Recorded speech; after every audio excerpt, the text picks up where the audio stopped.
Yo, what's up? I'm doing a tier list with Joe Bart. All right, go ahead, bro.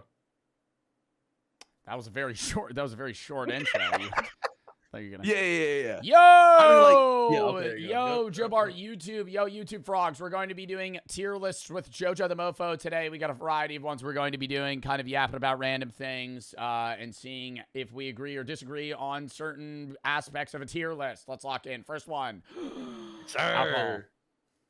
alcohol. Our favorite thing. Our favorite pastime. Do we want to add an F tier? Are any of these F tier? Let me look. No. No. I feel like F tier is pretty hard. It would we be should like add types. a haven't had yet. We should have a haven't had tier. What haven't you had on this? Brandy. I've never had brandy. You've had brandy. You just didn't know you didn't have. Like, bro, have you ever had? I'm pretty sure. Have you ever had like ENJ? What? No. You never had like Isn't ENJ a brandy, chat? Brandy's just like a cheap whiskey. You've had brandy. You just probably didn't know. Okay, I probably had brandy. Yeah. Okay. Well then, I don't know how to rate it though, because if I don't know. Oh, there's no cognac on this list. Should I look for a different one? Yeah, low key, bro. This list kind of sucks. Bro, okay. Well, I was just fucking. I mean, it's all right. What should I look up? Like liquor, hard alcohol. Yeah, sure, bro. All hard alcohol. College party alcohol. Ooh, we could do this, like a shitty alcohol tier list. Were you like a big party guy in college? You probably were, right? You look like one. No, I mean, I went to frat parties. I never went to frat parties at my college, though. I went to frat parties at other colleges because the frats at Stockton were kicked off campus years prior. Bro, I thought we should do a different tier list because none of these are really hidden, bro. I'm not gonna lie. Like, we should find something that's like that we can like debate. Okay. Well, what do you want to do a tier list? Whoa! What's this energy, bro? Well, I gotta find other shit. I'm gonna look up other stuff. Let me chef some up. Let me chef some stuff. Okay, go ahead, bro. Quick. I mean, I mean, like, are those speaking to you? Not really speaking to me. Are they speaking to you? You know, it could be good. Wait. Hold on. What's up? Talk to me, bro. Weed. Like, what would I like? Weed smoking types. Weed intake methods. Weed intake methods. What would I look up for that? Like, how would I phrase that? Like, somebody's definitely made that shit. Like stoner. I don't know, stoner something. Stoner. Top 10 stoner movies. No, it's gonna be all stoner. No. Stoner movie shit. Ways to use weed. I have one for. Okay, I have a few. Are you ready? What's up? Sir, I'm ready. You're not gonna like. Bro, we can just do. Okay, you're gonna wait. Types of alcohol is this one? Yeah. Okay. Wait. This is better. This This has sangria. W. Okay, I'm sharing my screen. I have a few options of tier lists here. Okay, hold on. Bang. There we go. Okay. Number one is this. Okay. This is I like this more stuff. It has mead, liqueur, herbal liqueur. Yeah, see, I like this. This is a good list. Weed intake methods. Okay. Types of ice. Ooh. 2000 I'm an ice connoisseur. snacks, childhood snacks. Okay. And then every Call of Duty. You didn't like that one. You didn't like the Call of Duty one. No, I did. I'm thinking we could do like. Oh wait, we could have like Becca made a streamer tier list. I actually asked her. No fucking way, she actually made this. Okay, it's not every streamer, but yeah, you are in it. This is like a streamer blunt rotation. I look so cute in that picture. Oh my gosh. Look at streamer me. Blunt rotation. It's not every streamer, obviously, but it's a lot of them. Wait, streamer blunt rotation? Yeah, like who would you not want to smoke with versus smoke with? Hold on, wait, scroll up real quick. Put XQC and I'd rather die. You want to do this one first? Yeah, sure. Why not? I don't think XQC is an I'd rather die.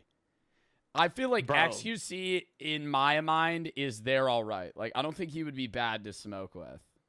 Can we just say ruin the vibe then? Like somewhere in the middle? Maybe. I don't know if he would. I don't think he would ruin the vibe. I think X. You really don't think X would ruin the vibe if we were all smoking, chilling, bro? X said, like really, like you really don't think that? I don't think he would ruin the vibe. No, Is X like in an ideal blunt rotation? No. but I don't like. Okay, I've smoked weed with really annoying people before, and I don't think he would be really annoying. Like, I think he would just not talk very much. You know what? You've talked to him more than me, so put him in there. I think he does not like me. But I would still say I'll keep him here. I'd keep him here. All right, okay. Bet. Obviously, me, up there. True. You, obviously, Yeah, I was just saying, like, you put us in heaven because it'd be a great fucking time, bro. You kidding me? It'd be a great time. Kai Cenat. You think hell on earth? Why do you think hell on? No, hold on. If you're gonna put X that high, bro, then put Kai in there. All right. Okay. Kai and X can be in the same category, bro. If me and Kai are, bro, did you ever see the clip of like Kai hit a cart and then he like fucking like, dude, he hit a cart on stream and coughed for like 5 minutes and then like fell asleep in his chair and they fucking tent banned him for like greening out. Oh, I do remember that. Like he would tweak. Like I feel like he can't smoke that much. Okay. Queso, you know what? I don't know. Like, where are you putting Queso? I mean, Queso's a big dude, and I feel like you gotta have one big motherfucker around you when you smoke because they always get the best munchies. And I feel like he'd just be like real giggly. I don't think he would be like. I feel like he would be. I don't know if he smokes weed, but I feel like he would either be like my dream or heaven. Like bro, me and Queso smoking, bro. Two big dudes. Oh man, we're eating good that night, bro. You know what I mean? So you think he's in heaven tier? Yeah. Okay, I think you're looking at like the whole experience of it. I'm more looking at like we're in a round circle, standing in a parking lot, just smoking a fucking blunt. Bro. Like, bro, are we fucking smoking crack, bro? Are we smoking crack? Smoking crack? No, okay, man. You're like, outside. We're outside of a bar. Okay, yeah. No, we're at the crib, bro, on beanbags, chilling. We got movies on the screen. We're just smoking and talking. Yeah. This is like, bro, we're in the fucking parking lot, belts on our arms. Like, holy shit, bro. I'm just saying, any scenario, I think you would be better. All right. Okay. I'm still fine with him there. Zusi? I'm gonna be real. Hell on earth, bro. I smoked with Zusi once in San Diego, and he hit a joint with me one time. Okay. I think if he was in a blunt rotation, he would be not bad, but I don't think he would be, like, into it. You know what I mean? Yeah. So I would say he's all right. But see, the thing with Queso is, like, Queso could be the same way. Like, I could see a world where, like, Queso's never done weed before, and he just, like, freaks out and, like, strips naked and, like, runs across, like, an open field or some shit. I mean, do you know Queso? Ask me if he smoked weed. I've never spoken to Queso, personally. Oh, okay. But he knows who I am. I know who he is. Now, Queso definitely smokes weed, bro. You can tell. This is Koshard Chris, my IRL friend / streamer. You've streamed with him. I've smoked weed with him. This is all your take, bro. Yeah, I've smoked with him about like a million times. So. Oh fuck yeah, bro. I mean, like, wait, scroll up. He looks like a guy that I want to smoke weed with, bro. I'm not gonna lie, he's a cool guy. I'll smoke weed with that guy for sure. White guys with mustaches, yeah, bro. Smoke weed with those guys. They're pretty cool guys. I show speed. I don't know. I feel like he would start doing backflips and start freaking me out, bro. I don't know, bro. Probably like really annoying. Or like ruin the vibe. Really annoying, you think? I feel like he's a very energetic guy and you need something more chill. But like, I don't know how weed would affect speed. Bro, if we smoking and he start barking, yeah, bro. But I feel like that's a stream persona. Like if we're not, this is like, we're not smoking live. Like we're just like we're like just. I know, but like, the thing is like, bro, we can only go off what we know, bro. I don't know that guy personally, so I can only go off what I've seen. Bro, there's no way his ass is fucking barking and shit. How do you know that, bro? What if we pass in a blunt? He goes, "That was nice." Like, come on, bro. That's not gonna kill your vibe a little. All right, so where are you putting him? Really annoying. For sure. I would put him in there, all right. Could we put him in ruin the vibe? Bro, I just don't feel comfortable having XQC that high, bro. He would start talking about like I don't even know, bro. Like I don't even know. He was talking about like some crazy shit. I think he would be interesting to listen to. High, like I would put XQC in there, all right. Okay, you know what, bro? Move XQC up then. No, you don't want XQC up. I'm gonna keep him here. Okay, good. This does look like the Doom. This looks like the Doom Squad. So I feel. I think if I had to be in a circle with these three, how about this, bro? We can move. Like they make me paranoid. We can move speed up bro, one. Speed's gotta get moved up one, bro. There's no. Yeah, that's fine. That's fine. Like he would 100% be more chill, Mr. Beast. Yeah, I'd rather die, bro. I'd rather die. Deadass. Today we're gonna be smoking fucking marijuana with Joe Bartolozzi, and you can't leave till you fucking die. That's what he's gonna say, bro. I can't do that shit. That or it would just be like uncanny, bro, because he would just be like mad normal, and that would freak me. I feel like no matter how he acted, I would freak out. I don't ever want to talk to Mr. Beast about anything. Like I don't know. I never want to know anything at all about this guy ever. So I'd rather die. The Boats has sisters. Who? Like deadass? I have no idea who this is. Chess streamers. I mean, I've met them. I feel like they're mad normal. Like it would be. I don't think they would be in like heaven, but I feel like it would be. I think we got it. Can we change some of the I was saying, like, can we change there, right, to like it's a vibe or some shit? I don't know. Yeah, like it's like it's a. I feel yeah, that's what I'm saying. Like we're going. It's a dream. Am I gonna fuck Queso? It's a dream. You know what I mean? So like they're all right. Yeah. So wait. So you think heaven's good? No. No. I think heaven should be like dream blunt rotation. You know what I mean? Like that just makes sense. Dream blunt. Because like heaven makes it sound like we're about to. So what's between it's a vibe and dream blunt? Top tier. Maybe. Okay, yeah. Top tier is cool. Maybe. Like not ideal. Like this is just not ideal. No. Say mid vibe. So this is like C tier. Yeah. And then say like really annoying could be like. I don't think we need a hell on earth tier. I feel like we could just like delete that. Yeah, that's fine. Really annoying could be like tweakers. You know what I'm saying? Like who we think would be like a tweaker. Yeah. And no, that's fine. No. I'd rather die is fine. That can stay. Actually, we can make a Mr. Beast tier. Move him down. Like there you go, Mr. Beast. He can just stay over there, bro. I don't even want him in the list. Weirding me out, bro. I don't think Mr. Beast would be too bad in like a blunt rotation. I could just imagine like when I think of like blunt rotation, I'm thinking of just straight vibes. Mr. Beast in a joint, like in a joint fucking blunt rotation might be, tolerable. But if I was like tripping on shrooms or some shit and Mr. Beast was in the room, I actually think I'd start having a panic attack. Like I think that would be really bad. Like, I just can't imagine Mr. Beast having, like, what does a normal combo with him look like? You know what I mean? Like, I've talked to Mr. Beast. I've had a regular combo with him, but it was still about, like, work shit. So that's what I'm saying. Like, bro, yeah, you need to talk about our balls while playing CS. Well, that's what I'm saying. Talk about my balls with him. His whole life is, like, social media and YouTube. It's like, I don't know his interests. I know he likes anime, but, like, it's like, what would we talk about? Like, this would be a fun convo. Like, I feel like Queso would start ranting about some random shit. We'd all just be talking. Even here, it would just still be, like, a normal, like, vibe. And then here's where it's, like, if I'm really high, it might be kind of, like, harder to understand X if he's talking really quick. Yo, if I'm fucking fried, I really might learn French that night just hearing XQC speak, bro. Like, that ass. Jinxie.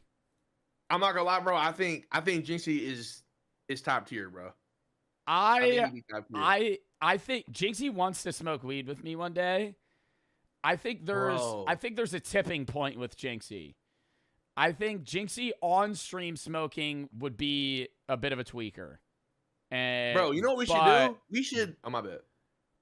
I was going to say, I think on stream he'd be a bit of a tweaker. I think off stream he would be like pretty chill. I think if he got too high, he'd kind of freak out, but that would be really funny. So, yeah, top tier. Bro, you know what we should do, bro? Here's a content idea for you, bro.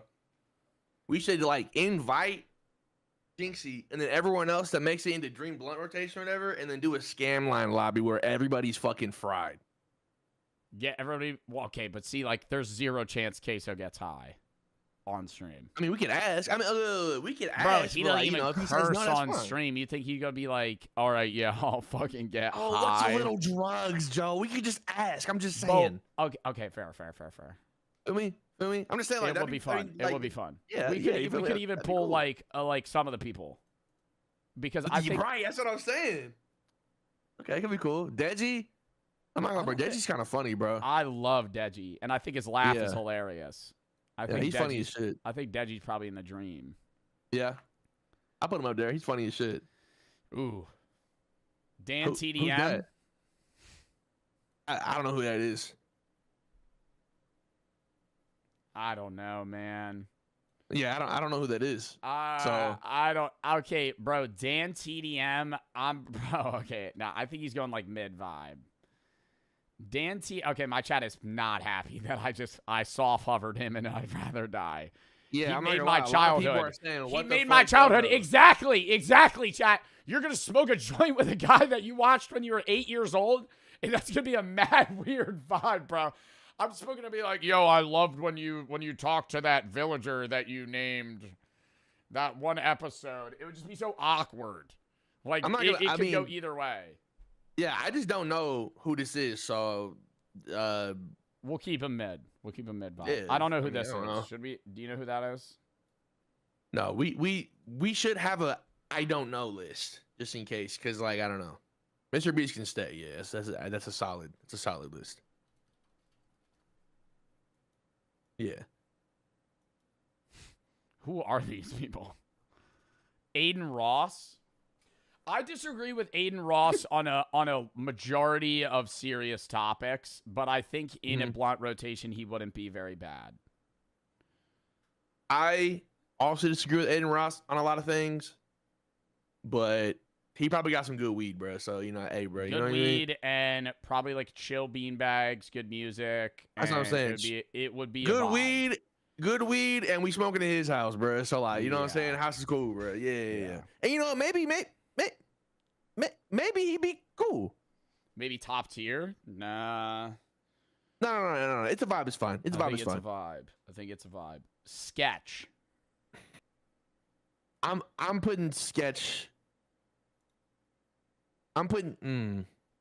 I Sketch think is a talker. He's a talker when he gets high. He's a talker, but I think Sketch, that's part of the fun. Exactly. That's why I think I put him top tier, personally. I think he would also be top tier with Junko. I recognize this guy's face, but I don't know who is that. Courage JD? That is not Courage JD. That looks just like bro. Yo, what is this image of handsome fella? Yo, he look creepy. He like Randall for Monsters Inc. Why does he look wet in that? Oh, this is a buy. Spanish. I'm not sure who that is. I can't really rank him. I know who he is, but I want to put him in I don't know because I don't know anything about his personality. Okay. Handsome fella. Okay. I feel like for this there needs to be a short story time. Okay, go ahead, bro. In TwitchCon, I bought this weed spray in San Diego, and there was one night where me and Brooke used the weed spray. We went and got sushi. I used 2 sprays, and it was like 5 milligrams of spray. And I was like, oh, I eat 10 milligram edibles all the time. It'll be chill. And I had like a few drinks in me, and we go back to the hotel, and she's getting ready, and I'm laying on the bed, and I just start like morphing into the bed, dude. Like I go, oh no. And I'm so high that, like, it gets to a point where we're supposed to go to this, like, Chief Keef event after. And so we're like, we need to go to dinner. And as we're walking there, we're, like, passing. San Diego's, like, very weird as a city where, like, half of the streets are well lit and there's nobody there. And the other half are pitch black with, like, tents and homeless people. And so we're kind of navigating through. And we pass this one guy. And it's this homeless man in a wheelchair. and he's dragging himself by his feet, and he's covered in dirt, and his hair's sticking straight up like he got struck by lightning. And he starts going as we pass him. Oh my god! Like a and fucking. Oh my god. I'm so high, and it's like I'm like almost having a panic attack. Like I'm reaching that level, and we finally get to the place, and it was like a horrible vibe because I was super high and I was eating raw fish, and it was just not fun.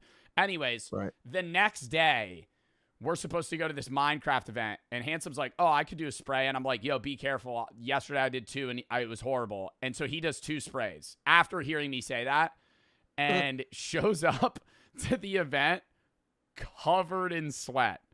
And he's like, I don't know what's happening. He goes, I can't stop sweating. And he's like, I'm drenched in sweat. I can't stop sweating. And it's like to the point where like his entire shirt's like soaked. He's a different color. It's the funniest shit ever. He acts completely normal, but he's just sweating. So I think he would be chill, but like it's also hilarious, like knowing that that's how he got. Yeah, I mean, bro, Handsome's funny as shit. I feel like he would definitely be top tier, or even Dream Blunt. I feel like Handsome is like would be really fun to smoke with. Should we limit Dream Blunt to a specific amount of people? I think it shouldn't go above 8 people. I feel like 10 is too much. We'll potentially have to kick people out. Okay, drop Queso, because we don't know if he smokes. Drop Queso, move up Jinxie. I feel like, yeah. I like that. Actually, bro, drop Deji, move up Handsome. I don't really want to drop Deji. I like Deji there. Okay. Tfue, Turner. I'd rather die. What? Yeah. Why? I don't know. I would put Turner in like top tier. Oh no, bro. It's just like I just like me and him wouldn't really vibe. You know what I mean? Well, he's like a real white guy. Bro, what? No, man. Well, yo, what's wrong with you, man? What do you mean? No. What? I'm not. What the fuck is wrong with you? No, man. What do you mean he's a real white guy? What does that even Bro, mean? You're a real white guy. Lives in like white guy? Okay, bro, but he's like a real white guy. Like he goes fishing and I fucking. go fishing. Okay, but like I go fishing. Know what I. Okay, yes, you go fishing, bro. But I'm saying, like, you know what I mean about Turner, bro. Turner's like a Florida head that, like, loves fishing and surfing. That's, like, the whitest white guy thing ever. Look, all I know is, bro, I feel like it could That's be cool. literally just racist. I'm white. Halo. Yeah. I'm not saying this, by the way, chat number 1. But also, my reasoning is like, you ever just hear somebody talk and it just piss you off? You think Turner pisses you off? I don't think it. I mean, he doesn't piss me off, but like when I hear him talk, I'm like, yeah, whatever, and I move on. You know what I mean? So you're putting him in I'd rather die? Okay, well, he's not I don't think he'd be a tweaker. So okay, yeah. But Tweaker is like, okay, should we rename Tweaker? Yeah. Rename Tweaker. Because it's rename like Tweaker. Tweaker's just below mid vibe, but like I don't think he would tweak. You're just saying how about bad vibes? No, not bad vibes. Like I'm good off. Like I'd rather not. You think he's there? Right. I would put him in mid vibe. Okay. Put him in mid vibe. No, we'll put him at the bottom of mid vibe. Okay. So we'll rearrange it too, where it's like top is best to worst. Can we please put SQC in I'd rather not? Okay, thank you. That's all I want. God, I just can't. I can't have Kaisen at above Tfue. Okay, I'm not gonna lie, bro. I really do think Ninja would be top tier, bro. I'm not gonna lie. I also think Ninja would be really chill. Oh, Chad, this might sound like Glaze, but Ninja might be one of the funniest people I've ever met, bro. Bro, you see, he's not like quitting streaming fully, but he's like not streaming for a while. He was like, I'm off Arc and fucking Marathon and shit. Man, I didn't know that. That sucks. Bro, Ninja is like dead ass hilarious. Shroud. Okay. So before I say what I'm about to say, I love Shroud. I've met Shroud. He's a funny ass dude, bro. He really is. He is cool.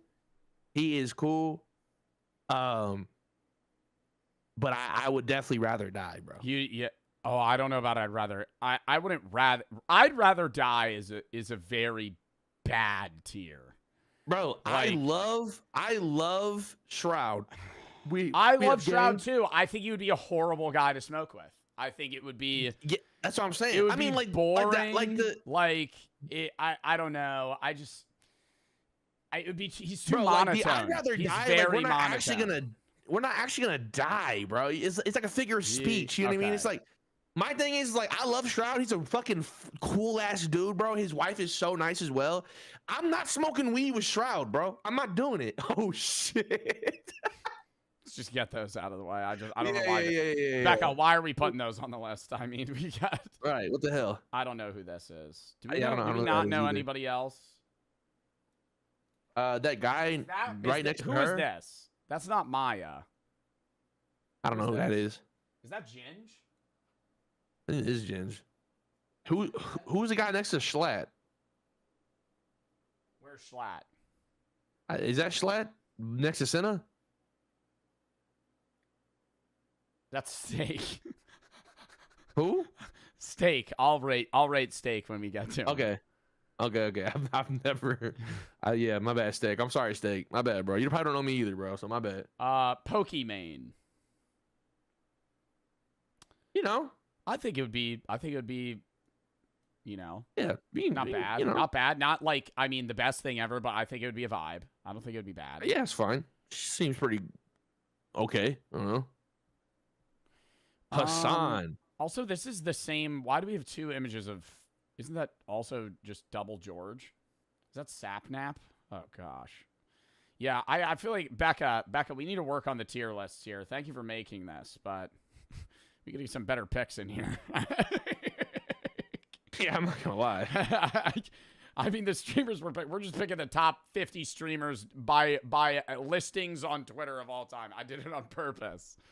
Yeah, but like, where's KDB, Vanilla Mace? You know, those are like top tiers. Those are top tiers. Those are maybe Dream Blunts.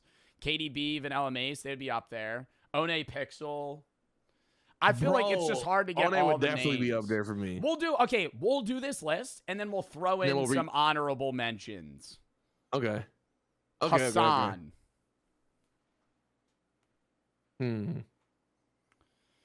Smoking weed with Hassan. I think it would be very normal. I don't think it would be top tier, but I think it would be. I think it's a vibe. If we're saying that, then we should put a mid vibe, since it's like it'd just be all right. Mid vibes. Yeah, where's clavicular? Yeah, like, mid don't mean bad. You know what I'm saying? Yeah. Again, I don't know who that woman is right there. I have no idea. Who is this, chat?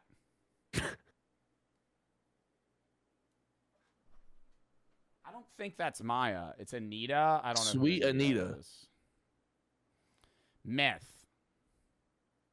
You ever talk to Myth? I've been in like a Rivals event with Myth. I've watched Myth. I like watching Myth. I think he's funny. Yeah. But I've talked to Myth. He's a cool ass dude, bro. I would probably put him in It's a Vibe. High It's a Vibe or low? I would put him definitely higher than Speed. There you go. Yeah. Tim the Tat Man. Tim the Tat Man. Timmy boy, a little aged out of our generation. It'd be like smoking with an uncle. It'd be like smoking with an uncle. Right. It's like smoking with your pops. Like, what are y'all really gonna talk about? You know what I mean? Like, He's in a different stage of life. Bro, Loki, we should add a list called Smoking with Your Dad, and then we should put Shroud and Tim in there. Nah, bro. Smoking with Shroud's like smoking with like a librarian. Like, I don't know. So what is this list? Smoking with Your Dad. Yo, okay, smoking with your dad would also be Dan TDM. I'm fine with that. Okay, bet. I'm fine with that. Move this tier list above yeah, and then like make it gray or Mr. something. Beast. Yeah. Oh yeah, there you go. Perfect. Down. Yeah, but it's smoking with your dad, chat. We gotta say this is not below I'd rather die. We gotta do this. Yeah. It's we gotta do this. Yeah. It's literally It's just like its own section, you know. Tommy in it. I'd rather not, bro. I would also say I'd probably. I don't know. It's just I don't think Tommy would smoke. I think he's above XQC. But I don't even. I'm just not trying to. Yeah, I met Tommy. Tommy's a nice guy. Had a conversation with him. I don't know if I would smoke with him. Jack Manifold, I did meet, and I think he's very chill, and I did like him a lot. I would say it's a vibe. If you're fine with that. Yeah. I don't know who that is, so that's fine. Quackity. I don't know who this is either. Spanish and English streamer, Minecrafter, runs the QSMP right now. I think he's chill. Okay. I would say he's maybe like top mid tier. Yeah, he has a cool hat. Sapnap. Who? Sapnap? I don't know who that is either. Another Minecrafter. Damn, bro, I don't know anyone. Probably bot. We got a lot of Minecraft. Becca, this is one of my chatters made this. I can tell Becca knows a lot of Minecrafters. I don't know who that is. Moist Critical? I'd rather not, bro. Really? Bro, I'm not trying to smoke weed and then like I say a joke and this guy's like, it's like coming in your butt or some shit. And it's like, what? You know, I'm cool, bro. I'm not trying to hear that. I think Moist Critical would be fun to smoke with, but I did see a clip of him talk about how he doesn't like talking about things philosophical, and he like taps out of conversations when it gets to that. And I'm like, damn, I feel like that's like part of the fun of smoking. So I would put him like bottom of mid vibe if you want him like lower. No, that's fine. I mean, again, like I'd rather not doesn't mean I wouldn't. You know what I mean? Like I still would. Like if there's weed around, I'm gonna smoke it, bro. You know what I mean? But it's like I don't know, bro. Like I just keep thinking about I think Charlie's cool as shit, by the way, bro. I think Moist Critical is cool as shit. But like I think I'd rather not smoke weed with him. I don't know. Aiden Ross above Charlie. See, that doesn't. Yeah, bro, chat, this isn't a ranking of the. This is not a ranking of their character. This is not a ranking of them as a person. This is going, I'm in a group of fucking 5 people and we're smoking a joint. Who's in the group in that exact moment? Like not thinking about past, not thinking about future. Like. That's fair. Chad, look, he's that high for me because he got a nice house, bro. I'm trying to smoke in his house, bro. That's it. Courage JD. Oh, that's Courage JD. I met Courage. Bro, I met Courage. Chillest guy ever. Like, so chill. Actually, bro, low key, bro, put him in top tier because I would want to get really high and then like we have like a COD tournament, bro. He just cast that shit. You know what I mean? That'd be fucking lit. He's just he was so nice. It was like, I was like, wow, Courage JD is like awesome. And he's not like kid friendly when you talk to him. You know, I feel like Nick A30. Let's do Nick A30 next. I feel like Nick A30. Smoking with your dad, bro. Smoking with your dad. I feel like this is like smoking with your little cousin, bro. Like I was gonna say this could be like smoking with your weird uncle that you don't like. We can make a new tier list. Like a distant relative. I don't want to make a bro. We have way too many. We have way too many sections. We can't make another section for this. Look, I'm just saying, like this dude, like I mean, I don't know him, so I'm not gonna speak on him like that, but. Yeah, I'm not smoking weed with it. I'm not doing any drugs with this guy except maybe like fucking ketamine. Maybe I'll do ketamine with Nick A30. I feel like there's a world where Nick A30 comes. You want to do whippets? Like something like that. You go to fucking TwitchCon in Europe, bro. He's like, "You want to do whippets with me, Joe? Joe, let's do whippets." He sounds like this dude. Come out to my car. Come out to my car. I'd be like, "What's up? What's up, Nick? Yeah, take a hit of this shit. It's like fucking. It's like toad venom." Don't tell Mr. Beast, but I'm doing whippets right now. Mr. Beast. Like, all right, bro. Relax. All right, so you're going to have to put this bag over your head and huff this chemical that I'm going to squeeze into the top of it. Hey, Joe Bartolozzi, you want to huff paint with me today? It's like, no, Nick A30, I don't want to huff paint. Where are we putting him? I'd rather die, I guess. Yeah, probably. Yeah. At the top of it, though. Yeah. Kind of on the cusp of I'd rather not. Yeah. Tyler won. Tyler won, bro. I mean, I put him top tier. He's pretty. I wouldn't say Dream Blunt. Dream Blunt's a little. Yeah, top tier is good. Top tier is good. Phantom. I don't know. I really don't know. Every time I've ever met Phantom, I would say is like at least it's a vibe. Yeah, every single time me and Phantom meet in real life, he always greets me the same way. He yells, "JoJo, you a bitch." And then I turn like, who the hell just said that? And then it's him smiling with his hand up, ready to greet me. And that's just kind of our thing. Yeah. But so, it's a vibe. Yeah, it's a vibe for sure. It's a vibe. Okay. It's a vibe. Duke Dennis. Dookie. My bad. I don't know, man. Smoking with Duke Dennis would be a little uncanny. Could I say that? Kind of like smoking with your dad, I feel like. Yeah, bro. Like maybe put him in East too. Like I don't know. I feel like smoking with Duke Dennis would be like smoking with an uncle. Like, yeah. No, but like not with my dad. Like it would be a better smoking with your dad. You know, like I think smoking with Duke Dennis would objectively be better than smoking with Shroud. But like, I don't know. Neon. Yeah, I have no words. I'm good with Neon's in an I'd rather die. Agent. I like Agent. I like Agent's up there. Agent, smoking weed with Agent though. Love Agent. Love him to death. Does he smoke? Smoking weed with Agent. I don't think he smokes. No. So that means it would probably be pretty bad. Yeah, I'll put him in like mid vibe for sure. Is that Ginge? I think that's Ginge. I have no idea. I love Angry Ginge. I would put what it's like to be undercover in the KKK. Next video, dude. This one's gonna be whack. 2 men broke into your house last night to end you. You did what you had to do. Now you're sitting at a table across from the man who sent them, and he's asking if you want more coffee.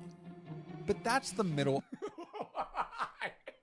Why, dude? What the fuck does that have to do with relevancy? I know this is like the middle of the story. This is like a sneak peek. He's asking you if you want more coffee. Do I say yes to that? I don't really. How's that related? What the fuck are we talking about? Of the story. Let's go back to the beginning. You get the assignment on a Tuesday. Your supervisor slides a folder across the desk and says just 3 words. We need you. Inside, we watched an actual video of a guy that did go undercover in the KKK. But now this dude's posing this hypothetical to me as like what I would do. The folder is a name and a photograph. The man in the photo looks like someone's grandfather. Your supervisor tells you this man is the leader of his local Ku Klux Klan. Your job is to become his friend. What your supervisor doesn't tell you. Wow. And then you have to like put on the dude, you literally have to be like, all right, now I have to be like a raging racist.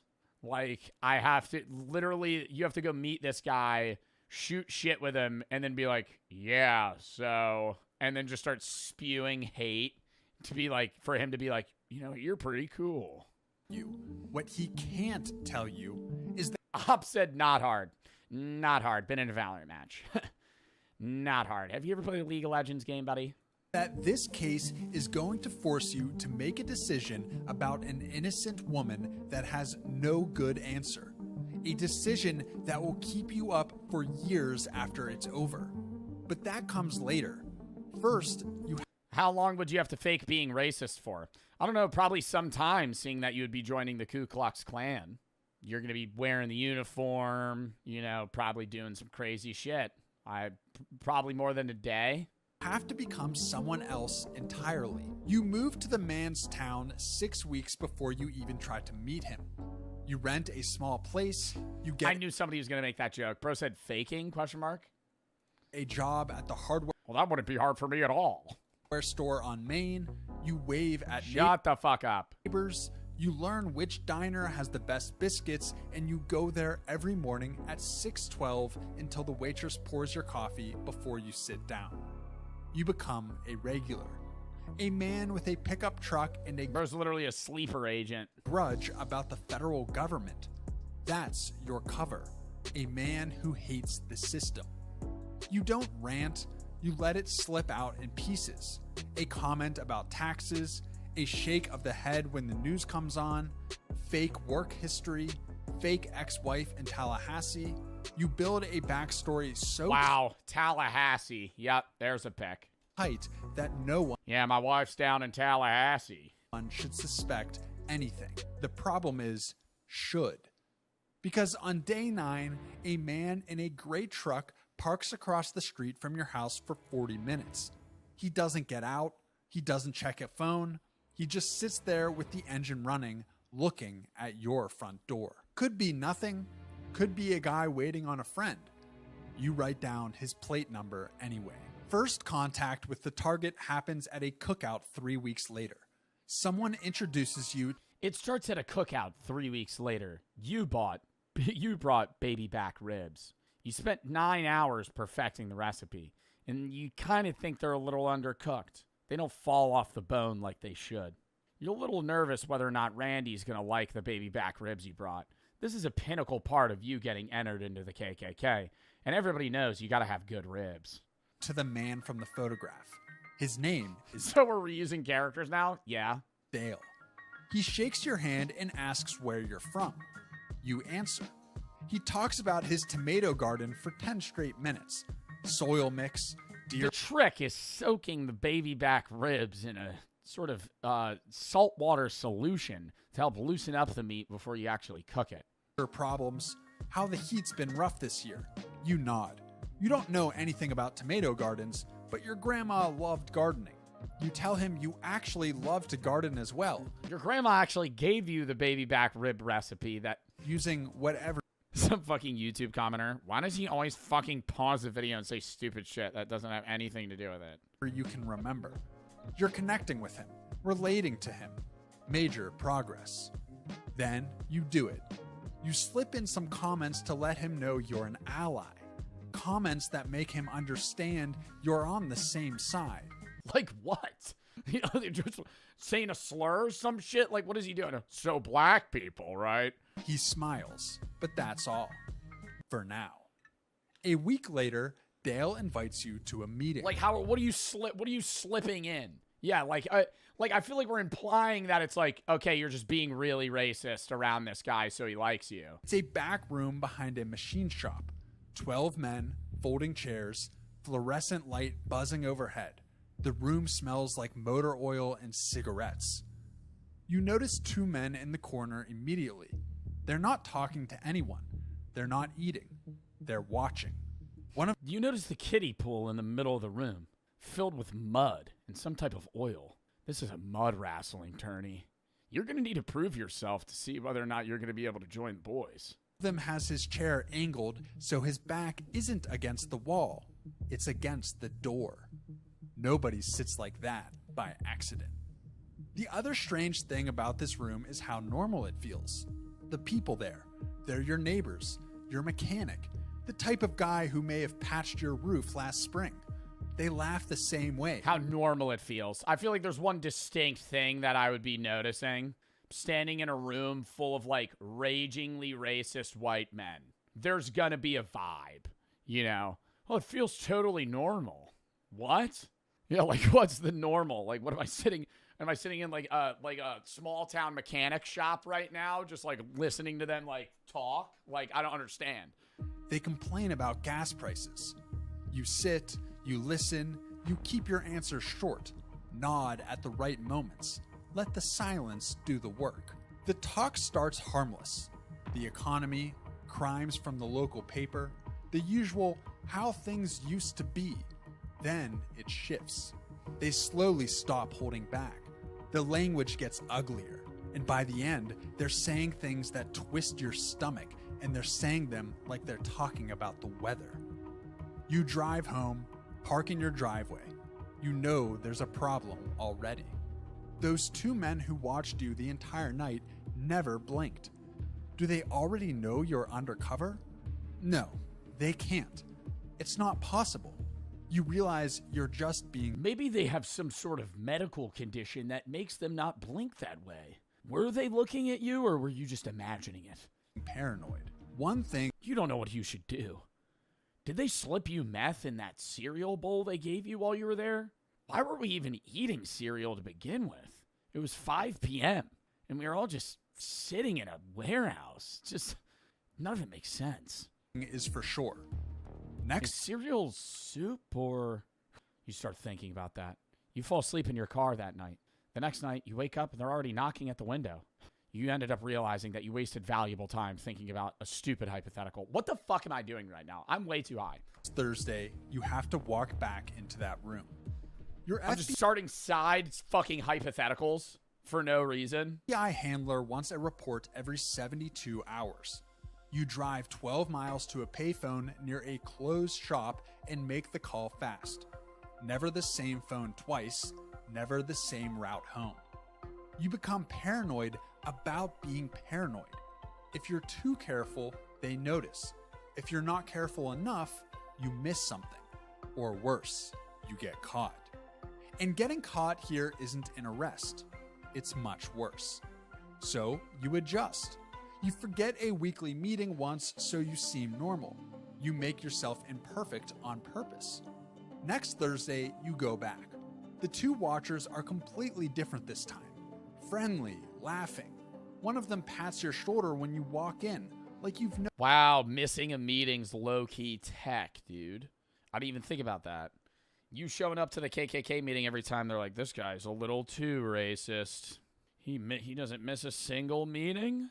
Known each other for years. That's suspicious. That scares you more than the staring. Even for them, the fucking KKK members are starting to question this guy's loyalty because he's too loyal. Did. 3 weeks in, Dale invites you to his house for dinner. His wife makes pot roast. His granddaughter sits on his lap and shows you a drawing she made at school.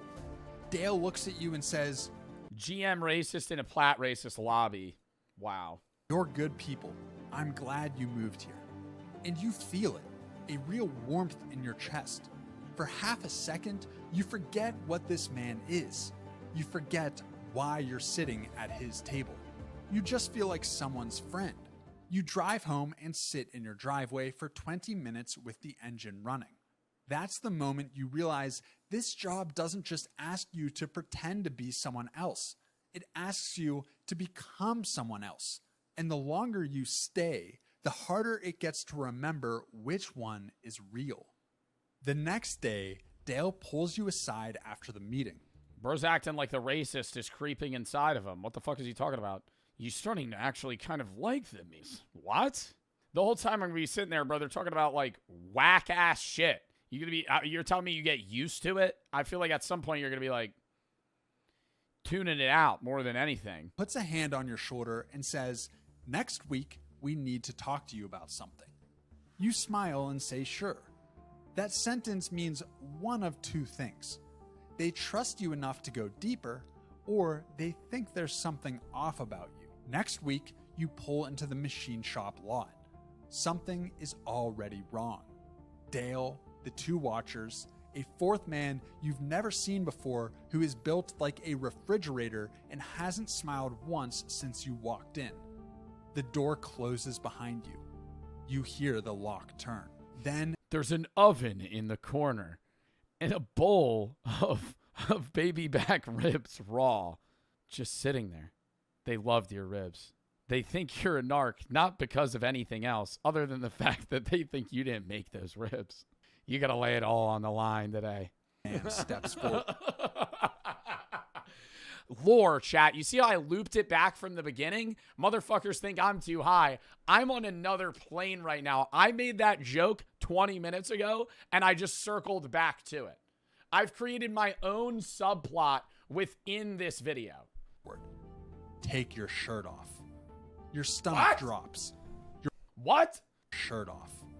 Your stomach drops. You're wearing a wire. You have exactly 1 second to keep your face steady. You laugh and say, excuse me? We check everyone who comes into a conversation like this, Dale says. His voice is flat. His eyes are not. You go into the bathroom. They give you 1 minute. You say you have the shits, but really, you're about to shove a microphone up your ass. Friendly. Your brain is running at 1,000 miles an hour. The wire runs along the inside lining of your jacket. The transmitter is sewn into the collar. One device, one place to find it. You pull your shirt over your head. Wait, this is the story from... Wait, so that really makes me think the veterinarian story was a real one that we watched. Because this is the story from the Fern guy. You hand it to the refrigerator. He just much more detailed. Runs his hands across every seam. He checks the collar. He checks everything. Then he hands it back. Jacket, too, he says. You take it off. He turns the jacket inside out. He starts smelling it right by the armpit holes. Really confuses you. His fingers move across the lining toward the collar. You watch his hands. You cannot look away. You just stare at his fingers moving 1 inch at a time toward the sewn transmitter, and you think that this is it. They caught you. His fingers stop half an inch short. He hands it back. He's clean, he says. Dale nods, and now, apparently, they trust you. Dale sits down. The 4 men lean in, and that's when he says her name. A civil rights attorney in Atlanta. He describes how she's been helping send their friends to jail. He describes what needs to happen to make her stop. He's saying she needs to disappear. You sit in that chair absorbing a murder plot against an innocent person, and you sit in the chair thinking, does he mean some sort of magic trick? What does he mean the word disappear? You nod slowly. But even after the check, the FBI never told you that these guys kill people. Watchers in the corner still haven't relaxed. Their eyes move to you every few minutes. All right, I'm done. I gotta stop. They ran the test. You passed the test. But they still don't believe you. You wonder if it was something you said. Or maybe they could sense your nervousness during the wire check. Either way, you need to be even more careful now. You drive to the payphone. You're 2 miles out when you see headlights behind you. You don't speed up. You make a right turn. The headlights turn right. You make a left, then another right, then a left again. The headlights stay exactly 4 car lengths back through every single turn. Then they pull off suddenly onto a side road and the headlights disappear. At the time, you think you lost them. You make your call to your handler and you drive home. Then, a stone's throw away from your... Bro, can't he just dip? Like, they have the mic of them plotting, like, because they didn't find the mic. So couldn't he have just gone back to the FBI, be like, boom, we have the evidence that they're planning and plotting to kill somebody. I don't need to keep putting on this facade. Front door, you see it. Like, why is he continuing to go with it? A car parked tight against the wall of an abandoned house on the left side of your street, hidden from every direction except yours. From that exact position, your front door is completely visible. That's when you understand. The tail wasn't trying to follow you. They wanted to see you leave. While you were gone, someone else moved into position. You act like you went to bed, but you don't sleep. You lie there with your hand 3 inches from a silenced pistol on the nightstand. Every sound the house makes sets your nerves on edge. At 2 a.m., you hear it. The back door. Someone picking the lock, taking their time, trying to be quiet. I'm lighting 10 rounds through the fucking wall with a 12 gauge. It is going to literally be a smoothie mist on the fucking... Well, I'm not going to let him get... What the hell are we talking about, bro? Oh, you're sitting there just waiting. In your bedroom, you hear them trying to break in. Bro, go kill him. Then the softest creak of a hinge you've ever heard. You roll off the bed onto the floor, pistol in hand. You press your back against the wall beside the bedroom door and you wait. You left $200 in cash on the kitchen table, visible from the doorway. They walk right past it. You hear one set of footsteps moving toward the bed. Oh, to test if they're a robber? Then they stop. Dead stop. Right outside your door. That's when you realize it. The picture of you and your sister on the wall. It's at your graduation. You were in full federal gear. What a fucking dork. I mean, that's just not... I feel like this isn't a part of the story. There's no way. They're looking at it. You just have that hung up in your house when you're in your undercover, you just have you in FBI uniform being like, right now. They know. You come through the bedroom door fast and low. The man spins around. they pass your kitchen. You have freshly cooked. No, I'm not going to make the joke.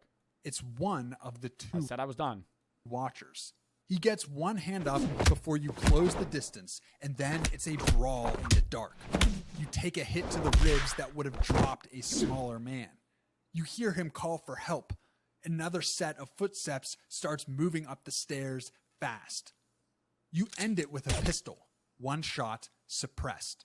In a dark house on a quiet street at 2 a.m., it sounds like a book dropped on a hardwood floor.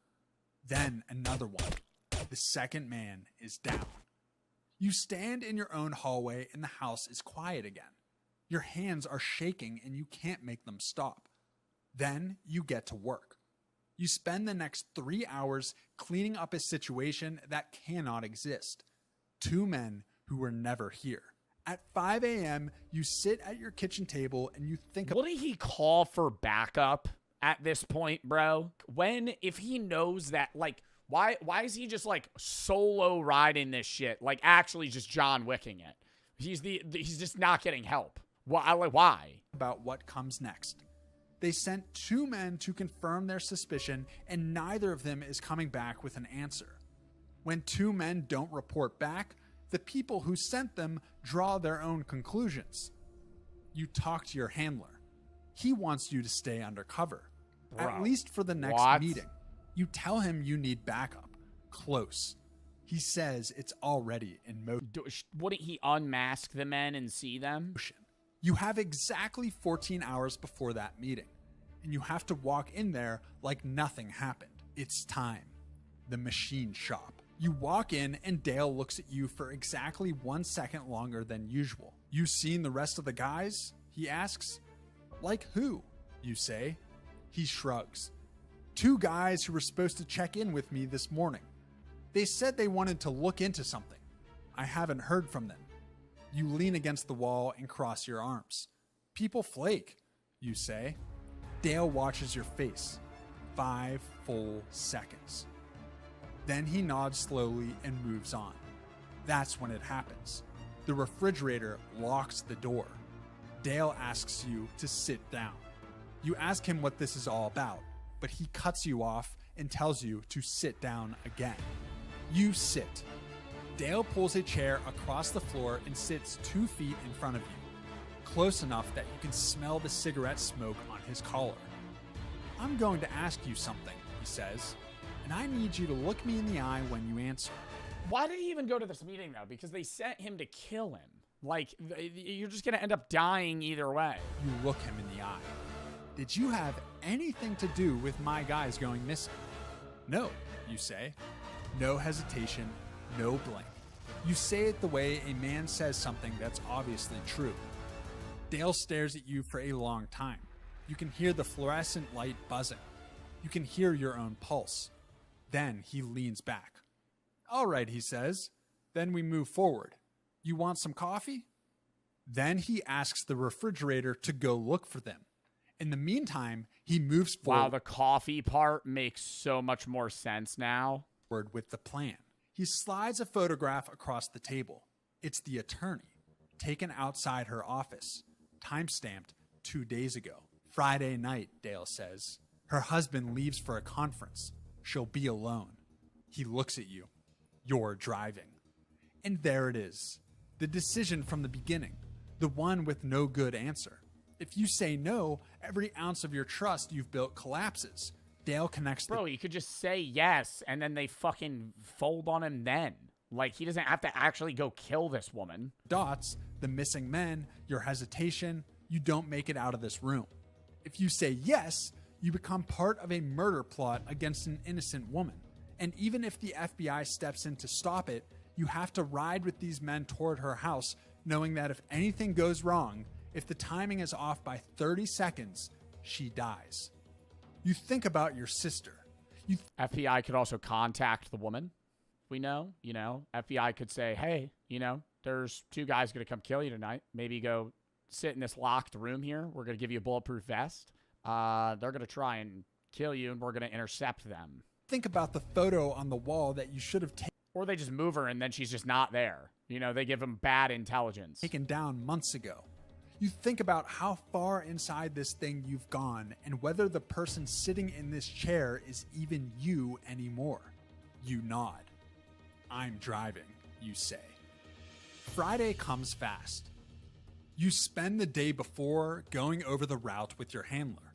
There are 4 intercept points, agents at every one, snipers on 2 rooftops, and a helicopter staged 11 minutes away. They tell you the window is tight, but manageable. Manageable. That's the word they use. You ask what happens if something goes wrong. Your handler pauses 1 second too long before he says, it won't. Friday night, 9:47 p.m. You're behind the wheel of a stolen sedan. Dale is in the passenger seat. The refrigerator is in the back with a bag you haven't looked inside. Nobody talks for the first 2 miles. The only sound is the engine and the road and Dale. Me suppressing the urge to make a baby back ribs joke right now. Me actually suppressing the urge when he said that. Sorry, I'm locked into the story, but like every chance I get, it's just like a worm entering my brain to be like, he opens the bag. He forgot the guns. In his sleep, he swapped them out with the baby back ribs, thinking they would be hungry later. Cracking his knuckles one at a time. You pass the first intercept point. Nothing happens. You check the mirror. No lights, no movement, just a dark road behind you. You pass the second intercept point. Still nothing. Bro, you don't have like a geo tracker on your fucking car? Like, how are they not intercepting? Chest gets tight. You start doing math in your head. 4 miles to her house, 2 intercept points left. If they don't move at the third one, that leaves 1 chance before you pull into her driveway. 3 miles out. Dale opens the glove box and pulls out a pair of latex gloves. He puts them on slowly, 1 finger at a time. He doesn't look at you. 2 miles out. He puts petroleum jelly on one of the fingertips. The refrigerator unzips the bag. You are driving toward this woman's house and you are thinking about every single thing that has to go The refrigerator just took out a thing of hummus. right in the next 90 seconds for You're thinking this isn't about this woman after all. her to survive this night. It's about you. 1 mile out. Then the road lights up. Blue and red from every direction. Helicopters, loudspeakers. Dale looks at you. He doesn't say a word. He doesn't have to. His eyes say everything. You don't look back. 3 months later, I feel like they would have pulled out a gun and just shot him. Dale gets 40 years. The rest of them get between 15 and 25. The attorney never knows how close it actually got. You go home, your real home. You sit on your couch and stare at the wall and you wait for it to feel like a win. It doesn't. Because for 3 days you were willing to drive, and you passed 2 intercept points where nothing happened and you didn't pull over. You didn't stop the car. Yeah, but they got the job done. You kept going. You'll never know for certain whether you said yes to protect the mission or because saying no might have meant dying.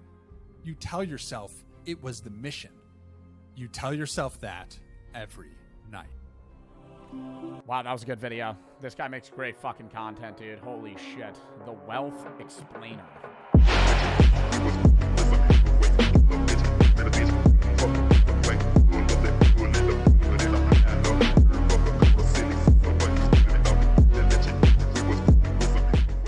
The untold story of largest counterfeit vape operation. It was in early 2018 when 2 brothers from a small town in Wisconsin had dreams of making millions. The younger one, a kid named Tyler Huffhines, had been a hustler his whole life, always listening Wait, counterfeit vapes like nicotine vapes or probably carts? Because you're not making money counterfeiting Nick vapes. Nick vapes are like $10. in on his mother's business meetings, flipping sneakers and used cars, and investing in the stock market the day he turned 18. But his whole life changed when his older brother Jacob introduced him to the I pay $30? You pay $30 for a fucking nicotine vape? Oh, probably one of the big like 10,000 puff bars though. I don't know how much vapes cost. I know how much carts cost. I don't know how much nicotine vapes cost. I know like disposables though, it depends on how big it is. Kind of like getting like a 1 gram, 2 gram cart. You're paying more for the amount of puffs that you're getting. Oh my God. I never saw the Trix Cocoa Puffs or what is that? Chronic carts. I saw, dude, there was a kid in my high school that had one of the Rick and Morty ones. That shit was like for certain vitamin E. Dude, Mario Kart, Rick and Morty cart, some shit like that. Holy. Now, Tyler was never the type of guy to get high, but I wonder what was in those, because they had to put there had to be enough THC for it to be convincing. Like, even if you're like, oh, they're selling me fake shit, like they can't full cut it. Because if you're not getting high, you're not going to smoke it. when he realized how lucrative a business counterfeit carts were, he couldn't resist taking advantage. Tyler's entrepreneurial spirit, paired with Jacob's extensive knowledge of the THC cart market, led him and his brother to create the largest illegal counterfeit vape operation in the US, selling an estimated 2.9 million carts and making millions of dollars. How were they manufacturing that? 2.9 million carts. You would need to have like an actual facility pumping these out. In just a year and a half. However, thanks to some strict parents and their kid, the Huff-Hines brothers' operation came crashing down just as fast as they grew it. Two brothers face charges in a large-scale counterfeit vape. Bro, and what's crazy is they churned more money than anyone else putting counterfeit carts out because, bro, you name that shit, some dumb Fruity Pebbles, Cocoa Puffs, fucking anything that's like related to pop culture or like some sort of kid cartoon. You say it's gonna taste like fucking rainbows. Motherfuckers will eat that shit up. Oh my God, the fucking Slurp Juice cart. Wait, they had one of those. Slurp Juice THC cart. Oh my God, the Fortnite. Is this a fake image, though? Blue. That's how you know you're getting lung collapsing damage. Blue. Blue oil Slurp Juice hybrid. Ooh. Coming in a fucking plastic package like you're getting like some shitty Five Below toy. Operation. Authorities say their mother was in on it. They seized THC products with. I'd smoke a Sour Patch Kid. I'd probably tap that for the one time. THC products with a street value of $1.5 million. Tucked in the Westosha region. And that's really bad. I used to buy 2 gram ghost carts for $30. Those had to be fake. And after like a day of using them, okay, so here's what's crazy. I would get them from my boy who knew a guy who knew a guy. So that's how sketchy this was. I'm buying them from my friend who's getting them from a guy who knows a guy who he's buying them from. So this is like a 4-man chain down the line. This could be a dude that lives in like fucking Guam that I'm buying these carts from, right? Through a dude. And I was buying them. He'd be like, which ones do you have? We have these flavors. I would hit him like 5 times. It would immediately be burnt. Oh my God. I feel it right here in my cheeks. I'd hit it and it would be so burnt that I would like my whole body would shrivel. And I'd go, nah, it's fine. Horrible. Smoking carts is just inhaling straight metal, dude. Don't smoke carts at all. In Wisconsin is the quiet village of Paddock Lake. Surrounded by vast farmlands, quiet country roads, and dotted with clusters of trees. Why would you do that to yourself? Because I wanted to get high and not spend money at a dispensary. Now, I got money. I also wasn't 21 at the time. But now I got money, so, I could just go to the dispensary. I buy overpriced shit.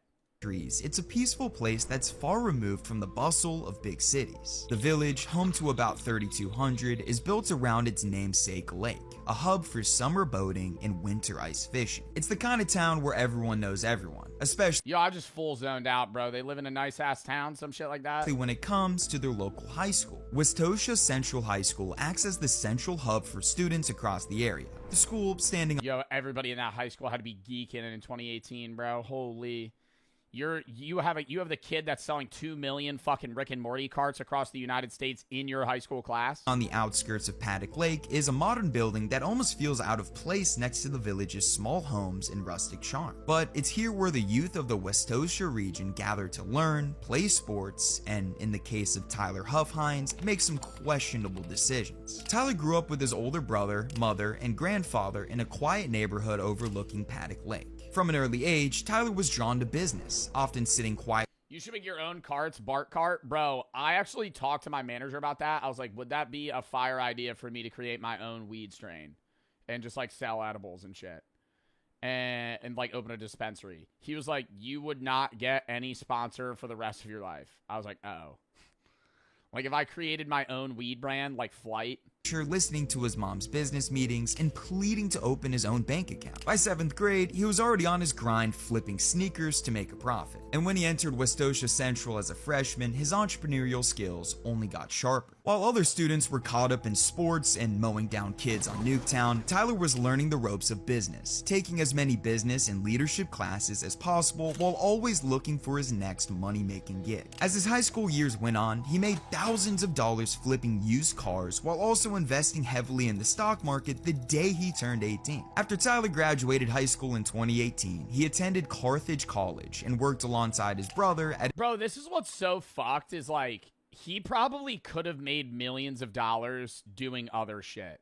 Like if you have that type of drive where you're in high school making thousands of dollars flipping vehicles, you're already investing in stocks, you know so much about business, like if he had just waited, gone to college, spent 4 years learning like hedge fund shit, he probably could have been making millions of dollars, like, legally. His mother's real estate office. Now, he was still on his grind of becoming a young millionaire, but he was becoming restless. He wasn't content with being stuck working a typical job. He wanted more. He wanted something lucrative, something thrilling, something that would fit the CEO type of lifestyle he always yearned for. But thankfully for him, his older brother Jacob had just the right thing for him. Jacob Huffhines lived a vastly different life than his ambitious sibling. Born 3 years apart, Jacob spent a majority of his teenage years getting into some pretty serious shit. By the age of 17, he faced charges for marijuana possession and underage drinking. By 22, he was a convicted felon and earned himself some jail time on charges of dealing cocaine and running a drug house. But despite these obvious signs that he should step away from the world he veered himself into, Jacob always found a way back into the drug trade. He never learned from his mistakes and instead dove headfirst into learning all about the world of dealing. And the weirdest thing is whenever you hear about these stories, it's like an almost got away with it type thing. Like, they sold 2 million carts. There was probably a point where they made, like, $5 million, and they could have dipped and didn't. Like, and I'm not saying, oh, they shouldn't have done this in the first place. Obviously that. But it's like, same shit with that. What's that one story of the kid and his friends in Canada in, like, the 80s? And they moved, like, $50 million of weed from Canada into the United States over in high school. Like, these kids were, like, 17 years old, drug trafficking like hundreds of pounds of weed. It was the 90s or early 2000s. It was like a while ago. And there was like a whole movie on it. And they made so much money. And then they just kept expanding. And it's like at some point, bro, now the FBI's looking for you. Eagerness to continue selling drugs. Yeah, kid cannabis. Aligned perfectly with the rise of THC carts. Mind you, this was early 2018, a time when these products were starting to catch fire and become super popular. Legal gray areas and a growing demand. What other fucking fake ass carts did they sell? Yo, how to tell if your carts are fake. I remember I used to look that shit up all the time. They'd be like, scan the QR code. Shit would bring me to a fake website. I'd be like, it's fine. Bro, they had ones that were all themed like some weird shit. The more real I think that's why they stepped away from making fake carts that were like Rick and Morty, Gravity Falls themed and shit. Because it's like, clearly nobody's going to actually fucking legally sell that. So they just start making ones like this. Like, I don't even know if this is fake, but like this is more realistic. Like, oh, exotic carts. That might be a real brand. Strawberry banana flavored. That's how you know that shit's fucking laced, bro. Like, you gotta be smoking some shit that tastes like straight fucking skunk. And for discreet, high-potency cannabis products, we're creating a gold mine for those willing to take the risk of dishing them out. And Jacob, who cake carts are fake. I hit a cake cart one time. Was already deep into this world, saw the before one of my philosophy classes. Oh my God. That was junior year. I pull up. I can't name the kid. He's there. He's in my class. He goes, you know, you want to hit this? I go, oh, sure. Oh, sure. Fucking, because it was like the end of the year. I had already done my debate, so we just had to sit in class for like 3 hours and fucking watch. So I hit that shit. I'm like, is that real? He's like, I don't know. We walk through. They end up smoking cigarettes. I've told this before. They're smoking cigarettes. We're all talking. I'm like pretty high. And then our professor walks up. He goes, how you guys doing? Two of the dudes I'm standing next to just smoking cigarettes. You're allowed to smoke cigarettes, though. You just have to be in a certain area where you're allowed to. And he's like, you guys ready for the debates today? I'm like, oh, yeah, totally. I raised my hand like every fucking 10 seconds, dude. I was so locked. I was like so involved in the debate. I'm involved in philosophy classes anyway, but I remember being like, oh, I'm asking too many questions. Potential to make a shitload of money from selling these cards and was willing to take that risk. But not alone. Tyler's ambition to make massive amounts of dough paired with Jacob. What's a fake cart? Something that's laced. Not necessarily with like fentanyl, but it's usually cut with like vitamin E or some sort of like non-THC derivative. Like something that like they're cutting it. They're making it like part THC, part distillate, and then something else. Usually like pesticides or other weird shit that like they're filling the oil with.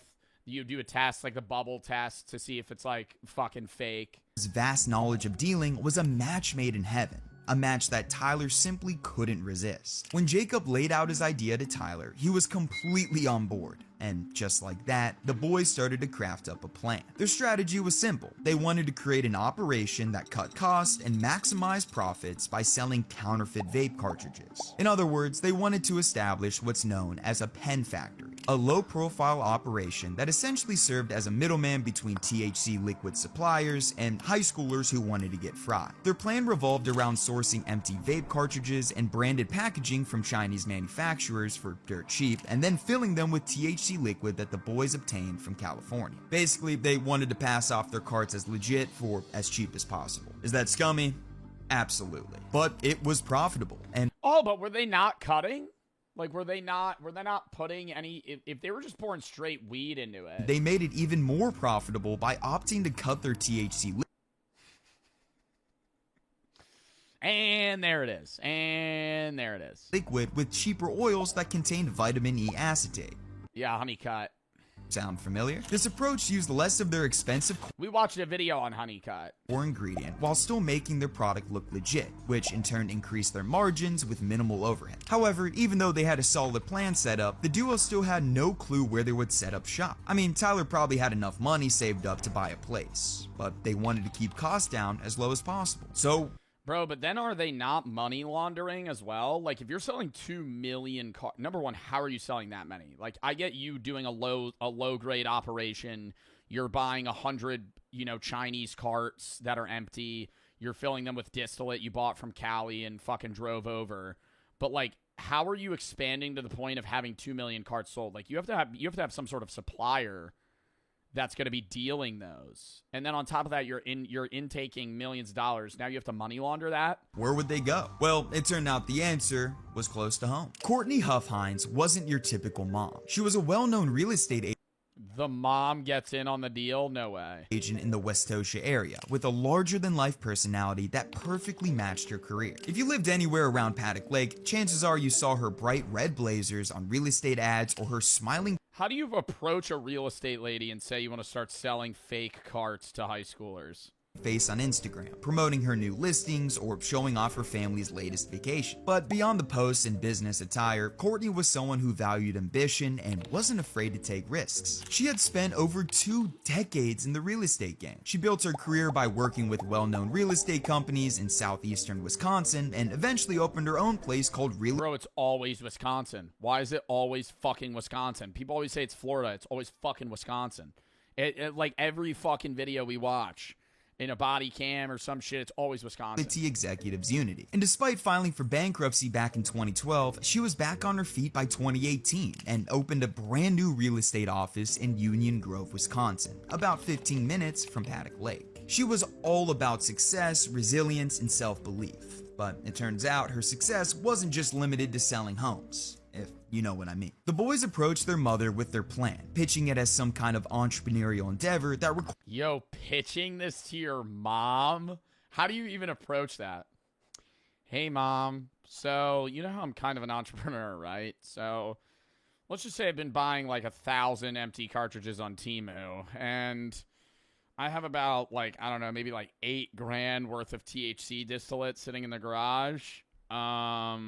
We want to sell carts to high schoolers. Acquired a home base. And We're going to make a lot of money. shockingly, instead of slamming the door on their wildly illegal idea, Courtney did Yo, what's wild too is they were probably fucking selling them for like more than not even more than they're worth because they're obviously cutting, but also probably selling them for a scam price higher than like a dispensary. Like they were probably selling, there were people that were probably selling these 1 gram carts for like $60. Like a street cart cut, $60.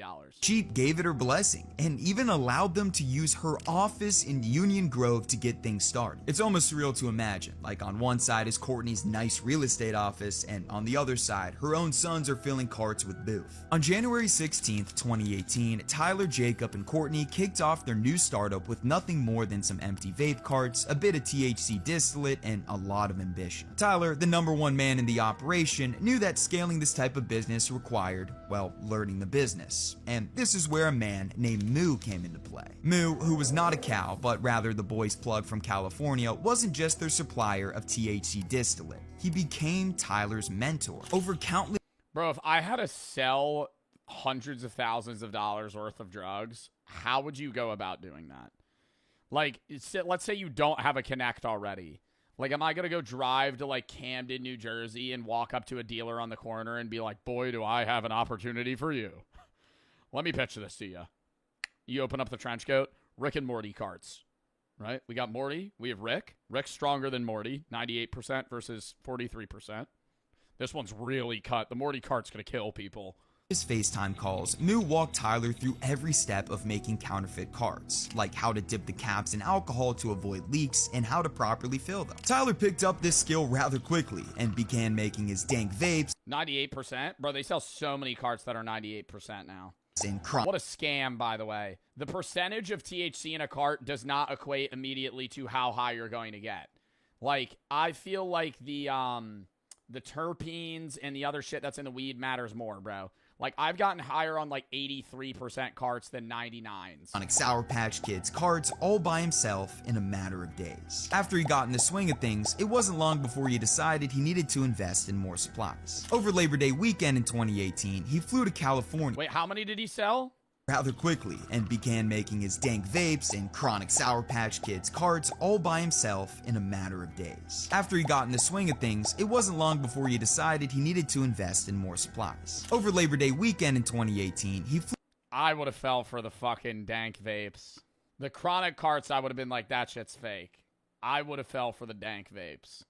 The dank vapes Diamond OG looks like a real cart. needed to invest in more supplies. Over Labor Day weekend in 2018, he flew to California, carrying $300,000 in cash to purchase more distillate. A fucking insane move for a kid straight out of high school. The trip secured the steady supply of THC oil the brothers needed to ramp up production, which led them to the tall task of building their team. They started out by hiring a few associates to help fill the carts, paying them $20 an hour to do so, well above the Wisconsin minimum wage at the time. And for a while, their system of filling and selling carts out of Courtney's office was running smoothly, until one of their associates got stopped by the cops. Now, although this little situation didn't blow up their operation just yet, it was enough to make Tyler and Jacob hit pause. This just reminded me. All right, I can't name anybody. This is another I have a friend story. I have a friend that used to, see, this is bad, sell THC carts. Not fake ones, but real ones. They would fly them in. They would have, like, tubs of them. They'd sell them. When they were in high school, they, like, pulled over. They were showing this guy, like, 20 things of, like, it was just like a box full of THC carts, and he was like picking the flavors he wanted. So like, it's a woman. They're gonna remain unnamed. All right, that kind of just blew it up. Oh shit. All right, well, anyways, it doesn't matter. I'm not gonna name him. It's not Brooke. Brooke would never sell drugs.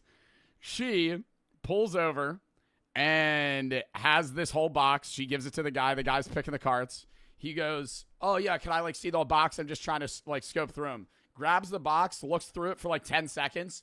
She said she turns and looks at her phone. The guy just runs. With the whole box of carts. He's just into the bushes. Jumps, like, 3 fences. She never sees him again. She never sees him again. Guy just disappeared into the night. I was like, wow, you actually just got robbed as the dealer. Bro, hit a crazy lick there. All right, I gotta rewind. Sorry. Oh my God. The condo in I fully forgot about that. Bristol Bay. Carts, something way more conspicuous. They set their sights on a condo in Bristol Bay, a peaceful neighborhood in the village of Bristol. Tyler, already having trust from sketchy randos in the state, turned to California to find a guy and pay them to steal a man's identity, which he then used to rent out the condo. Once again, a fucking insane move for a kid who couldn't legally drink. But this wasn't even the craziest part. Courtney was the one who brokered the deal for the condo and was aware that her own son was not only using a stolen identity to rent it, but also knew that they were about to run a full-fledged drug ring out of it. Courtney, honey, what are we doing? And somehow, no one suspected a thing from the condo deal, and it soon became the center of their ever-expanding empire. Over the next year and a half, their operation absolutely exploded. They went from a few helpers here and there to a full team of 10 workers who were filling between 3,000 and 5,000 cartridges a day, which equates 5,000 carts a day, but how are they selling that? I just don't yeah, you can create it, but like, you're telling me you have that amount of people to fucking sell carts to over 2.9 million carts over that time frame. Also during that time frame, Mr. Krabs, Tyler, tightened up the operations workflow even more to increase productivity and reduce costs. He did so by switching his workers from being on hourly pay to paying 30 cents per cart they filled, an equation he calculated would create more carts and cost less for him. He realized it would be more cost effective, according to Tyler, if you started paying him 30 cents a cartridge. He would save, or he would make. Bro, see, that's what's nuts, dude. This kid has like the gall to be like a CEO of a company and just fire people and not give a fuck. Make an additional $2.20 a cartridge. From when they started in early 2018 to around August 2019, 30 cents a cart. How long does it take to fill a cart? the Huff Hinds were killing it. Thousands upon thousands of carts were being manufactured and sold from the condo, some of which were even making it to neighboring states like Illinois and Minnesota. This officially made them a multi-state operation, with absolutely no suspicion from anyone. Now, their neighbors would see Jacob, Tyler, and the gang constantly leave and come back from the condo, but they didn't think. Bro, why did they stop? Like, you're telling me you sell 2 million carts? At like what, at least $40 a cart in that time, 2018, bro. $40 a cart at the time. That's like, at post profit or like post costs, like they're profiting like 20 million. Think anything of it. They thought it was all normal. Well, everything seemed normal until a couple of parents about an hour away. Or do you think they were selling them for like 20 bucks? That's even more sketchy. From the operation, caught their kid doing something naughty. A mom and a dad were shocked to see their kid getting stoned off a cart in early July 2019 in Waukesha, an affluent suburb near Milwaukee. The parents, wanting to hold their high schooler accountable, marched him down to the local police station to turn himself in. Which, is a little... What? Dude, you find your kid smoking weed as a parent, I'm crashing out, but I'm not going, yeah, we're going to get you arrested now. What? Extreme, right? Yeah, that's like fucking ruining your kid's life. But regardless, the parents made their kid talk with the Waukesha Police Department and discuss where he got the cart from, which is when he showed them Tyler's. Scared Straight? That doesn't work. If you look at Beyond Scared Straight, that show as a whole is just a fucking myth. That shit does not work. Snapchat. Now, Tyler would constantly post about the thousands of carts he had in stock, his piles of money, along with his constant trips to California to re-up his supplies, all of which was a goldmine of information for these cops. Tyler set up an account on Snapchat and sold product using the name Wisco Bag Boy. After seeing this, the Waukesha Police Department launched an investigation, meticulously tracing dealers and anyone else that could be a part of the operation. The evidence stacked up quickly, and within a month, the Waukesha cops teamed up with the Kenosha Drug Operations Group and the Racine County Metro Drug Unit to finally take down the Huff Hinds operation. On September 5th, 2019, around 6 a.m., authorities executed search warrants at the 3 locations connected to the Huff Hinds. That motherfucker looked like a cart seller too. Yo, literally. I feel like motherfuckers still, like, parents think that drug dealers are like in a sketchy part of a town in like a trailer. And I feel like now, bro, most people that sell drugs are like they look like regular ass people. Their childhood home in Paddock Lake, their condo in Bristol, and Courtney's office in Union Grove. The first raid took place at the family's home. Inside Tyler's room, officers... Like, it's not some shit, bro. Like, unless you're buying, like, crack. Like you, I don't deal drugs. Found around $48,000 in cash in a fully loaded shotgun with one in the chamber. Inside Jacob's room, they found a loaded rifle, cocaine, weed, a digital scale, some carts, 9 Xanax pills, and around $11,000 in cash. And around the house, detectives discovered 8 other firearms and assorted drug paraphernalia. Up next was the Holy Grail, the condo in Bristol. At the condo, officers found 31,200 THC vape cartridges ready for shipment. Bro, that's worth so much money. 31,000 full THC carts. And 98,000 unfilled carts and 57 mason jars filled with THC distillate worth around $342,000. There were also 3 money counting machines, 18 pounds of weed, and stacks of empty packaging for brands like Dank Vapes and Chronic Sour Patch Kids. This is also where Jacob and Tyler were found and arrested. The Kenosha County Sheriff's Department executed warrants last week on 2 county properties. 2 men have since been arrested, 2 brothers. Lastly, authorities searched Courtney's real estate office in Union Grove. At the time, the place had been mostly cleared out, but police still found leftover packaging materials and drug paraphernalia, enough to show that the office was a critical part of the operation at one point. And Loki didn't want them to get caught? No, it's good that they got caught, especially since they were cutting carts. It's still bad either way, right? It would be less bad if they weren't cutting it with honeycut. Like, if they were selling, like, just straight weed, it's like, okay, you're a drug dealer, but, like, they're also, like, a part of the reason that people were, like, dying. Or getting popcorn lung. Like, vitamin E kills people. As a result, Courtney was arrested a few weeks later. All the THC oils and stuff were gone at that time, but all the packaging, everything that was there in the Bristol condo was also there in the back of her office. So now, with all 3 Huff Hines in handcuffs, it was obvious they're going to be slammed with the book, right? I mean, an illegal multi-million-dollar operation, identity fraud, a shit ton of firearms, selling millions of carts across state lines, they were fucked. Or were they? Tyler, Jacob, and Courtney were all charged with some pretty serious crimes, as you can see on the screen. I mean, it's literally enough to fill the entire screen. And after looking at all of those charges, it seems like some pretty serious shit.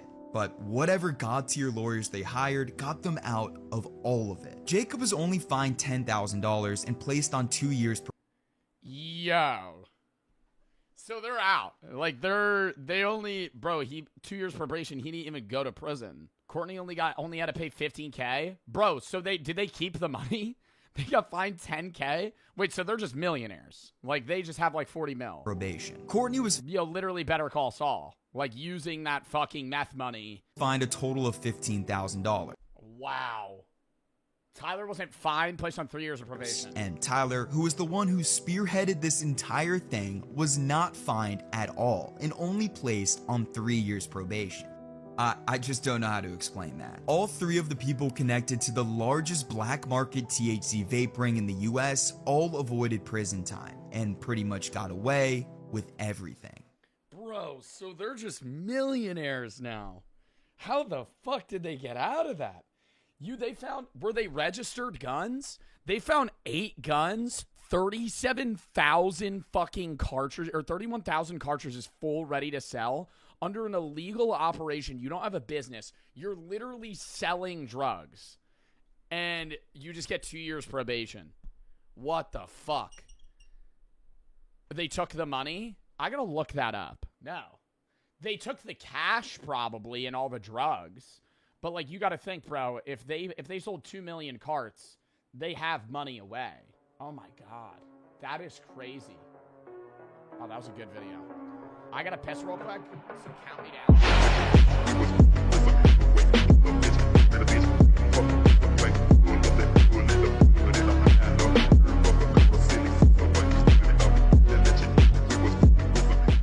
Influencer challenges Joe Rogan to fight, instantly regrets it. But what happened is you picked a fight, Joe Rogan, with another man, a real one. Welcome to Texas, Joe Rogan. My name is Liver King. A series of videos. Where is he? Where is he? Like, he doesn't look like he's in a, like, interrogation room. This is like soundproof panels. He's in a green room. Posted by social media influencer Liver. Oh, this is a video he posted. I don't know. It's just so odd for Liver King to, like, challenge. I know Joe Rogan's not, like, a big guy stature-wise.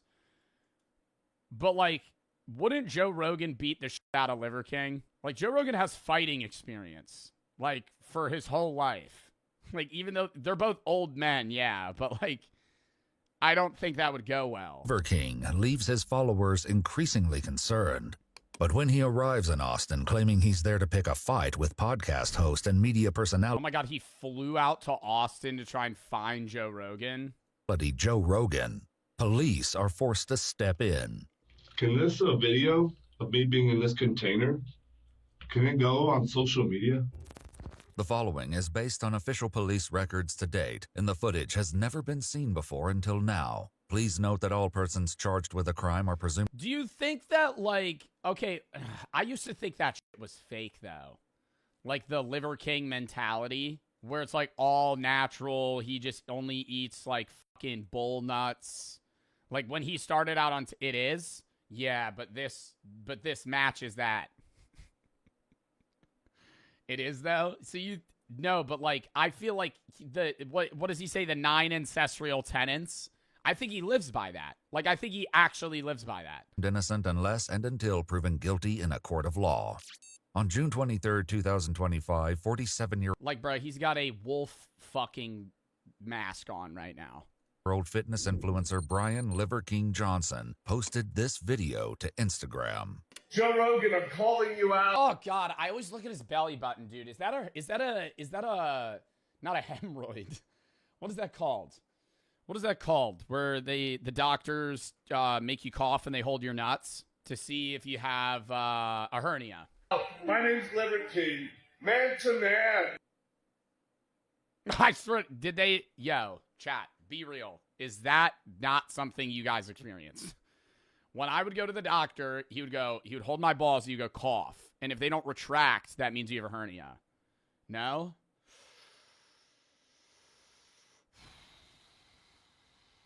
Dead ass? Bro, he would nut and he would like, okay, so. Oh my God. Nah, dude, I gotta look this up. Is it normal? My doctor held my balls and made me cough to see if I had a hernia. Yes, this is completely normal. Thank you. The turn your head and cough test is a standard physical exam by a doctor to check if you have an inguinal hernia. You. I have zero training in jiu-jitsu. AI overview? Yeah, it was an AI overview. What do you want me to start reading articles about that shit? You're a black belt. All right, rewind. I'm picking a fight with you. I have zero training in jiu-jitsu. You're a black belt. You should dismantle me, but I'm picking a fight with you. The next day, Brian posted another video revealing that he'd arrived in Austin, Texas. Why? Like, what made him... Did, like, Joe Rogan say something about Liver King that pissed him off? The home of Joe Rogan's podcast studio. Just pulling up to the capital of Texas. What's the capital of Texas? Is the capital of Texas Austin? I actually don't know. Capital of Texas. Houston. It's Houston. Guess what? You're Officers with death threat. The Austin Police Department locate Brian at a hotel and move in to arrest him on a misdemeanor warrant, hoping to avoid negative publicity through an altercation with a high-profile influencer. They move through the hotel covertly without their uniforms and speak with him directly. Brian agrees to go with the officers, first taking a moment to say a prayer with his team. So this is what matters. Nothing that doesn't. This is what matters. To be profitable with time. Bridge the gap, the delta of perfect and to good life. Bro, I actually think he has like psychosis. Like because this doesn't even sound like a prayer. No, and he's like had this problem, and I don't know, man. I worry for like his kids. That's walking with the light. That's God's time. That's your time. I ask that you protect us while that's walking your light path. We're gonna go down this way. Everything is the truth. Nothing is a lie. You should be recording everything, and you should have cams and loading, and then you and Justin are taking turns to live stream it and or make sure that you just post everything you can as soon as you can. Okay, because it's today and that's the truth. They escort Brian outside and check him for weapons, but allow him to keep his cell phone. Sit all the way back. Bro, but what is he wearing? Like, this isn't like a bullet. What is this vest? Handcuffs. Oh, yeah, you just, hold on, let me figure that out real quick. Hold on 1 second. I'm mobile, bro. I can do, okay, that'll work. How do you feel with that? That's fine. You guys put handcuffs on people in the back of the car? Yeah, everyone's got to go in handcuffs. Inside the car, though? How come? Department policy. Yeah. Because it seems pretty protected. Okay. Thanks, excellent. Okay. What day is it? Today's Monday? Monday or Tuesday? Today's Tuesday. Do you think I remember there was something about like Liver King taking drugs or like I know he was on steroids and I think he got off steroids and he like shrunk significantly and then built back up. But like, oh my, I don't know. I got it. It's Tuesday. Oh, I'm supposed to have all my meetings today. You know, every day is someone else's day, and today, Tuesday, is the day that I transact with the outside world. And you know, I'm just thinking I hope that somebody on my behalf will share that I'm not transacting now with the outside world today. He talks like a wise character in like Star Wars that doesn't really make sense. You know what I mean? Like he says things and they sound wise, but I'm like, I have no idea what you're saying. Like everybody has a day they transact with people outside, and my day is Tuesday. Okay, so you have meetings on Tuesdays. Where are you from originally? The Dark Ether. The Nether Realm. Puerto Rico. Was he really? Oh, really? Naval base. My wife is from Poland. I'm telling people now, from now on, I'm from Poland, actually, because we went to every base, you know. Yeah. So where are you really from? You know what? I'm from the friendliest state in the world, the best country in the world. It's called Texas. You know what Texas means, bro? What does it mean? Do you know? No. It actually is like Spanish. Tejas is Spanish for friendly. Yeah, Texas is pretty friendly. But you know what I love about how friendly it is? We can only be this friendly because we can also be as dangerous as it allows us to be with these laws that make this great place called this place. But I mean, like, what he said there made sense, I guess, is that, like, Texas is friendly, but also, like, the least strict in many ways, but that also causes a lot of school shootings and other issues to occur within Texas. But it's so he's calling Texas a country, or is he just saying Texas the state inside the U.S.? Yeah, Texas friendly, fuck now.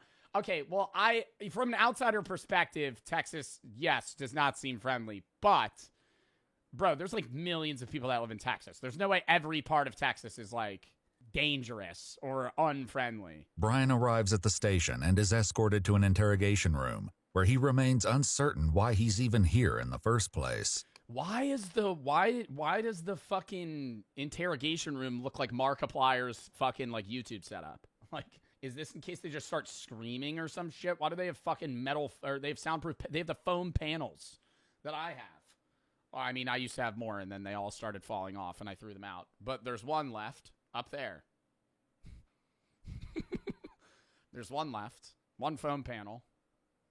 It really, that one stops the echoing in the room, chat. Yeah, if I'm gonna be, what was that? Am I arrested? You are. Why even keep it up? Okay, I lied. There's more than one. There's a few.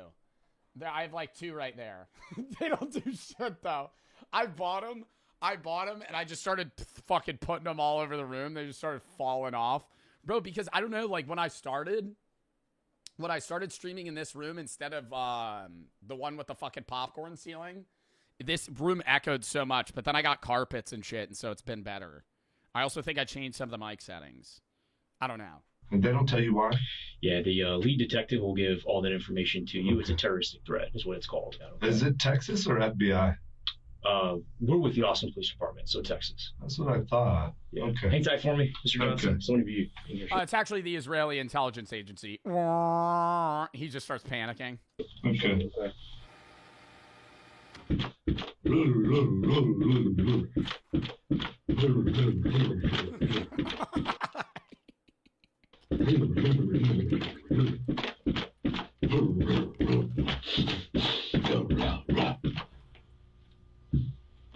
Wow.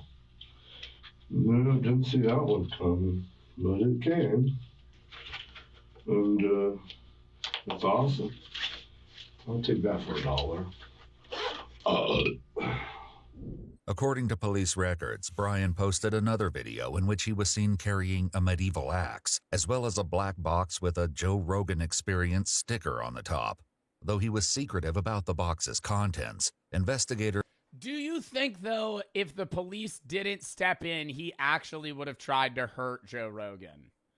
Like, that's where I can't tell where the bit ends and he begins, is my issue. Like, I don't know. would later find out what was inside. A terrorist threat. Wow. I didn't know terroristic. They don't have to tell you here. In the state of Texas, they don't have to tell you. They can just arrest you.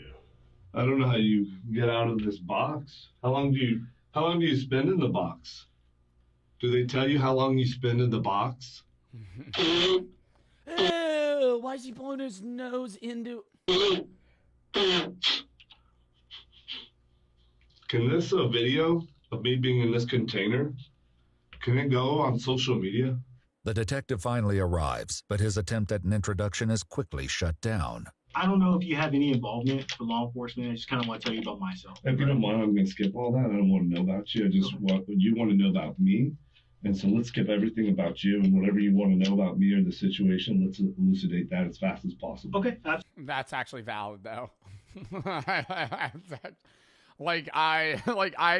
actually like not, I don't even think that's that rude. It's like, all right, bro, we were trying to build rapport right now. Like, let's just start it. It's rude as hell. Yeah, bro. But I mean, like, he's arrested right now. Like, are you really caring about like the detective's background? So I started with Austin PD in 2013 and I've been a lead detective here for the last 5 years. Okay. Just ask me questions. Like, In his Miranda rights, then asks if he understands each of them. There's one that I don't. If I have the right to terminate this interview at any time, what would happen next? Then you and I are done talking. And then can I leave? Yes, sir. You'll be arrested and go down to the jail. Oh, so I'm not arrested? You are arrested. That's what I'm saying. When we're done talking. Okay, I'll terminate this interview. Absolutely. Cool. Okay. Why would you do that? Why would you not just answer the questions? Oh my God. Oh my God.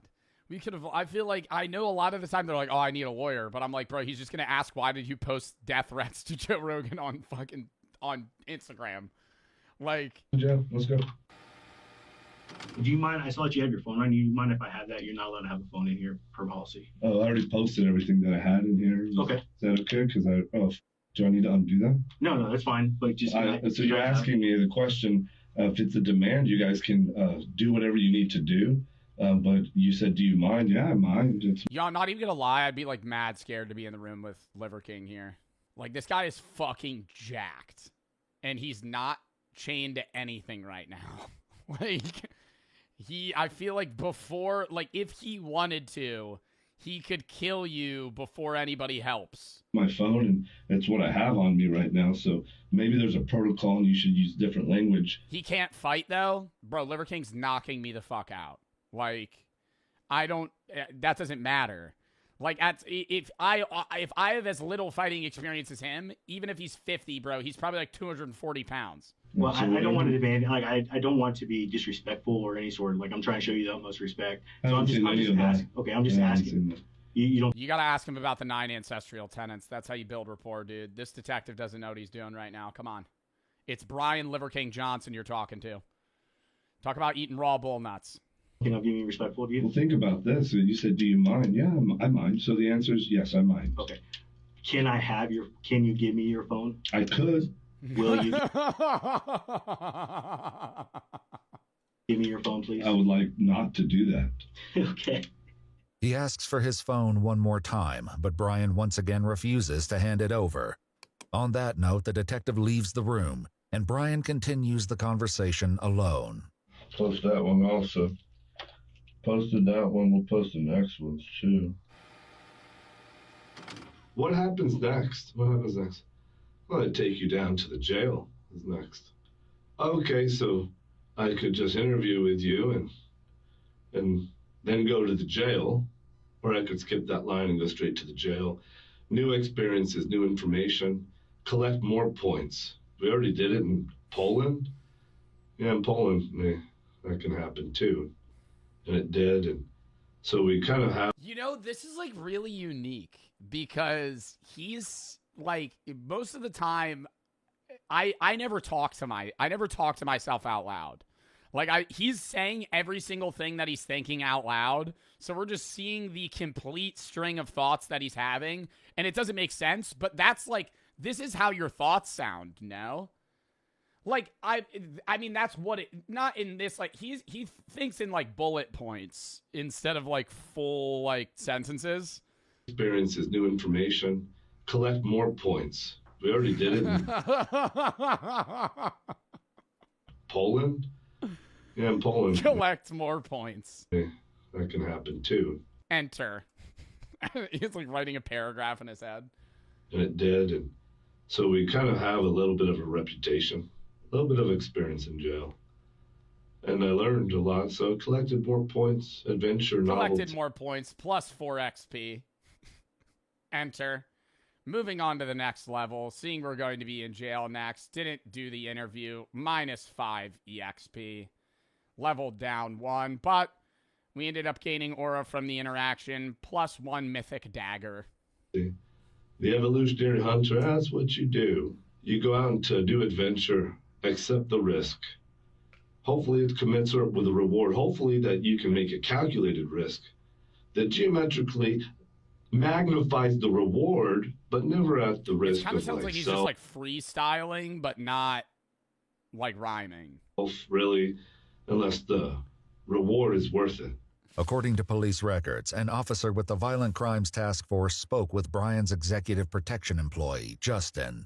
When asked about the contents of the black box donning the Joe Rogan podcast sticker, Justin claimed it held 2 custom-made staccato pistols that were meant to be gifts for Joe Rogan. Oh. Wait, so he didn't want to hurt Joe Rogan? I asked Justin with the contents of the black box Joe Rogan podcast sticker. There are 2 custom-made staccato pistols that are meant to be gifts. Isn't it a lot hard? I mean, I don't know the laws in Texas. You can't just gift someone a gun. Especially pistols, because pistol licenses are separate, usually. Yeah, you can. Yeah, but I'm saying it's not, I'm saying there has to be paperwork involved, so there's a paper trail on who owns the gun. Even in Texas, I doubt you're probably able to just go, here. These are yours now. Like, somebody needs to know. So to know your high swords, your 4 of them, decision-making matrix. 2-way doors. Bro, I need a fucking haircut, dude. Yeah, you're chopped. Okay. Fire, aim. 1-way doors. Spend some time to aim. Maybe aim, fire, depending on how one-way it is. And then 1-way. Let's go to jail for a little bit. I've already done that, but maybe I'll learn something new in the process. We'll collect some more points and do some squats. Not real squats, like the ones that you kind of do, like the pistol variety. The ones that count. A lunge. Oh, you probably won't get his attention, even, you know. But what happened is you picked a fight, Joe Rogan, with another man, a real one, maybe a worthy one, maybe not the one that you thought you'd pick. But what did Joe Rogan do that upset Liver King? Like, we're not getting that. It just kind of started, like, what happened? Fight with, and so now there's real consequences, and then you'll just make this one stronger in jail. For how long will I be here, do you think? What law did I break? Which law did I break? Whoa, Joe Rogan, you compromised something big. It's the state of Texas. You allowed this to be happening. You wanted it to happen. I also, side note, don't like that his watch is on his right wrist, unless this is somehow inverted. Records state that officer... Well, you got left wrist watch. Left wrist watch. Always a left wrist. Just be weird. Spoke with Joe Rogan himself, who was made aware of the threats by his own security. Oh, he has 2 watches. Okay. Aura, never mind. Never mind, I'll shut the fuck up. He has a watch on both wrists. Security team. Joe Rogan claimed he'd never had any sort of contact with Brian and was unaware of why he would be targeting him. Joe Rogan said he had never had any sort of contact. He's unaware. See, that's what I'm saying. So he never even said anything to Liver King. See, Joe Rogan said he feels that Brian Johnson appears to be significantly unstable and he needs help. No, actually, yeah. He went on to say that he feels that Brian appears to be, quote, significantly unstable and seems like he needs help. Joe Rogan went on to say that he has been told that Brian has a significant drug issue. That's what I'm saying. Like when his eyes look so dilated, or not dilated, constricted. Like he's on like high grade stimulants. That's kind of cool, right? You're arrested by the Violent Crimes Division. You know what's not cool is to be called a terrorist. That's not cool. A terroristic threat. That's not cool when your home is Texas. And then the person that's hoping to put you there is not from Texas. He's not. He's from California, y'all. Yeah, you know what we do from outsiders? Like Pace Picante style. Oh my God, who gives a shit if you were born in Texas or not, bro? Oh my God. Get a rope. Not a threat. That's the commercial. And that's in principle. That's what Texans do. We honor that. You're saying you're going to hang Joe Rogan? That kind of friendly. Welcome to Texas, Joe Rogan. My name is Liver King. Who do I want to fight? Who am I picking a fight with? Joe Rogan. What week is it? Rogan versus Liver King week. You know what's wild, too, is that Liver King is, like, unfathomably rich. Like, Joe Rogan probably has more money, but Liver King is, like, he's not like just like a TikTok influencer. Like his supplement company sells millions in revenue, like often. I'm pretty sure somebody had the stats just on Amazon. I don't remember what it was, but he's made a lot of money. The week is the same as the password for the free Wi-Fi. How do you defend this in court? Well, he hires a crazy lawyer. Or not a crazy lawyer. He hires a really expensive lawyer, so like crazy meaning like good. And then they probably say that he's not in the right headspace and he didn't actually mean any threats and he was just trying to give a gift to Joe Rogan and this was all publicity for a stunt of sorts. If I had to guess. I'm not, obviously 100% on that. It's you, Joe Rogan, with a thank you mark. Many of Brian's followers expressed their concerns with his mental state after he posted the following video. Because I'm here all week, I don't know if you heard. Rogan versus Liver King, period, C-O-M. What's C-O-M? All week, this week. It started on Monday. It's going to go through at least Friday. It may go over the weekend, but no longer. You saying .com? Other than that, I'm going to record a lot of videos this week. And then I'm not going to record any for a long time.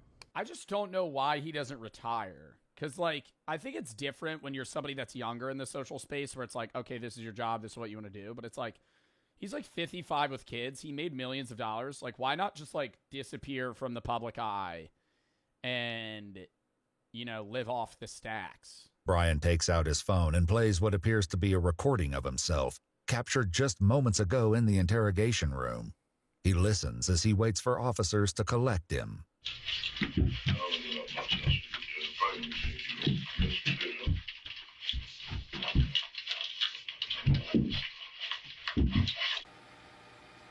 What's up, man? So, Hello, sir. Turn around. Turn around? Yeah. Yeah, we're gonna place you in handcuffs for right now. Yeah, no, you're good. You're good. Don't worry about it. Appreciate you.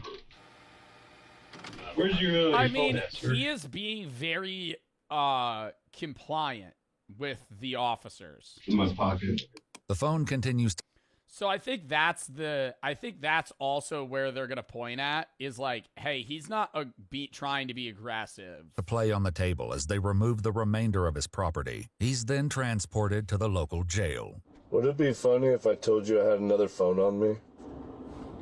Ooh, Brad. That would be a little funny, because they're supposed to take a bunch of stuff from you the first time. Yeah. and then they leave a lot of stuff. And then sometimes that happens again. That would be funny, right? It might be a little funny, yeah. Brian, I don't know all your backstory. Where are you from? If you don't mind, I'm not going to be as friendly as I normally am. Early up to you. Yeah. The following day, Brian posted a $20,000 bond and was released from jail. As a condition of his release, he was ordered to have no contact with the victim or his family and to wear a GPS monitor. The next morning, Brian posted a new video to Instagram, suggesting he still had... No, it kind of looks like he has a concussion, no? Like, you see how one of his eyes is so much more dilated than the other? Like, what is that a genetic thing, or... his future plans involving Joe. Like, look at that. Rogan. That's a condition?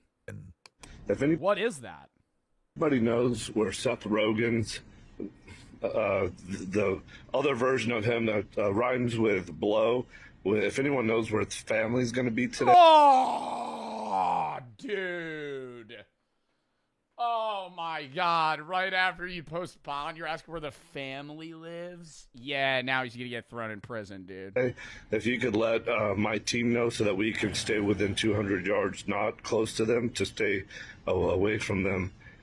And he's like shaking. Oh, please, actually, I redact that. Don't do anything to their family. If anyone who's... Why is he even just delete? He's like recording this and then he posts it. Just fucking delete it. Why? What? He's recording it, and before he posts it, he goes, redact that. Just, you didn't post the video yet. Just fucking, just remove the video. Around us can alert us that there might be... Oh, he's got to be on something here. Anyone with the last name Rogan around, then I'll happily go the other 200 yards. This thing will help me make... Oh. You know how good that feels on the ankle? And then we're going to go to the Capitol. At 7 p.m. every day, we'll be at the Capitol where they make laws. Rogan versus Liver King. I'm picking a fight. According to court documents, 47-year-old Brian Liver King Johnson was charged with terroristic threat causing fear of imminent serious bodily injury. His case was dismissed in November of 2025, following the completion of required counseling classes. Get less restricted content and an unfiltered... Bro. And that was a year ago, so like, what's happening now? He looks like he spent 26 years in Jumanji. He's just the rich and famous version of every insane homeless person I've ever seen. Dude has no internal monologue, only an external one. That's what I was saying. Oh my God. He's very clearly unwell. Yeah, dude, he was like crawling on his knuckles in the fucking interrogation room. Jesus. Next video.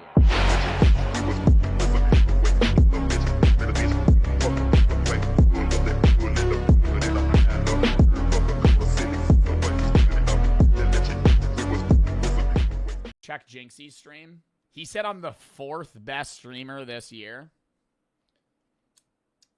I need to think. I need to think. Bro, he used to put himself like Jinxie. It's not even cocky to say this. Should he not put himself between 1 and 3?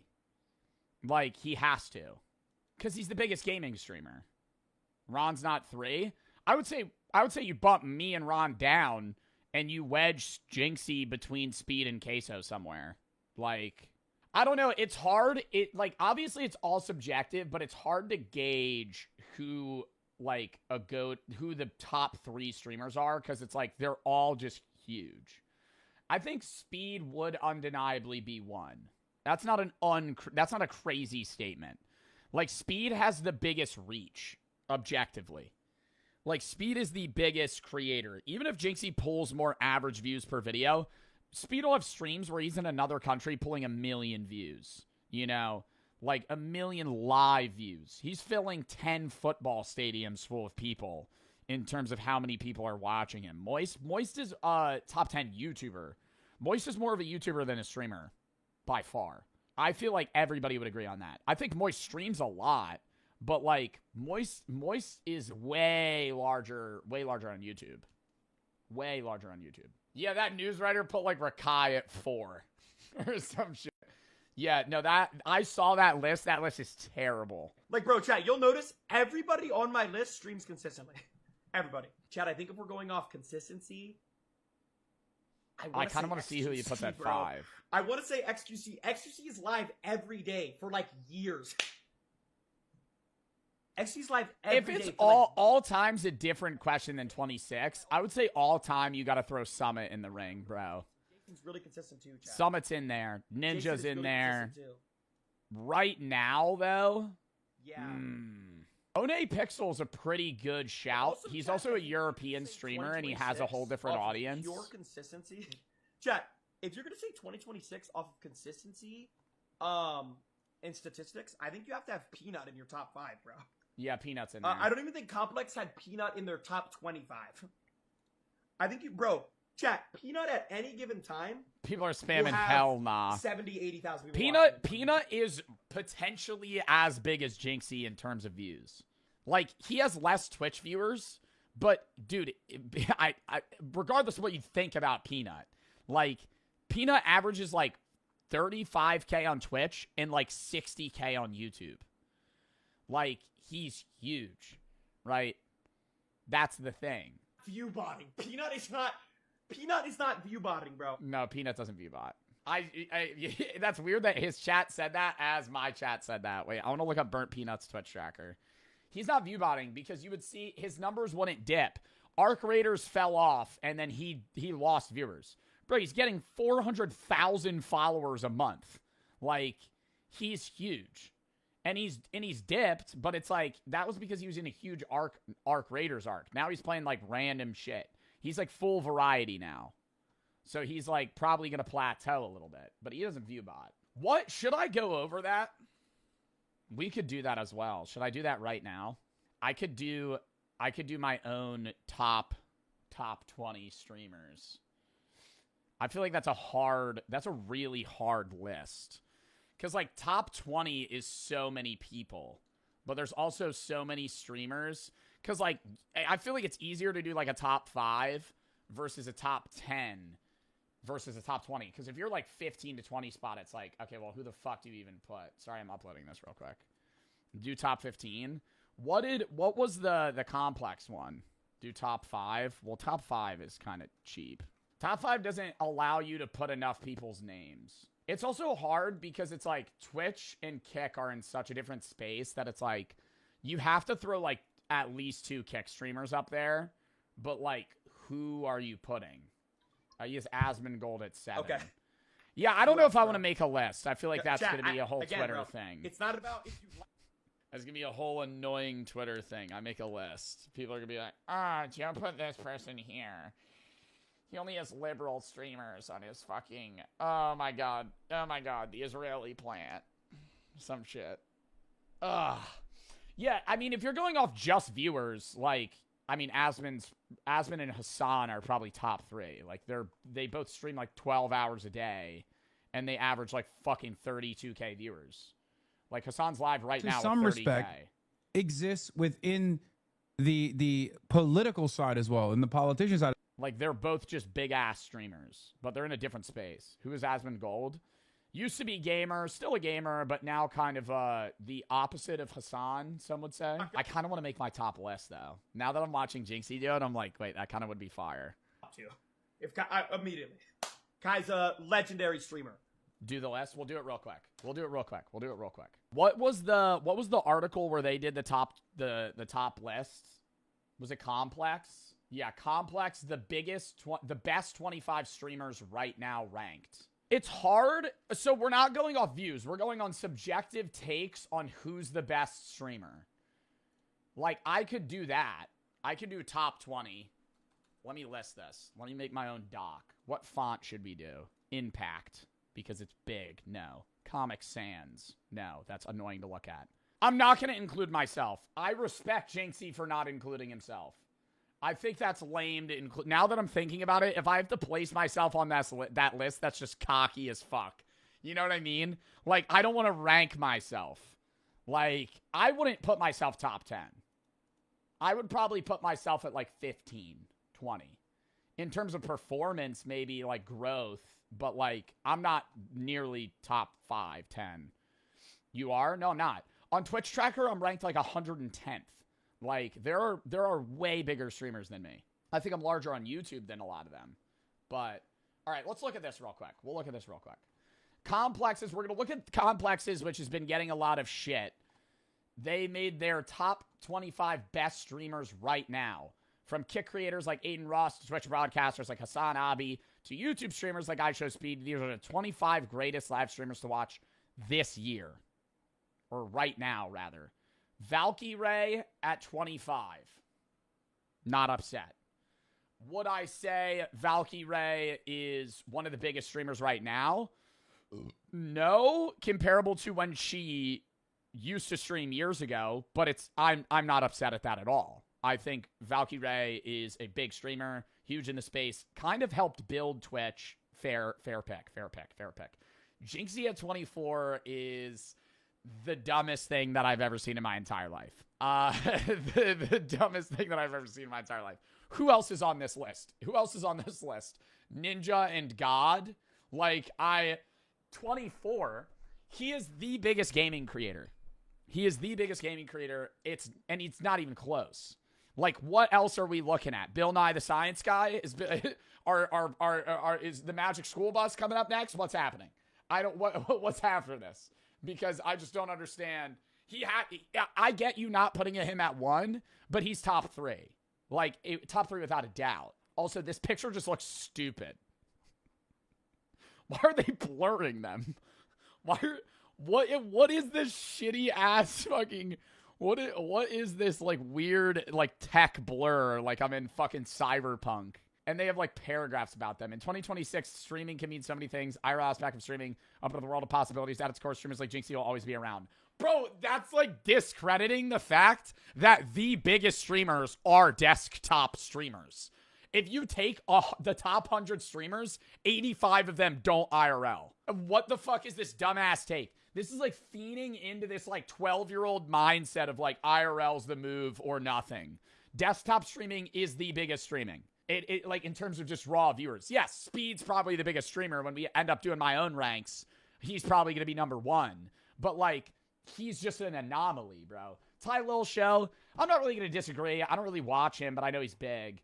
Anyone in top 25, I'm not really going to have any crazy takes against that. Unless they should be higher, But I'm not you put Hassan at 22, okay, fair. Yana 21, DDG. I don't think DDG streams enough. You got to look at hours. How many hours does DDG streams 60 hours a month. Oh, no, he doesn't. That was this month. 120. Yeah, that's fair. And he averages 8K. JC's calling you? JC is not calling me. Oh, I'll call him right now. He's looking at my stream. Bro, I'm going to call his ass on Discord. I'm not doing this shit. Where I fucking call him on the phone. Oh, he said he's not trying to call. Well, Jinxie, this is what I'll say. I'm going to do my own list. I think you put me a little too high at number 4. I appreciate the pick, though. I respect you immensely for not putting yourself on the list because it is kind of cocky to rank yourself, but I would say you're easily top 2. The Complex putting you, 24th is a spit in the face. It's not even close. I mean, what the fuck? 24 is nuts to put him that low. And not top 25's low, but bro, he pulled 400K views the other day. Anybody pulling that amount has to be top 10, instantly. So I just don't understand that. DDG though, I don't think is a bad pick here, for 20, but he wouldn't be on my top 20. He would not be on my top 20. I feel if you're doing top 20, bro, you gotta have to have a variety of creators that do different types of content and are all consistent. XQC makes sense. XQC streams fucking 15 hours a day. He wants to do it with you. I would do it with him. I gotta pull up his stream again. I mean, I don't know. I feel you guys are spreading misinformation. XQC follower/subscriber count 1 million. What the fuck am I looking at? Main platform Kick. It's not. His main platform is not Kick. Who made this website? A 5-year-old? His main website is Twitch, where he has 13 million followers. Who made this website? Bro, it's slop. Dude, you gotta realize 80% of these news articles about streaming is just spam posting, brain rot, That's all it is. Like, a base news article posting about streamers is just filling space. It's like guys that are just filling articles to get views so they get paid. Like, they have to, it's like filling a quota. Yo. Joe, what's up, dude? Bro, this is my first time looking at this shit, and I just gotta say, like, yeah, no, I didn't even peep the thing you were saying about the follower count being wrong. Dude, you gotta realize, like, I was just telling my chat, most of these websites that make articles about streamers, even though Complex is big, which is why I'm kind of shocked they're just this wrong, but, like, most articles just are slop that they're putting out. Yes. Wait, Joe, do you want to screen share, by the way? Oh, and then go through each, you want to go through each thing? I want to hear your insight on it. But first things first, bro. I'm literally watching your stream. They have XQC, and they say main platform Kick. It's not. And then they say follower/subscriber count 1 million. It's not. Yeah. It's like fucking 13 million. Like, did a literal toddler make the website? I don't understand. It's just wrong. It's just wrong. It's not correct. I haven't even been reading this yet. Did you read your I haven't read any of this. I haven't read your paragraph through this. No, wait, let me read. Oh, so you're just raw ranking your top 20 without even knowing what they said about you? No, I didn't read any of these paragraphs. No. They got your follower count right, or like close to right. Yep. But you're 24. In 2026, streaming can mean so many things. The IRL aspect of live streaming has opened up the world of possibilities for the medium. But at its core, streamers like Jinxie will always be around. Bro, that's like I was saying that's like a diss. That's like saying IRL's the wave and desktop streaming's like dead. But like it'll still be around. Like taxes. Like wait, my chat is saying that I'm pretty sure they just AI'd this entire thing. Which would like, what do you actually mean? make so Like much they sense. they like prompted ChatGPT to like make its They were own like, list? Hey, ChatGPT, give a summary on this streamer. And then they just did that 25 times. And just copy and pasted it. Yeah. Bro, nah, this is AI. DDG, if anything, is a student of the game. Any game, put him in any field and figure out how to win. Nah, that is like D1 dick riding. Like, that is like...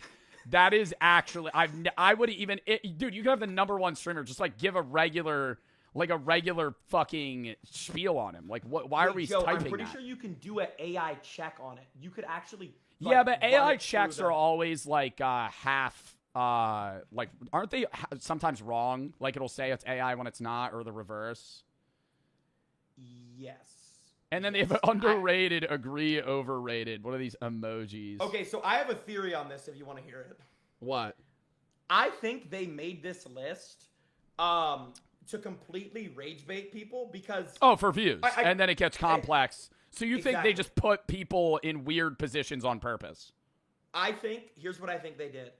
They clicked speed at 1, Kai at 2, and then literally clicked a random Bro, number but how are you going to put the best streamers right now and even have Kai on the list? Kai hasn't streamed since 2025. Yeah, like, and on top of that, it even narrows it down to say 2026, where Kai has not logged a stream in 2026. Kai's been live in over 6 months. I just don't understand. I don't understand. But what I think is, if you make a list so fucking bad and incoherent, what ends up happening is there's so much buzz around it. Because, like, if you make a proper list, it's kind of just boring. You know what I mean? So maybe they just made the most brain-dead list ever, and that was their plan. Because last year they did the same shit, but this year it, like, blew up more. Last year they did the same exact shit. It was just as insane. But, it was this bad. I mean, I'm on 18. It was not this bad. Some of these, bro, but like, here's the thing is like, I'm not going to be like, oh, you have XQC at 19. I'm not going to like diss that. Like that could be like a subjective take. You know what I mean? Like top 20, like some of them, it makes sense. See, I don't know. Yo, go to academic. How much does academic stream, chat? Like, what is this list? Does academic stream? Like, main platform Rumble. No, he streams. He's a big streamer, but like, I don't know. Like, I don't think you could have that many guys. Like, see, Agent top 16's fine. Adapt, sure. Your age. Queso at 13. At 13 is like terrible. That's a terrible pick. Doesn't he have the second most subs right now or some shit? Yes, and bro. he's the second most subscribers. He's averaged 50K every month for the last year.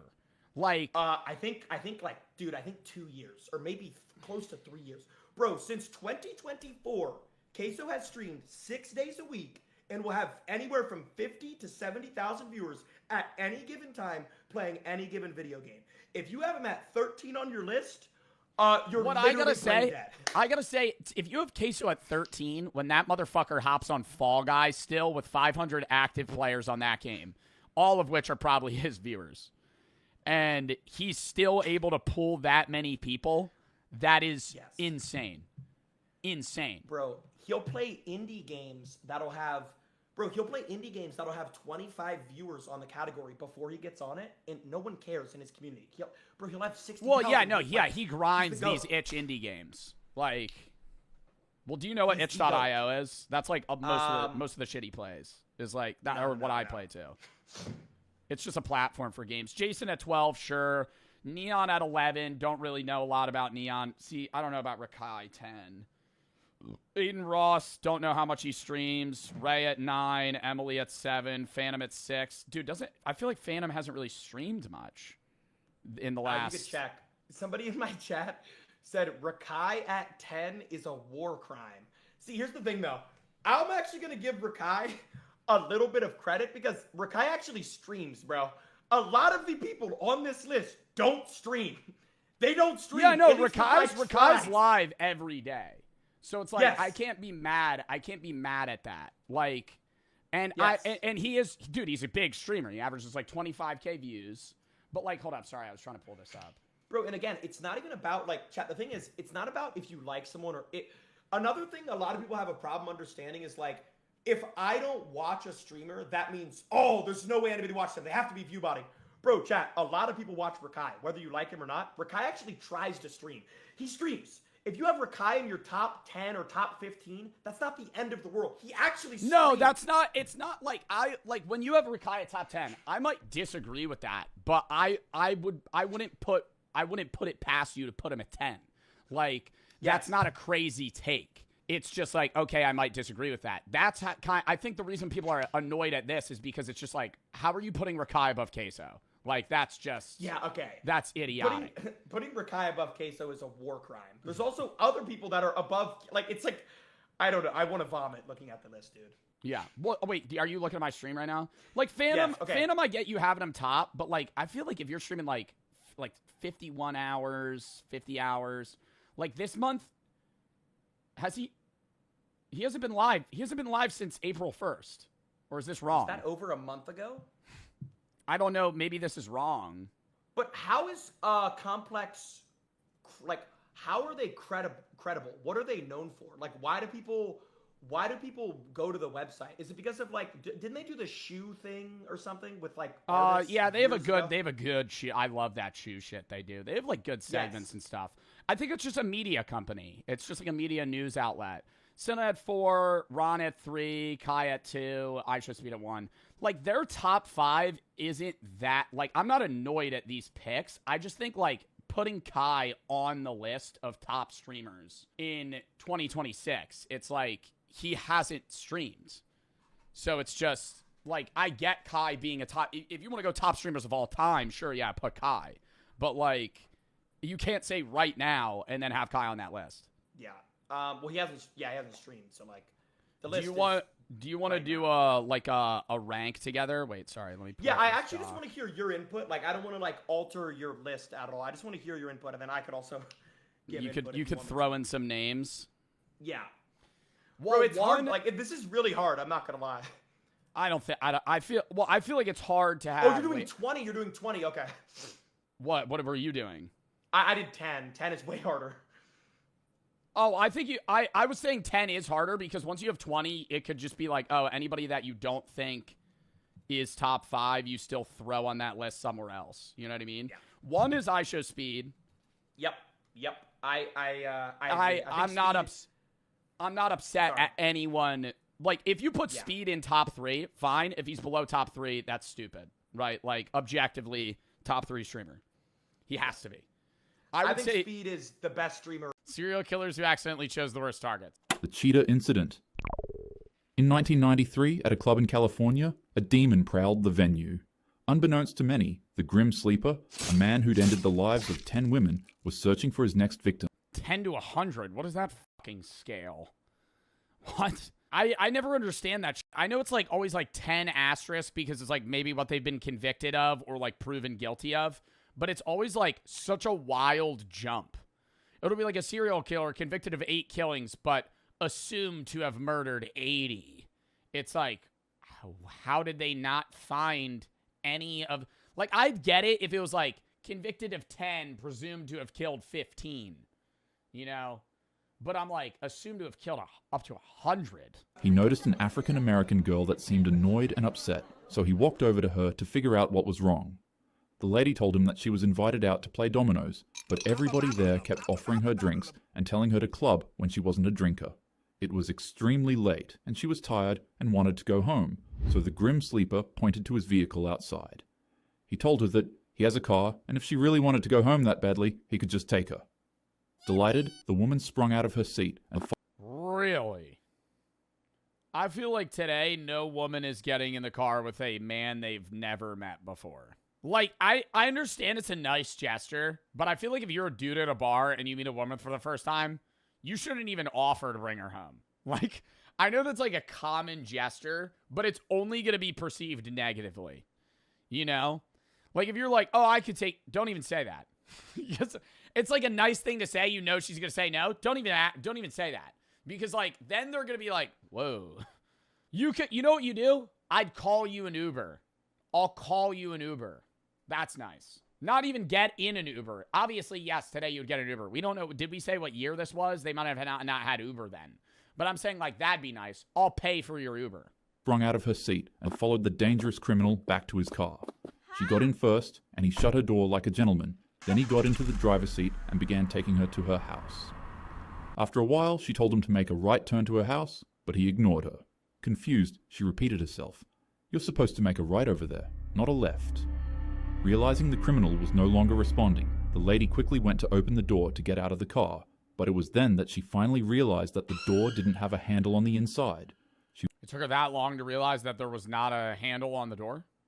No way. So you just start punching him in the face, dude. He's in a driving vehicle right now, like he's going to have to pull over. You ever see that one video of an Uber driver that was, you know, I guess fucking driving people around at like 1 or 2 in the morning, like really late at night. These 2 dudes get in the car and they point a gun at him. He just floors it. He goes, you want to die? And he just starts going like this and fucking like ripping the wheel back and forth. They start crying in the back, like begging him to get out of the vehicle. He ends up like slamming on the brakes, just runs out. They fucking run away. I'm like, wow. I'm not saying that's what you should do, but holy shit. That couldn't have gone worse for them. Becoming filled with joy, the monster finally revealed his intentions to the woman. And as you could probably guess, they were horrible and evil. But there was only one problem with his plan. The woman he was talking The woman knew jujitsu and had an Italian stiletto knife. To wasn't any ordinary person. The Grim Sleeper had accidentally trapped himself inside a car with the cheetah, also known as the most dangerous woman in the world, a title that would be... No fucking way. You're a serial killer and you pick up a woman and she ends up being like one of the best boxers. Given to her just 1 year later as she'd go on to win the 1994 kickboxing championship. When she was young, she was ruthlessly bullied and chased around the town. Her uncle was a martial arts master, and unknown to the Grim Sleeper, her uncle forced her to fight him every single day in order to get her black belt. At the end of the day, Dude, I feel like even then the worry for her is like, if I knock this guy out, we might just crash and I'll die anyway. You know what I mean?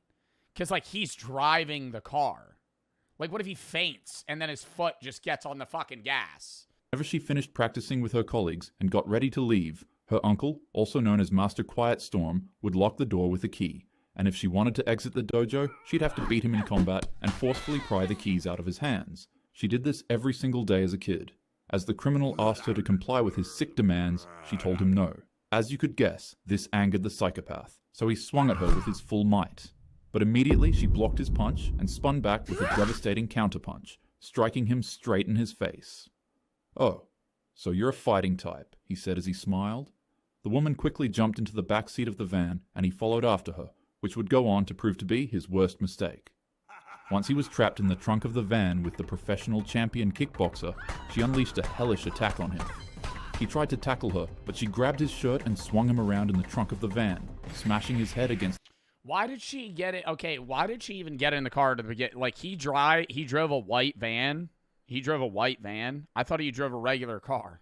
...the inside of the vehicle. She then flipped his shirt over his head while unloading a flurry of non-stop punches to his face, causing him to fall backwards on his butt. At this point, the girl noticed that his pants were unbuckled and falling down, so while they were still in the trunk, she stomped on his chest and grabbed his, and pulled them so high that she thought she ripped them off of him. The grim sleeper shrieked like a banshee and began crying out in pain.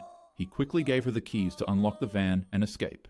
But before she left, while still pulling his royal jewels, she told him, "When I say no, it means no," before delivering a nasty right hook to the crying man, nearly knocking him out.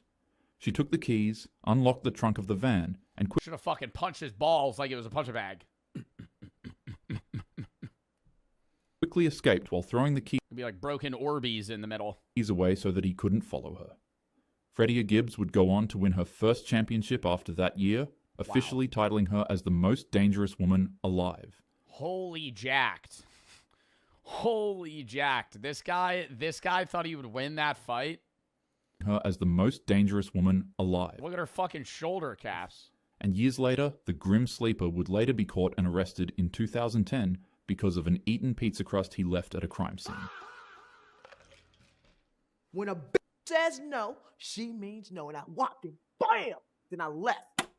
The Night Stalker. In the summer of Did she report it after that, or she just walked away? What do you mean she just... And then I left like she just walked out? 1985, the city of Los Angeles became gripped by fear. Night after night, a mysterious intruder slipped silently into homes across Southern California. He struck in darkness, often entering through unlocked doors or open windows while families slept, and he did the absolute unthinkable to his targets. If there was a man in the house he broke into, he would immediately just end them, then he would attack and assault the man's family, often carving evil imagery into women and anybody else in the house, and then he would stab them until they perished. Victims described him as a thin, satanic man that had wild eyes and reeked of sweat and cigarettes. Police didn't know his name yet, but the media soon gave him one, the Night Stalker. This individual had 15 victims. Why do I know the name the Night Stalker? Is this like a known serial killer? I know this is all about serial killers, but I feel like the Night Stalker is like a very... Oh, the Netflix documentary? Richard Ramirez. Tied to his name, and he by all means was a top priority to officers in the nearby counties. On August 31st, 1985, he casually strolled into a nearby convenience store to pick up a beverage because he was thirsty. And right next to the drink he was grabbing... Wow, I feel like this is a really interesting video because you always know about serial killers, but a lot of the time you never know how the fuck they even got caught. You're just like, oh, this guy killed 20 people. He noticed a rack of newspapers that all had a wanted poster of his face on it. He immediately panicked and darted out of the doors looking for an individual to target and carjack so that he could leave the area. The criminal jumped into the car of a 28-year-old woman named Angelina. Without wasting a second, he began to punch her in the stomach and forcefully steal her car from her. What the Night Stalker failed to notice is that her neighbor was nearby watching it happen, and he also had huge balls. As the neighbor ran over to help Angelina, the Night Stalker told him to stay back and warned him that he had a gun. The 50-year-old neighbor called his bluff and ripped the scumbag right out of the car. And it was at this point that this man had realized that he'd chosen the absolute worst neighborhood to do it. Yeah, dude, you're face down. You got some big-ass dude standing over you. Bro, you about to get Donkey Kong ground pounded. Holy. Carjacking in, because he instantly found himself surrounded by a huge, angry mob. Everybody in the neighborhood knew who he was. They knew all of like a bunch of people fucking surrounded Michael Myers, dude. His crimes, and worst of all, they weren't police officers, so their idea of justice wasn't jail, it was death. The crowd of people beat him viciously. Angelina's husband ripped a steel rod out of a metal fence and began smashing his head with it, while another neighbor attacked him with a makeshift spear made out of barbecue equipment. Multiple people grabbed and tugged at him from different directions, beating him senselessly with anything they could find. They beat him so bad that when police showed up, he began crying out, "I did it! It's me!" begging them to arrest him. Reports state that once he was arrested, he began speaking Spanish to himself, saying, "Thank goodness the police came and arrested me. I'm so lucky. When he was... Wait, is that a video of him? The police came and arrested me. I'm so lucky. When he was taken to the police station, a crowd of 500 people surrounded the building chanting, "Kill him." He doesn't look that fucked up, though. I know he has like a head bandage on.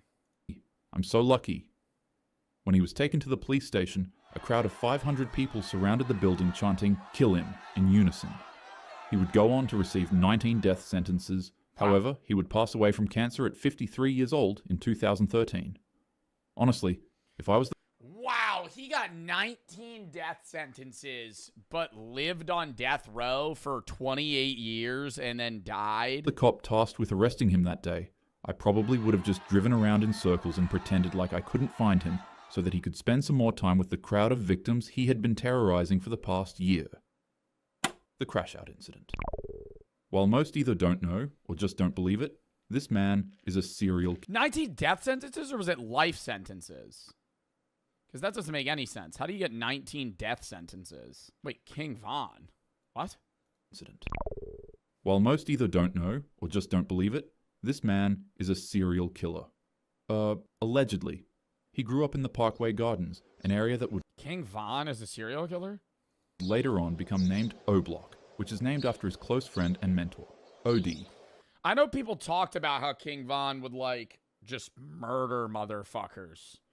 But, bro, he killed 9 people directly. Yeah, but I'm saying, isn't a serial killer somebody that's not, like, I feel like King Von's a murderer. Isn't a serial killer somebody that's, like, doing it in a specific way and, like, leaving trails or something? It's not just like, oh, you've killed 10 people. Like, I thought a serial killer is like somebody, what is that called then? Is that like a different type of serial killing? Yeah, like Dexter, like somebody that has a thing that they do. When he was murdered. A little later, Pontoon, another one of his friends, would pass away in the same way. And, I'm genuinely saying, like, most serial killers have a thing that they do, right? They target a specific type of person, kill them in a specific type of way. I'm saying if King Von just shot and killed 9 people, I always thought that's just a mass murderer, not a serial killer. And, I should probably mention that his father was also murdered when he was 11, but he still had a brother-like figure that he kept around as a close friend.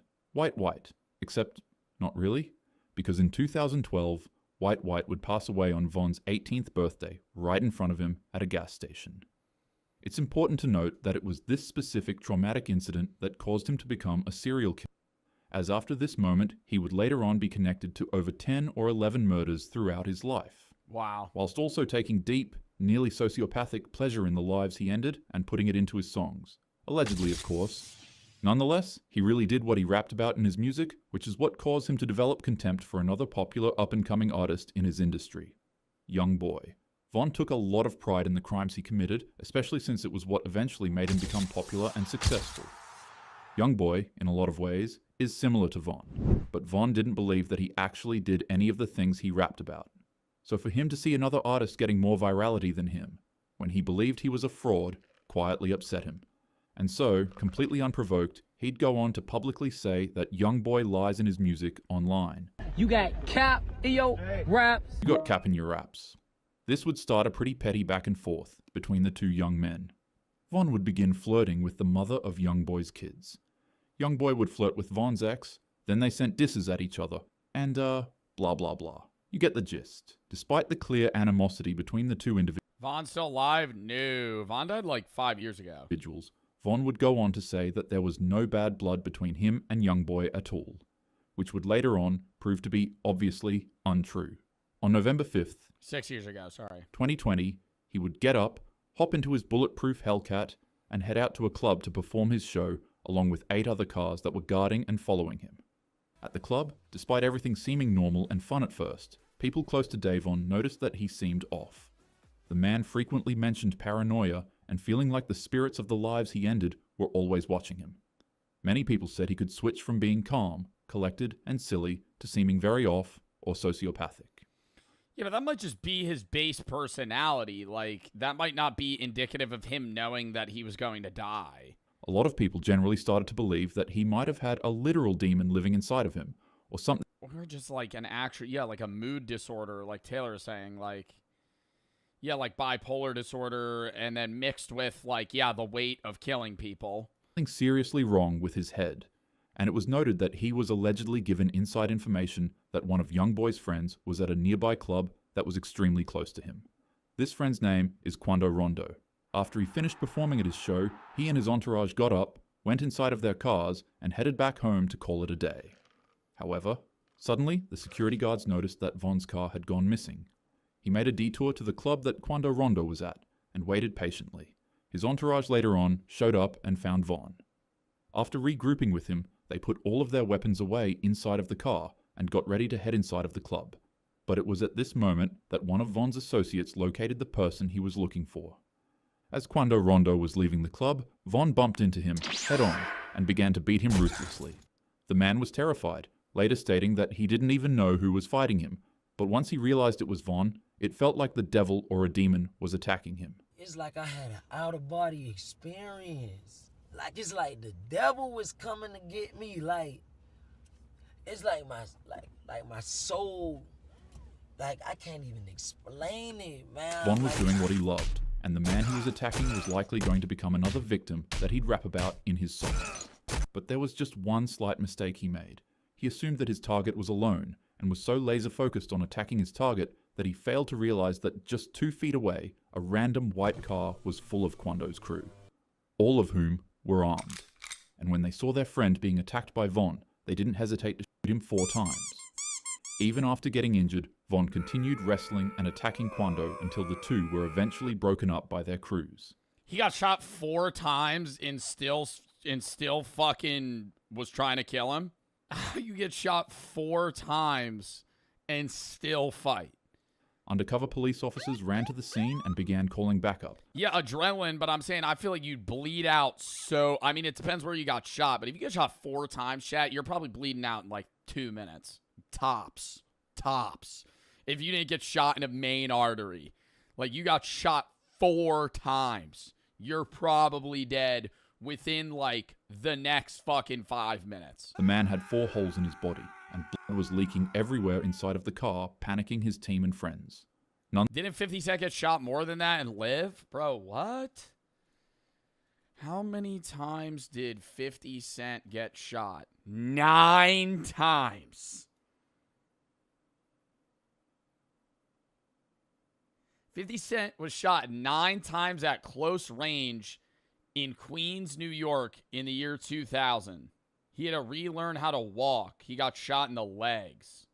I mean, I feel like that's also him getting lucky, too, on where he got shot. Caliber of bullet matters. It's not even just caliber of bullet. It's like caliber of bullet and then what type of round of that caliber it is. Like, is it one that's going to fracture inside? It's like a home defense round that's going to fracture inside somebody's body. You know what I mean? He was still alive. It fucking explodes once it hits you. And conscious. He'd even go on to tell his friends. He got shot in the face, too? Oh, my God. Yeah, hollow points. To calm down because he was fine. While he was successfully delivered to the hospital, during surgery he'd suddenly shoot up awake in cold sweats. Wow. He'd throw the nurses and medical staff who were operating on his body off of him and then began swinging at them. And Von made it through 2 surgeries. He had 3 surgeries ago. He made it through 2 surgeries. And then after the second surgery, he hopped off the bed and started fighting the nurse and said, "Where his gun at?" In a state of complete shock and panic, he began searching for his gun on the surgery table, but then froze. And suddenly, as he woke up, he collapsed from shock, marking his end. To think this situation... He died? That's how he died? I knew he got shot and died. I didn't know he got shot, rushed to the hospital, survived 2 surgeries, and then stood up and immediately died afterwards. Stemmed from about 5 or 6 words. Is there like a reason that happened? Words is insane. Like, is there a reason he had that like burst of energy? The spoon incident. A newbie walked into the prison earlier that week, and seeing that he was fresh meat, an atrocious criminal named William Roberts decided it was time to assert some dominance over him, since he seemed like the perfect target. It's unclear exactly what sick intentions William had in mind for the man when he approached him, but what is known is that when the two interacted, the monster began to boast and brag about the most heinous crimes he had committed in an attempt to put fear into the heart of the man and make him yield to his requests.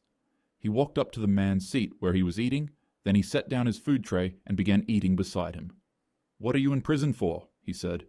"Because I'll let you know that I'm practically allowed to do anything I want. I'm in prison for having my way with a 4-year-old. And look, I'm still here. So what about you? Are you here for car theft, insurance fraud, reckless What the fuck? driving?" After sitting and listening to William's monologue, the man calmly responded to his questions. "I'm a serial killer. I'm in here because I ended a man that was bragging to me about the horrible things he had done to multiple kids. I strangled him so hard that emergency responders said his face became blue like a pair of jeans, because I hate predators. They thought I was crazy, so they sent me to a mental hospital where I bumped into another person who did the same horrible thing to kids. And so I ended him too. And now they've sent me to this prison, and just like deja vu, I have another predator telling me the same thing. I just ended the life of another prisoner 2 hours ago. I hid his body under my bed, and I hoped I wouldn't need to do the same thing to another person for a while, but I guess I was wrong. William Roberts just What? bed, and I hoped I wouldn't need to do the same thing to another person 2 hours ago. I hid Wait, he killed somebody 2 hours prior? his body under my bed, and I hoped I wouldn't need to do the same thing to another person for a while, but I guess I was wrong. William Roberts just happened to choose the absolute worst person to brag to about his crimes. He was talking to Robert Maudsley, a serial killer specifically known for only targeting predators. And in the blink of an eye... 70 years old? 70-year-old serial killer. Oh, he was in Hannibal Lecter's cell for the past 45 years. Oh, I thought he was 70 when this happened. I was going to say, no, man, no way that dude had that strength. Serial killer specifically known for Killed 3 more prisoners behind bars. only targeting predators. And in the blink of an eye, Maudsley grabbed the spoon off of his food tray and jammed it into William's face. He screamed horrifically, but Maudsley didn't stop there. He ruthlessly beat and continued to carve away at the man's face with his spoon. He stabbed him over and over again, and somehow nobody in the prison noticed what was happening at all. William screamed and pleaded for help until he couldn't anymore. After Maudsley was finished, he calmly walked over to a prison guard and told them that 2 prisoners would be missing from the roll call today. Extremely concerned with that ominous statement, the guards ran into Maudsley's prison cell and found the body of William and another prisoner. William's face was unrecognizable, but most Who was the other guy that he hid in his bed? horrifyingly of all, his brains were carved out of his skull with a spoon sticking out of it. Oh my god, like scooping it out like it's fucking ice cream. The prison guards immediately believed that Maudsley must have cannibalized the man's brains, but he Like ate his brains after he killed him? calmly denied the accusation and said Oh. something around the lines of, "No, I wouldn't do that, nor would I lie about it." The man would later on be placed inside of a glass box where he would go on to spend the rest of his life in solitary confinement. Most people in life are amazing to be around. Oh my god. Wait, so he did that and then, well, because he kept killing people, they eventually, that's why it was Hannibal Lecter's box, because he would just keep killing people in prison? But every once in a while, there is a chance that Bro, that's wild though. you could bump into a psychopath, so always take precautions and always be prepared so that you too don't end up as a victim. Have a happy day. Why do we got like a fucking vibey goat video? Holy chill goat video at the end? What the fuck? WVid though? King Von was literally just Springtrap. Wait, actually, I can't believe he got up on... I never knew that. That he got up on the fucking operating table. Like, just woke up. I'm assuming they had him sedated, too. And then he, like, pushed through. Maybe they didn't sedate him. I don't know. I don't know what, like, the process is if you're, like, bleeding out like that. Fire the anesthesiologist? I don't know, man. They were waking him up? Oh, you think you think they finished the surgery and then they needed to wake him up and then he just fucking got up and died? I don't know. I feel like he had to still be bleeding out or something for him to just instantly die after that. All right, we're going to do this.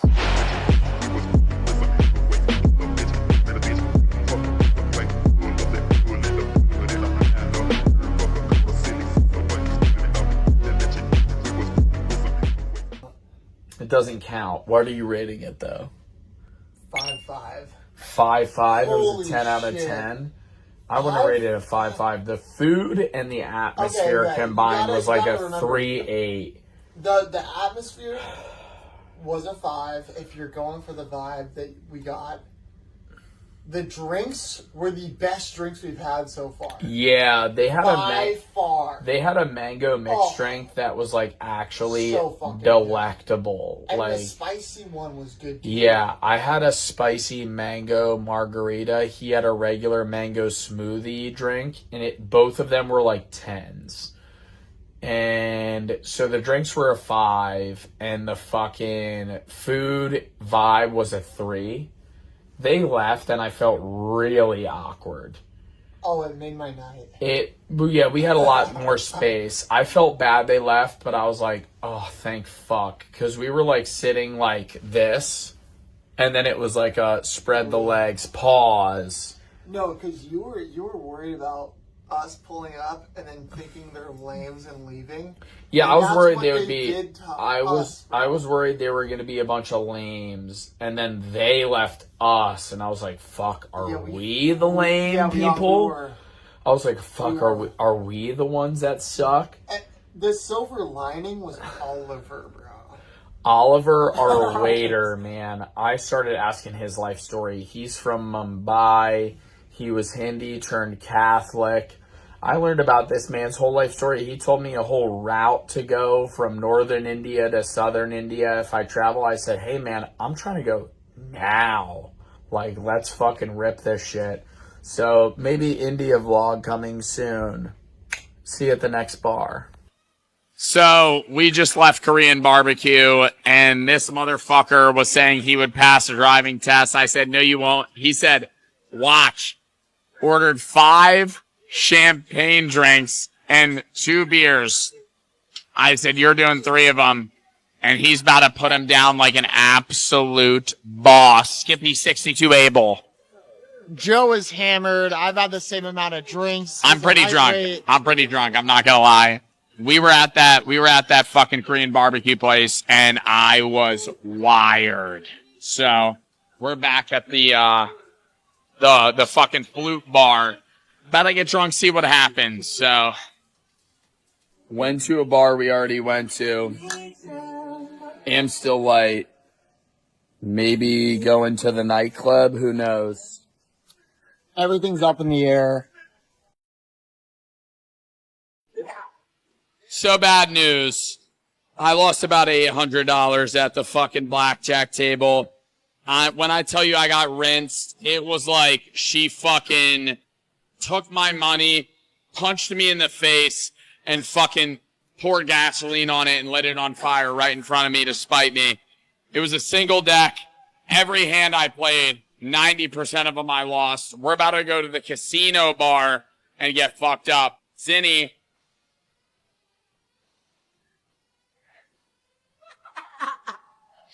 $3 milligram.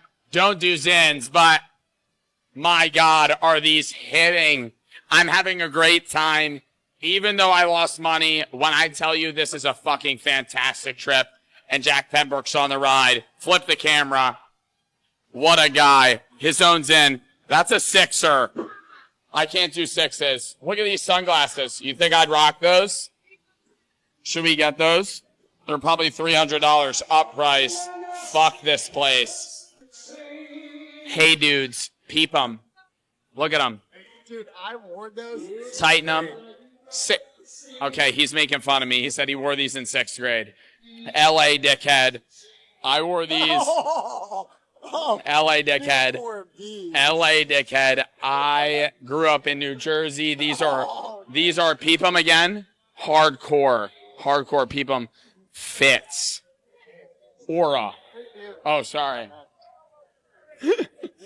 Oh my God, the fucking casino's popping. Guys, what are the odds that it's my very last hand? It is your last hand. Wow, what a coincidence.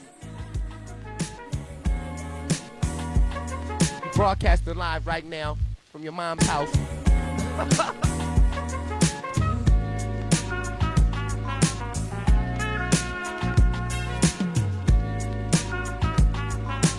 Make sure y'all tune in and don't miss another show. Because if you do, I'm going to definitely rock your girl.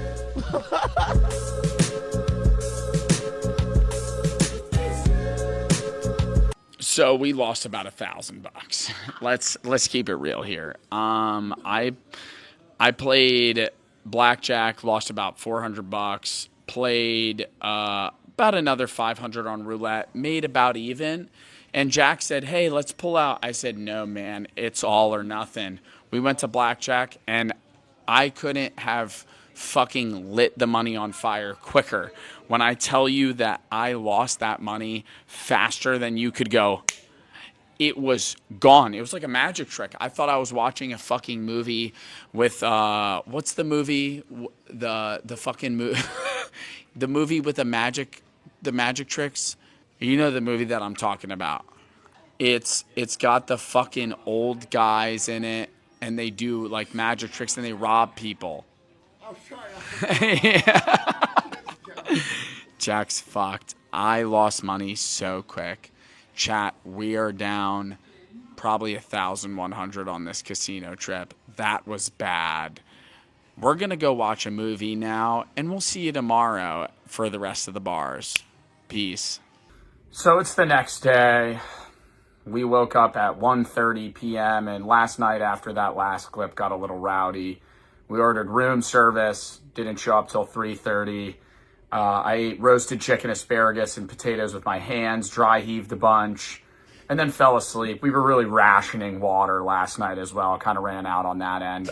Jack spilled popcorn all over the floor and ate an entire like cheesecake dessert with your hands. I don't remember. Yeah. So tonight we're probably going to review some more bars, go to a club, might go to this comedy show, Rob Little. Hype that up real quick. Rob Little. Editor, throw up an image of Rob Little.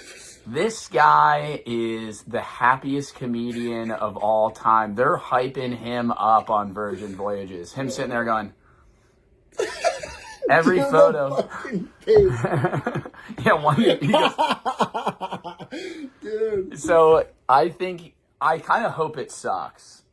If it's good, I'm going to be severely depressed. I think there's a good chance it is good, because it's like, why would they hire this motherfucker if he sucks? I'm hoping this is like his first gig, because if you look him up on YouTube, He has so many There's YouTubes. like an AGT video from 15 years ago, and it's like blank from then on. So There's nothing. So you think he's been on this cruise? Maybe that's been... He signed like a 15-year contract. He's like, I'll do it for $5 million. He just lives on the boat. Yeah. I don't Dude, know. we'll see. Yeah, we're gonna go. We had the idea. I doubt we're gonna. Do you actually think we'll do that? What? Every time he makes us laugh, we take a shot. That was a hypothetical.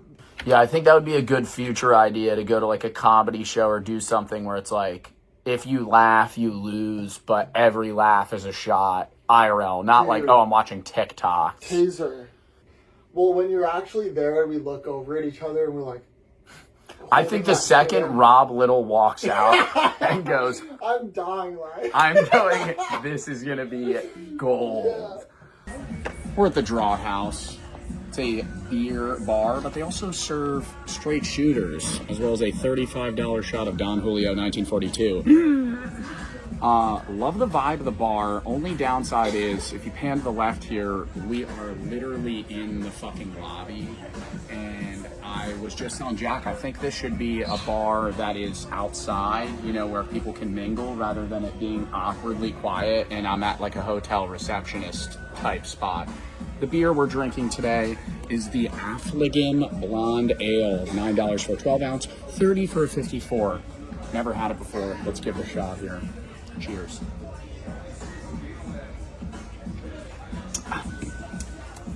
I got one too, so. Yeah, it's, I would say, a mixture between a Miller Lite and an IPA.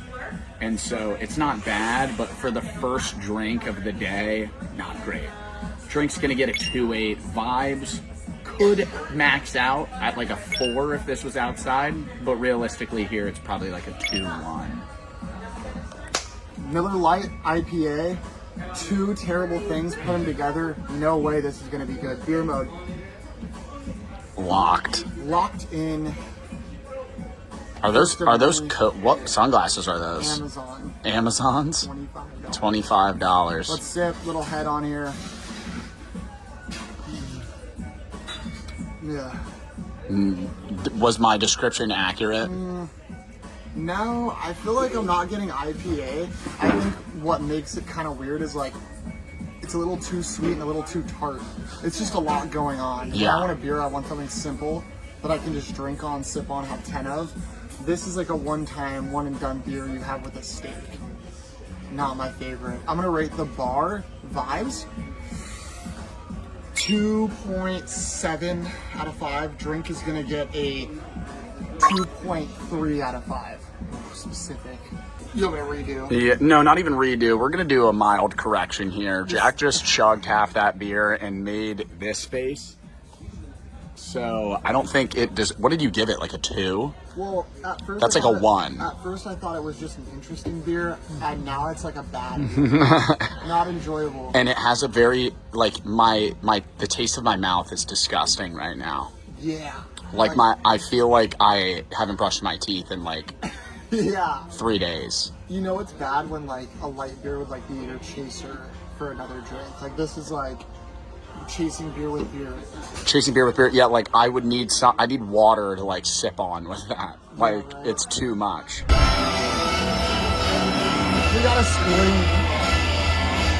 Yeah. College comic of the year. Good evening, ladies and gentlemen. Welcome to the stage, Rob Little. Woo!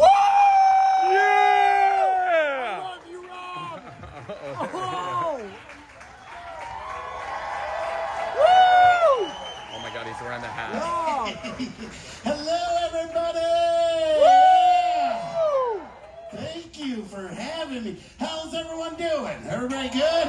Woo! There's my ladies. I see you already. I did a show earlier in the week. Did anybody come see the show I did earlier in the week? Clap if you did. Clap if you did. Not many, yeah, because they added it at the last minute in the manor, and they some other show couldn't do it, so they're like bringing the big guns. Yeah, and I think they just meant big boys, what they meant. And I went in there, and I think it was just you ladies were the only ones in there. So thank you for being back with me, my little black girls. I love them. They know I do. They know I love them. So I appreciate y'all coming out. Hi, ladies. Some of you look a little scared up front. That's all right. You're gonna have a good time either way. Why are you're doing the Pledge of Allegiance before we start or something? We're outside. We left the Rob Little comedy show. That Rob Little show, we left. And let me tell you, that was, when I say low grade racism jokes, like he goes, "Oh, you're Hispanic? Oh, to you, I'm Robert Pequeño." And the fucking audience dies laughing. Jack leans into me and goes, "This isn't funny." This couple in front of us goes, "Stop talking." I was a little too harsh. He obviously is working for the crowd that is watching him. He's not lame, the people are. He's been doing comedy for 20 years. Obviously, he probably has good material, but the material that he needs to do on the cruise ship is obviously something that works for the people that are watching it. I'm just 25 years younger than the average person there, so I didn't enjoy it that much. Comedy's subjective, though, so I can't complain. Hard pivot. Hard pivot. Well, let's go to the nightclub. All these crap niggas know the deal. All these crap niggas know the deal. All these crap niggas know the deal. It's on the reels.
Holy shit, Joe.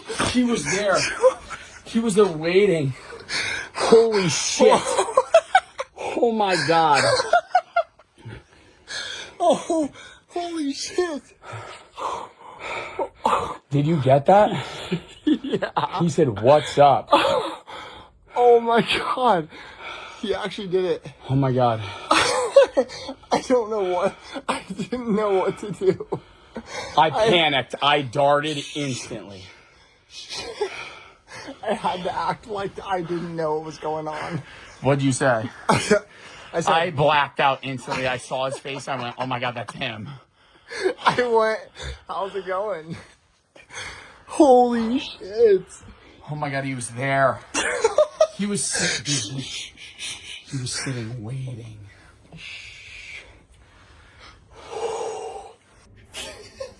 Holy fuck, he wants to have sex so bad. He's cheating. He's actively cheat. Like he's like his husband's asleep and he's trying to fuck. We should go meet him. No. You go. I'm not going out there. I'm going to meet that motherfucker. Zero chance I go meet that motherfucker. Bro, I filmed Jack talking to him at the club, and the whole time I'm going, oh, they're just like talking about swingers. The dude puts his arm around Jack and leans in. I go, oh.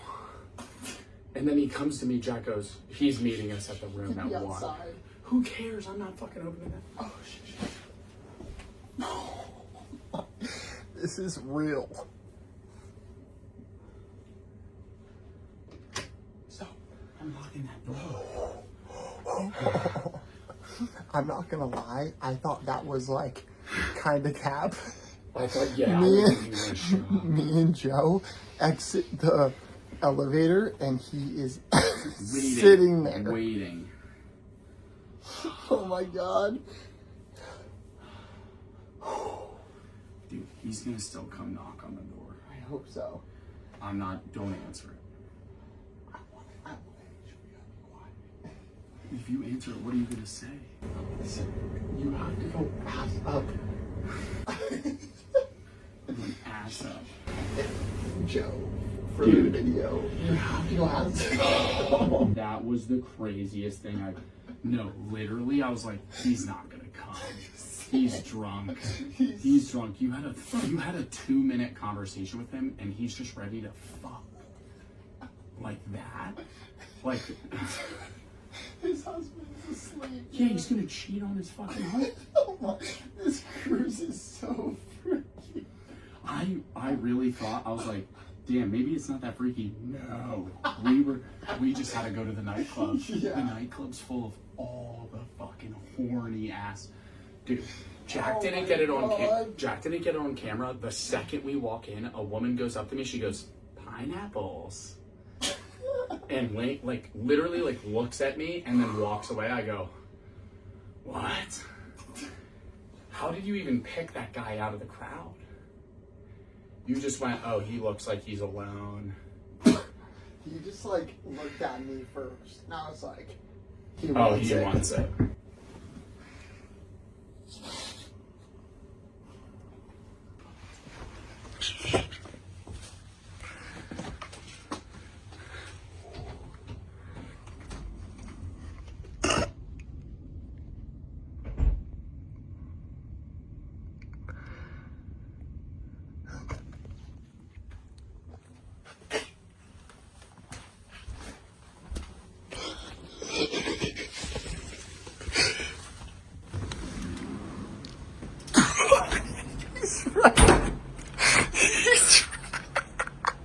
That motherfucker knocked on the door. He heard us sprint away.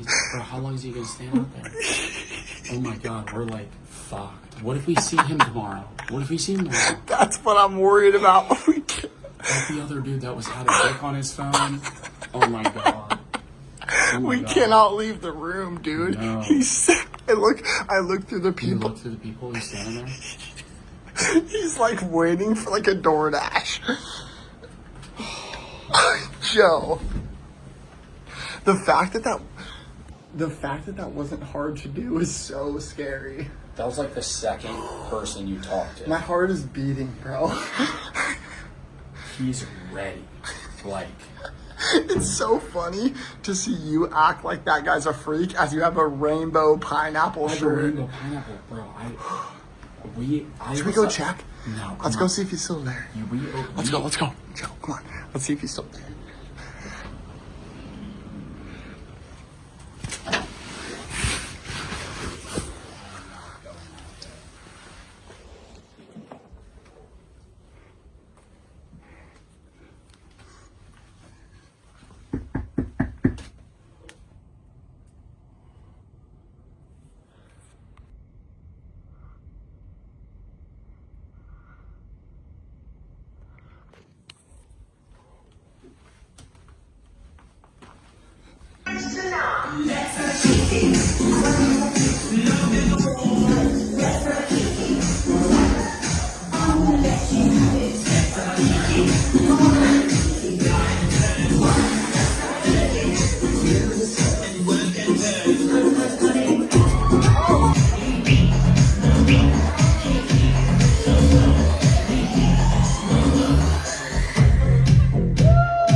What the fuck?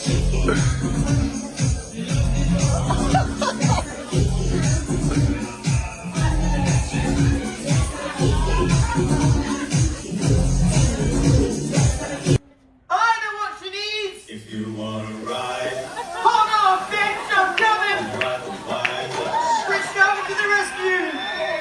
If you wanna ride, Easy boy. Yeah. You do what you need to do. I tatted a porn star as well. What? On a cruise or? Yeah. Last week. She didn't tag me. She said she would and she didn't. I was gutted. Committed now. Oh my gosh. Is it good? It looks awesome.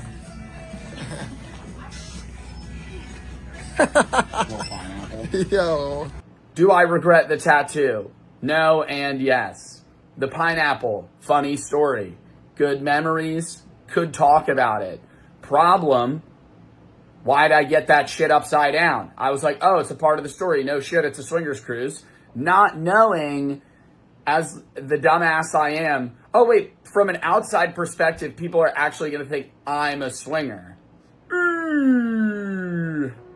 Kind of like a hangover tattoo. Well, can't change it.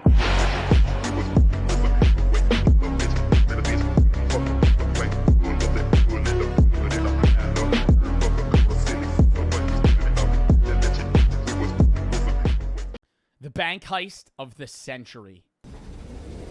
Jenny is working the night shift at a cash depot in Sweden. She's counting banknotes, tons of money. But by now, it's just pieces of paper to her. Routine, really. Just like these Why is it low quality? Oh. headphones she and the others are wearing to block out the noise. But suddenly, a new sound starts to creep in. Wait, is that a helicopter?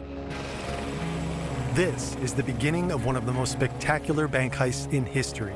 Robbers will strike several Well, the problem's you already need a helicopter, bro. What? I feel like the ideal bank heist is like you get in and get out in the middle of the night when nobody's there. You drill a hole into the bank vault, steal the gold out, drop it downstairs into a boat because you're actually in, what's that city that floats? I'm just describing the plot of a movie with Jason Statham. Venice. You're actually in Venice and you drop the gold through the floorboards and it falls into a boat in the water and you drive away. And of all things, the security camera at a local McDonald's will provide a crucial clue.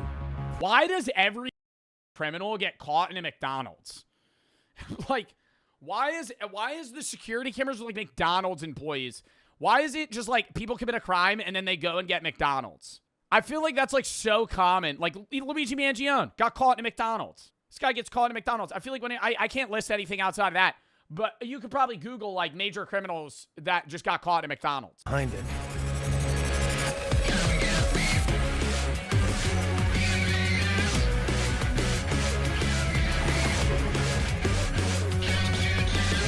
September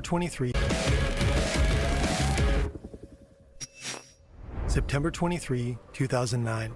Spectacular robberies in Sweden have been making headlines for several years now, but this heist tops everything. As the international press turns its attention to the small town of Västberga, the authorities are clueless. How much money was stolen? How many robbers were involved? And why couldn't the Dude, the bank heist, I know this is going to be a cool video, but the ideal bank heist is you rob the British gold vault. It's just so hard to do. Because it's not only like majorly protected, you're stealing something that weighs thousands of pounds. Like, where are you going to put the gold? Like, if you steal that, it's like billions of dollars. Isn't it like $1 trillion in gold? Not $1 trillion. It's a lot of money. How much gold is in the British vault? 5,000 tons of gold. 200 billion pounds. Money-wise, not pounds like weight. According to a Swedish daily newspaper, police didn't reach the cash depot until 30 minutes after the alarm was triggered. Meanwhile, the nearest police station is only a 15-minute walk away. What happened? Official statements are vague. The security company that owns the cash depot stays quiet too. G4S is one of the largest security firms in the world. They install security systems and protect sites such as nuclear power plants in the US and even the Pentagon. Right before the end of the month, depots like this one are packed with cash, so people across Sweden can withdraw their salaries the moment the money arrives. A pretty good time to strike. So far, only one thing is clear. This is the first robbery in Sweden to use a helicopter. A Bell 206. It's a relatively small light chopper. How do they not track you from that though? Because it's like this isn't fucking 100 years ago, man. This is 2009, 2010. Isn't there going to be like a paper trail of whose helicopter this is? Low altitude? No, I'm not saying track you like with radar. I'm saying if they go, hey, that guy just stole money with a helicopter, they're going to go, what was the helicopter? A Bell 206. Who bought it? It's stolen. I feel like they're going to route you back, man. I feel like after like 9/11, stealing shit got infinitely harder. There are security cameras everywhere. They're going to go, okay, it was stolen. Was there anything around there? Was there any? Okay, there was a stolen car. Was there anybody that found that? At some point, they're going to see you on a camera. And it's a McDonald's. The best-selling models ever. It can carry 5 people, including the pilot. But it isn't built for heavy loads. A well-known Swedish criminologist speculates that the robbers could have stolen up to 1 billion kroner from the depot. Back then, about $130 million. Helicopter experts, on the other hand, say that carrying that much cash, it should have crashed. So how the hell did they pull this off? September 23, the early morning hours. Mittinge, a small town known for its sea views and peaceful atmosphere, is asleep. Alongside holiday homes, the town also has a hangar, housing these 2 helicopters. They belong to the Stockholm police. And this man sneaking through the bushes has his eye on them. Under each arm, he's carrying a plastic box. The man places the first box in front of the hangar. Then he moves to the back and places the second one. Then he returns to the hangar's entrance and pulls out a hatchet. He smashes the numbered entry pad several times. Finally, he disappears back into the darkness. I don't know, bro. I just have the take when it's like, you're this meticulously planning a crime to steal, millions of dollars worth of money. Aren't you equally smart enough to, like, con the system in a legal way? Like, I truly believe that, like, these guys that, like, fuck the system and, like, find loopholes in the government tax code could as easily just commit crimes. And vice versa. Like, if you're somebody that's smart enough to rob a bank and get away with it, you're probably smart enough to just actually make money. Nothing happens. The man walks to the nearest bus stop and gets rid of his gear. His part of the job is done. Now it's up to the others. Back at the depot. Down here, Jenny and her colleagues are counting cash. Up here, a Bell 206 barrels toward the building. With remarkable precision, it lands on the roof. Perfectly positioned between the glass pyramid and the edge. 3 people jump out. One is carrying a submachine gun. Another runs straight toward the pyramid and swings a huge sledgehammer at the glass.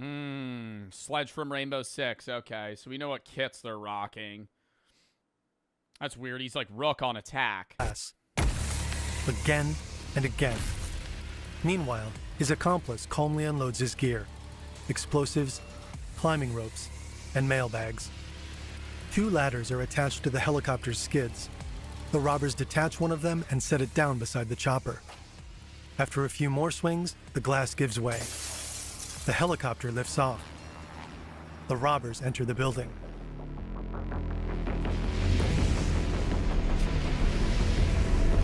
Yenny's boss spots them. He knows they're coming for the counting room, so he rushes back and yells, "Secure the money!" Then he triggers the Secure the money!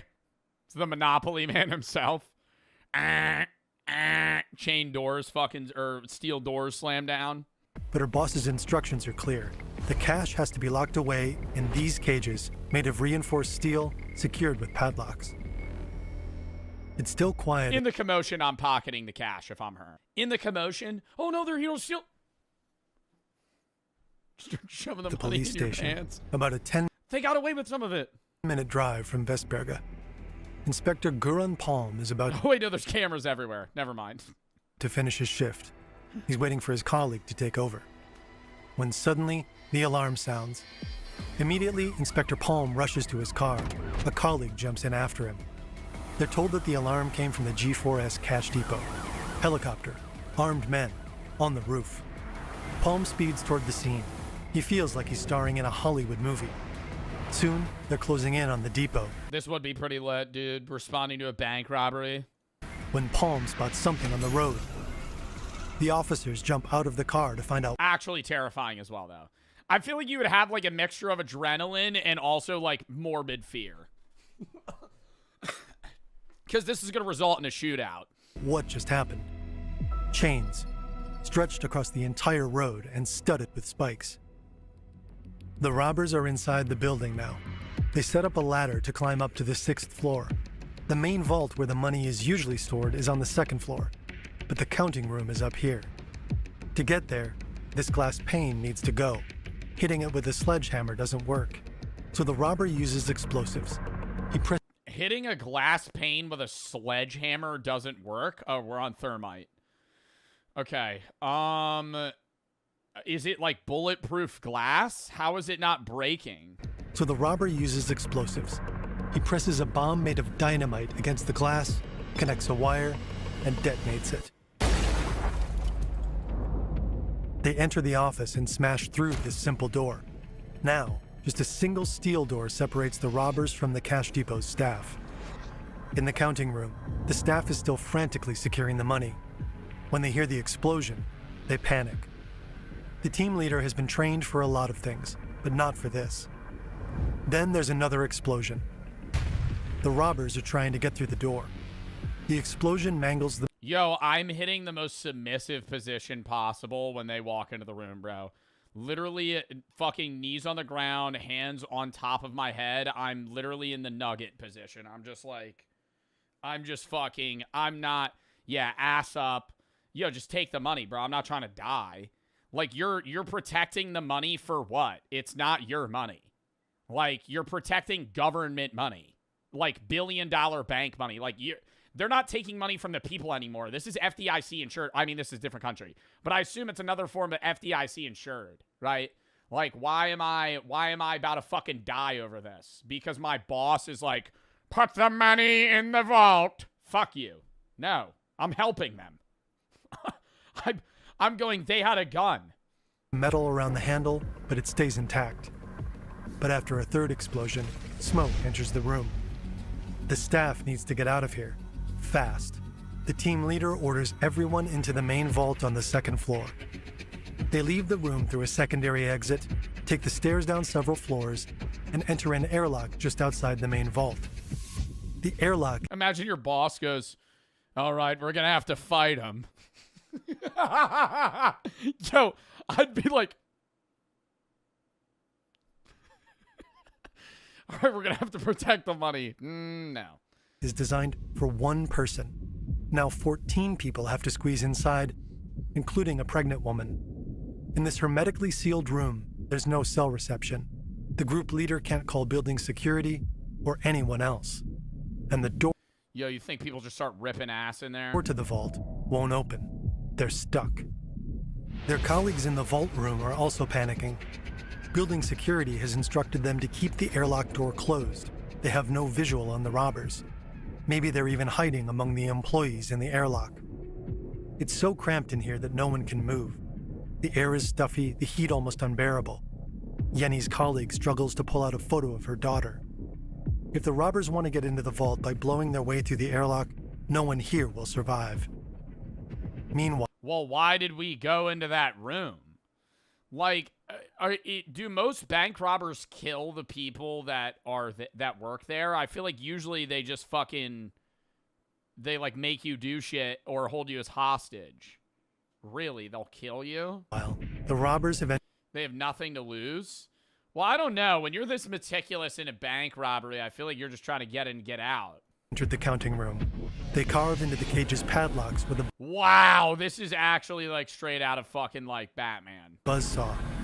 The locks are gone within seconds.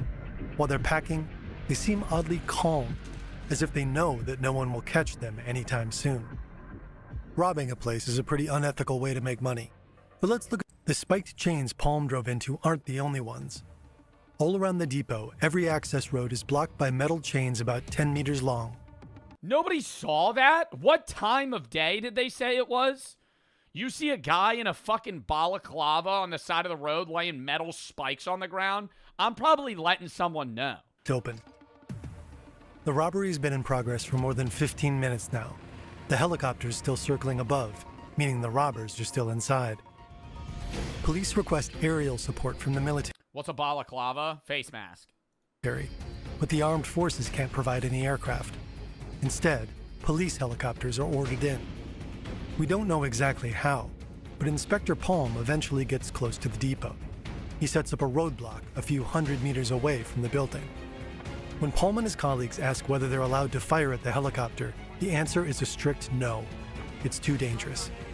Instead, they're ordered to wait for the National Oh, because they're flying over the city and then it would crash into a building. Valid. Task Force. Instinctively, I'd probably light a couple rounds into the heli.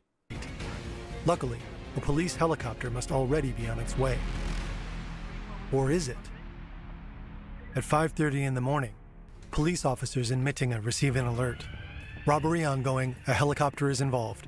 Air support required. 2 officers race toward the hangar. Their helicopter was returned just hours earlier. They'll have it ready in 10 minutes and be over Vestberga 15 minutes after the alarm. But at the entrance, they stop. Is that a bomb? There's no way they can reach the helicopter. And even if they could... Okay, there's no way they were standing that close to it.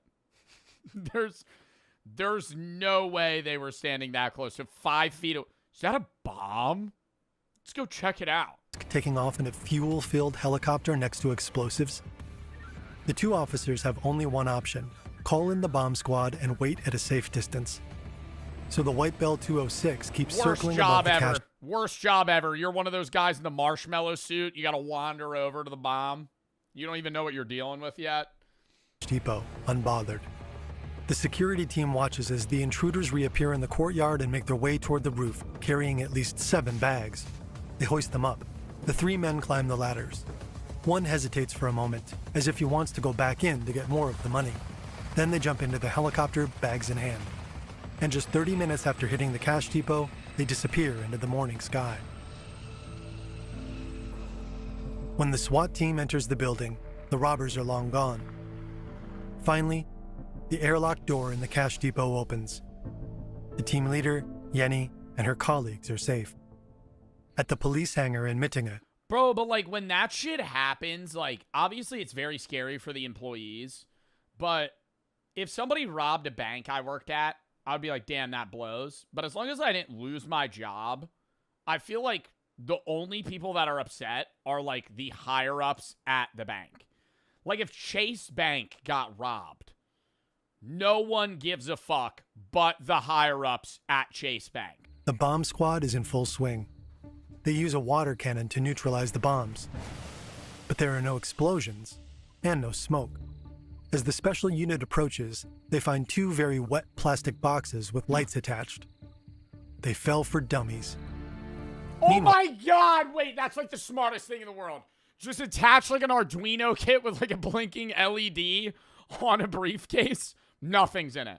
They're gonna spend hours trying to fucking, you know, get near it and see if it's safe. A small white helicopter flying unusually low and slow over the forests. Not a single light is on. The robbers land in a forested park. They take everything with them, leaving only a GPS device and a few cable ties behind. Investigators find the helicopter about 2 hours later. They learn it was stolen from a flight school about 70 kilometers northeast of Stockholm just after 4 a.m. And are they not going there? Like, I feel like the next train of action is let's go there and be like, who's still the helicopter? You got any cameras? A manhunt is underway this morning. As the country wakes up, the heist dominates the news. A reward of about $900,000 is offered for information on the robbers. The next day, the Swedish police still have no suspects. 900 grand if you have info on the robbers? Despite the fact that they knew about the planned helicopter heist long before it happened. A month before the heist, Swedish police receive a warning from Serbia's intelligence service. A crew of international thieves is planning to strike. Serbian police even share specifics. A helicopter is to be used. 3 robbers will carry out the job, backed by a group of around 20 people. The chopper will land. This motherfucker should have said that month after. Why are we giving him that info before? You could have got $900,000, buddy. On the roof of a multi-story building. The crew will blast their way inside and in under 5 minutes grab the equivalent of roughly $13 million. How does he know their exact plan? A month prior. He has to be a part of their team, right? The whole thing will go down by September 16 at the latest. If not, the plan will be called off. The Swedish police put security measures in place.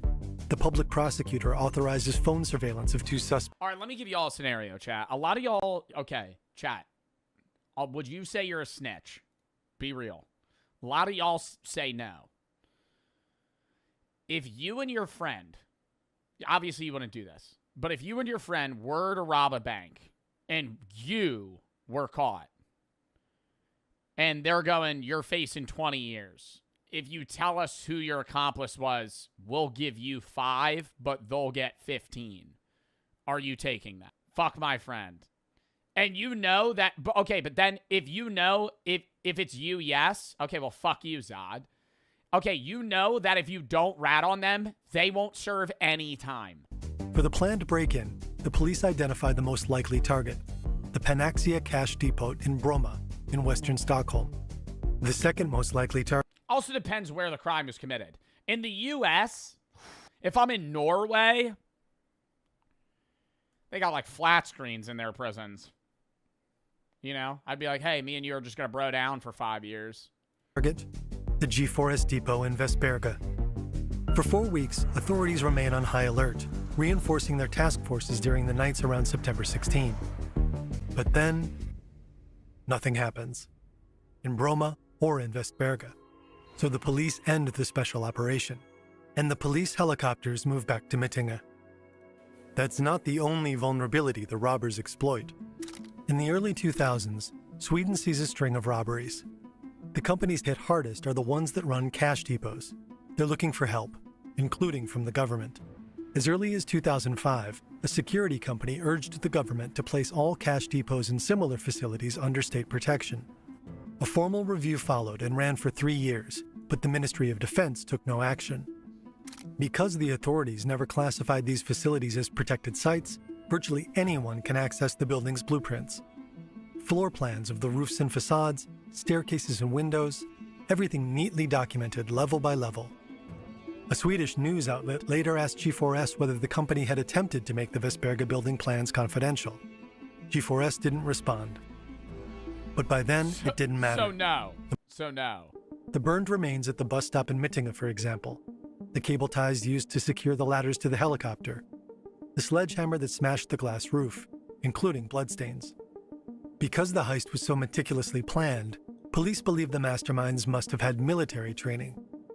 In all of Sweden, only a small circle of people could be capable of pulling off a coup like this. Thanks to the warning from Serbia, the Swedish police started surveilling this circle in time. Now they're sitting on a mountain of data, calls, texts, They stole a billion Swedish kroner. That's $105 million. No. They stole 13 million. Yeah, no, they said they were going to steal 13 million, but wasn't there a part of the video where they said they stole a billion kroner? Of logs. One of the people under surveillance is a man called Goran Bojovic, a 38-year-old Swede with parents from Montenegro. Until recently, he worked as a construction contractor. According to Serbian wiretaps, he was recently in contact with a childhood friend, Milan Zevo, who made a career in a completely different field, the Stockholm Mafia. Zevo has since relocated to Serbia's capital, Belgrade. In 2009, Bojovic traveled to Belgrade multiple times to meet Zevo. According to the wiretap, Bojovic handed over large sums of money during these visits. Swedish police realized that Bojovic is asking Zevo for help. At the end of August, the two speak on the phone. You know what? I called a school here and asked how much it costs to learn it. 15,000 euros. Bojovic wants to learn to fly a helicopter. Zevo shuts the idea down. Doesn't that take fucking forever? Like, you gotta hire a guy if you're gonna pull a job off in the next, 3 years. Learning to fly a helicopter. Pilot training would take way too long. Yeah. So Bojovic starts looking into another solution. It's September 2, 3 weeks before the heist. Bojovic is in his car, driving toward Hepsholmen, a small island in Stockholm. It has a museum right on the waterfront. Bojovic is here to meet these. Soft launch the idea of you meet a guy that flies a helicopter. You go, hey, so purely hypothetical here, but would you be a getaway driver? Not really driver, flyer for a bank heist if anybody were ever to do that? How much money? Two men. They've been waiting for him. He walks up to them and sits down between them. Just a few meters away, a woman walks her dog. What if he says no and reports you? It's purely hypothetical. You were just shooting the shit, chat. Her real job is to observe Goran Bojovic.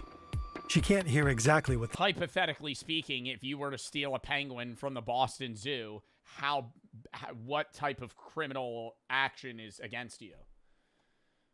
Is that illegal? How illegal is that? The men are saying. She can only keep an eye on them. The three chat for about 5 minutes with Bojovic doing most of the talking. Then, handshakes. One man walks with Bojovic to his car while the other gets into a Peugeot and drives off. On September 28, 5 days after the heist, the police and a Swedish court announced that 6 suspects have been arrested. One of the suspects is Goran Bojovic. Searching his apartment, investigators found a bag containing about 118,500 kroner. Completely unrelated. He's just a big gambler that's won at the casinos previously. Roughly $15,000 at the time. He's believed to have put the team together. Another man is arrested at Arlanda Airport just before he can escape to the Canary Islands. The press nicknames him Flykt, which means escape in Swedish. His real name is Alexander Eriksson. He's a TV producer who runs in high society circles with Swedish celebrities.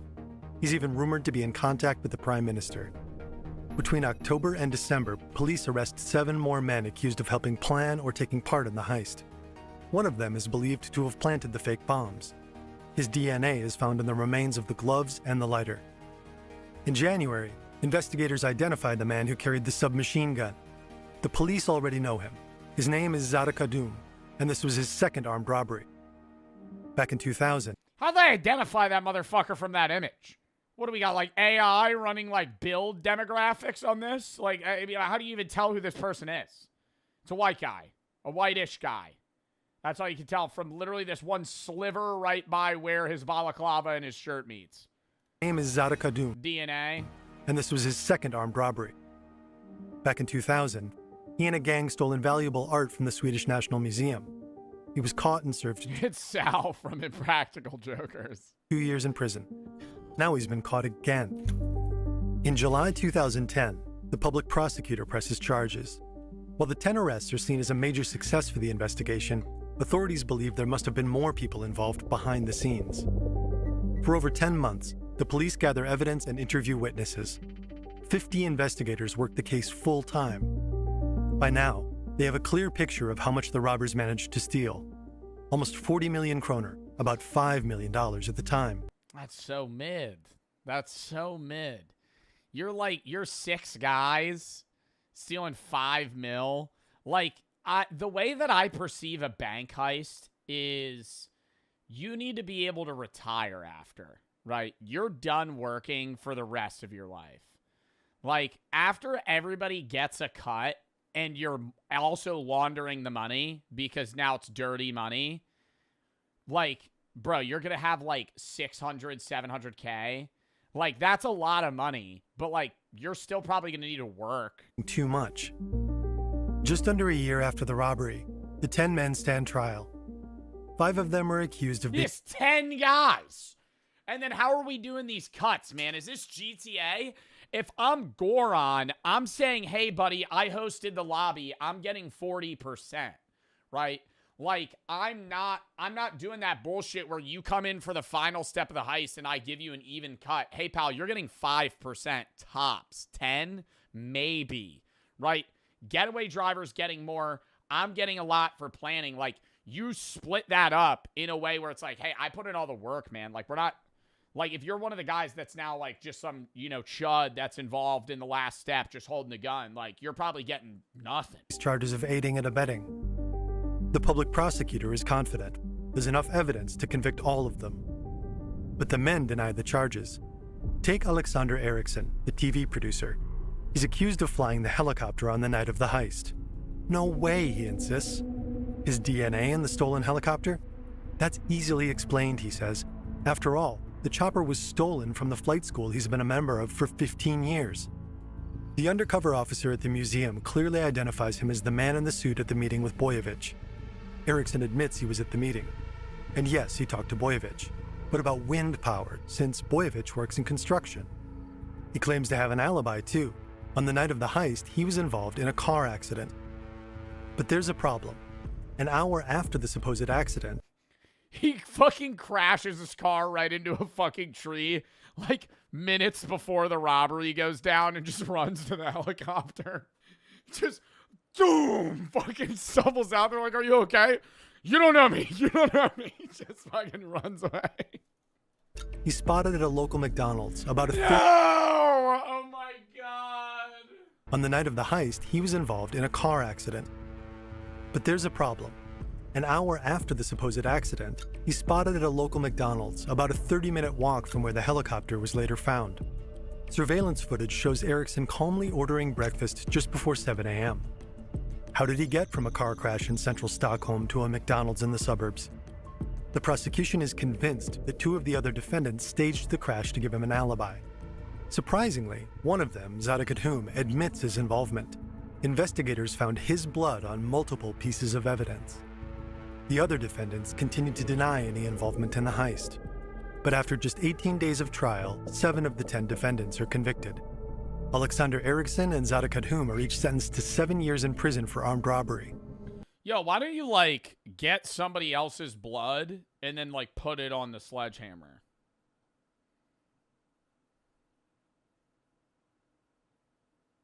Am I crazy, or is that, like, a high IQ play? It does connect you slightly, but, like, you just, like, in the bathroom. Hey, man. Some random guy at a gas station. Fucking spray it on. Also goes to prison. Before the trial, they were seen as daring, clever crooks. None of them were elite soldiers in the Balkan Wars, as was speculated. But the trial stripped them of their mystique. They turned out to be nothing more than a ragtag group of violent criminals. After the heist, heated debate broke out in Sweden over how such attacks could be prevented in the future. Trade unions spoke out. Handling cash creates a dangerous work environment for employees. So, for their protection, maybe they should just get rid of it. According to a report from the banking union, 1 in 4 retail workers had already been a victim of a robbery, some multiple times. And according to an anti-cash lobby group, 2 out of every 3 Swedish kroner in circulation was actually unreported money. The helicopter heist in Vesberga contributed to a shift in thinking. Over time, cash gradually disappeared from daily life. Sweden was the first country in Europe to print paper money back in 1661. About 350 years later, it was one of the first to start abandoning it. The number of robberies in Sweden dropped dramatically. In 2008, there were over 100. By 2016, it was down to just 2. Today, many shops only accept cashless payment. Theft happens online now. In 2020, unless you walk into like a 7-Eleven and start stealing from those Bitcoin machines. I always wonder who uses those. You ever see those before? It's like an ATM, but you could buy Bitcoin at a gas station. Who the fuck's doing that? Who the hell's going to a gas station being like, I could probably make a sizable investment right now. Probably make a sizable investment in Bitcoin. the Swedish central bank reported that Sweden and Norway had the least cash in circulation relative to their economies of any countries in the world. But some cash is still around, and someone somewhere has quite a lot of it, because the money from the Vestberga heist was never recovered. What? That's how we ended? They never got the money back? So they're living lavish. They're out of jail now.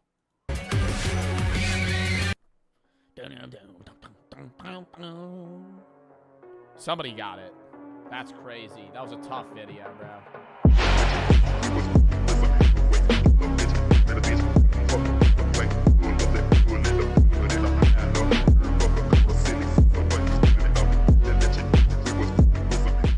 Check Jinxie's stream. He said I'm the 4th best streamer this year. I need to think. I need to think. Bro, he has to put himself like Jinxie. It's not even cocky to say this. Should he not put himself between 1 and 3? Like he has to, because he's the biggest gaming streamer. Ron's not 3. I would say you bump me and Ron down, and you wedge Jinxie between Speed and Queso somewhere. Like, I don't know. It's hard. Obviously it's all subjective, but it's hard to gauge who the top 3 streamers are, because it's like they're all just huge. I think Speed would undeniably be 1. That's not a crazy statement. Like, Speed has the biggest reach, objectively. Like, Speed is the biggest creator. Even if Jinxie pulls more average views per video, Speed will have streams where he's in another country pulling 1 million views. You know? Like 1 million live views. He's filling 10 football stadiums full of people in terms of how many people are watching him. Moist is a top 10 YouTuber. Moist is more of a YouTuber than a streamer, by far.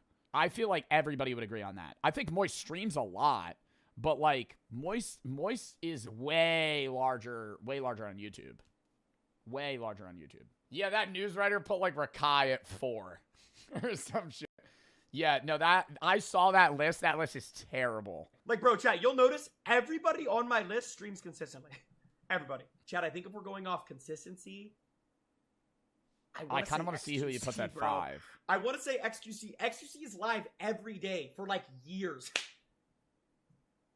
XQC's live every day. If it's all time's a different question than 26, I would say all time you got to throw Summit in the ring, bro. Jason's really consistent too, chat. Summit's in there. Ninja's in really there. too. Right now, though, yeah. One Pixel's a pretty good shout. He's also a European streamer, and he has a whole different audience. Pure consistency. Chat, if you're going to say 2026 off of consistency and statistics, I think you have to have Peanut in your top 5, bro. Yeah, Peanut's in there. I don't even think Complex had Peanut in their top 25. I think bro, chat, Peanut at any given time. People are spamming hell nah. 70, 80,000 people. Peanut is potentially as big as Jinxie in terms of views. Like, he has less Twitch viewers, but dude, I regardless of what you think about Peanut, like, Peanut averages like 35K on Twitch and like 60K on YouTube. Like, he's huge, right? That's the thing. View botting. Peanut is not view botting, bro. No, Peanut doesn't view bot.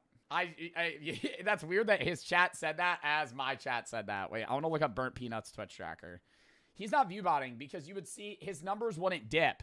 Arc Raiders fell off and then he lost viewers. Bro, he's getting 400,000 followers a month. Like, he's huge. And he's dipped, but it's like that was because he was in a huge Arc Raiders arc. Now he's playing like random shit. He's like full variety now. So he's like probably gonna plateau a little bit. But he doesn't view bot. What should I go over that? We could do that as well. Should I do that right now? I could do my own top 20 streamers. I feel like that's a really hard list. Cuz like top 20 is so many people, but there's also so many streamers. Cuz like I feel like it's easier to do like a top 5 versus a top 10 versus a top 20. Cuz if you're like 15 to 20 spot, it's like, okay, well, who the fuck do you even put? Sorry, I'm uploading this real quick. Do top 15. What was the complex one? Do top 5? Well, top 5 is kind of cheap. Top 5 doesn't allow you to put enough people's names. It's also hard because it's like Twitch and Kick are in such a different space that it's like you have to throw like at least 2 Kick streamers up there, but like who are you putting? I use Asmongold at 7. Okay. Yeah, I don't know if I want to make a list. I feel like that's Chat, going to be a whole again, Twitter bro, thing. It's not about if you. That's going to be a whole annoying Twitter thing. I make a list. People are going to be like, Joe put this person here. He only has liberal streamers on his fucking... Oh, my God. Oh, my God. The Israeli plant. Some shit. Ugh. Yeah, I mean, if you're going off just viewers, like... I mean, Asmon and Hassan are probably top 3. Like, they both stream, like, 12 hours a day. And they average, like, fucking 32K viewers.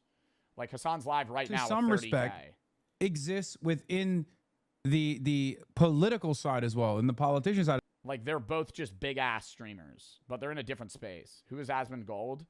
Used to be gamer, still a gamer, but now kind of the opposite of Hassan, some would say. I kind of want to make my top list, though. Now that I'm watching Jinxie do it, I'm like, wait, that kind of would be fire. If Kai, immediately. Kai's a legendary streamer. Do the list? We'll do it real quick. What was the article where they did the top lists? Was it Complex? Yeah, Complex, the best 25 streamers right now ranked. It's hard. So we're not going off views. We're going on subjective takes on who's the best streamer. Like, I could do that. I could do top 20. Let me list this. Let me make my own doc. What font should we do? Impact. Because it's big. No. Comic Sans. No. That's annoying to look at. I'm not going to include myself. I respect Jinxie for not including himself. I think that's lame to include. Now that I'm thinking about it, if I have to place myself on that list, that's just cocky as fuck. You know what I mean? Like, I don't want to rank myself. Like, I wouldn't put myself top 10. I would probably put myself at like 15, 20. In terms of performance, maybe like growth, but like, I'm not nearly top 5, 10. You are? No, I'm not. On Twitch Tracker, I'm ranked like 110th. Like, there are way bigger streamers than me. I think I'm larger on YouTube than a lot of them. But, all right, let's look at this real quick. We'll look at this real quick. Complexes, we're going to look at Complexes, which has been getting a lot of shit. They made their top 25 best streamers right now. From Kick creators like Aiden Ross to Twitch broadcasters like Hassan Abi to YouTube streamers like iShowSpeed. These are the 25 greatest live streamers to watch this year.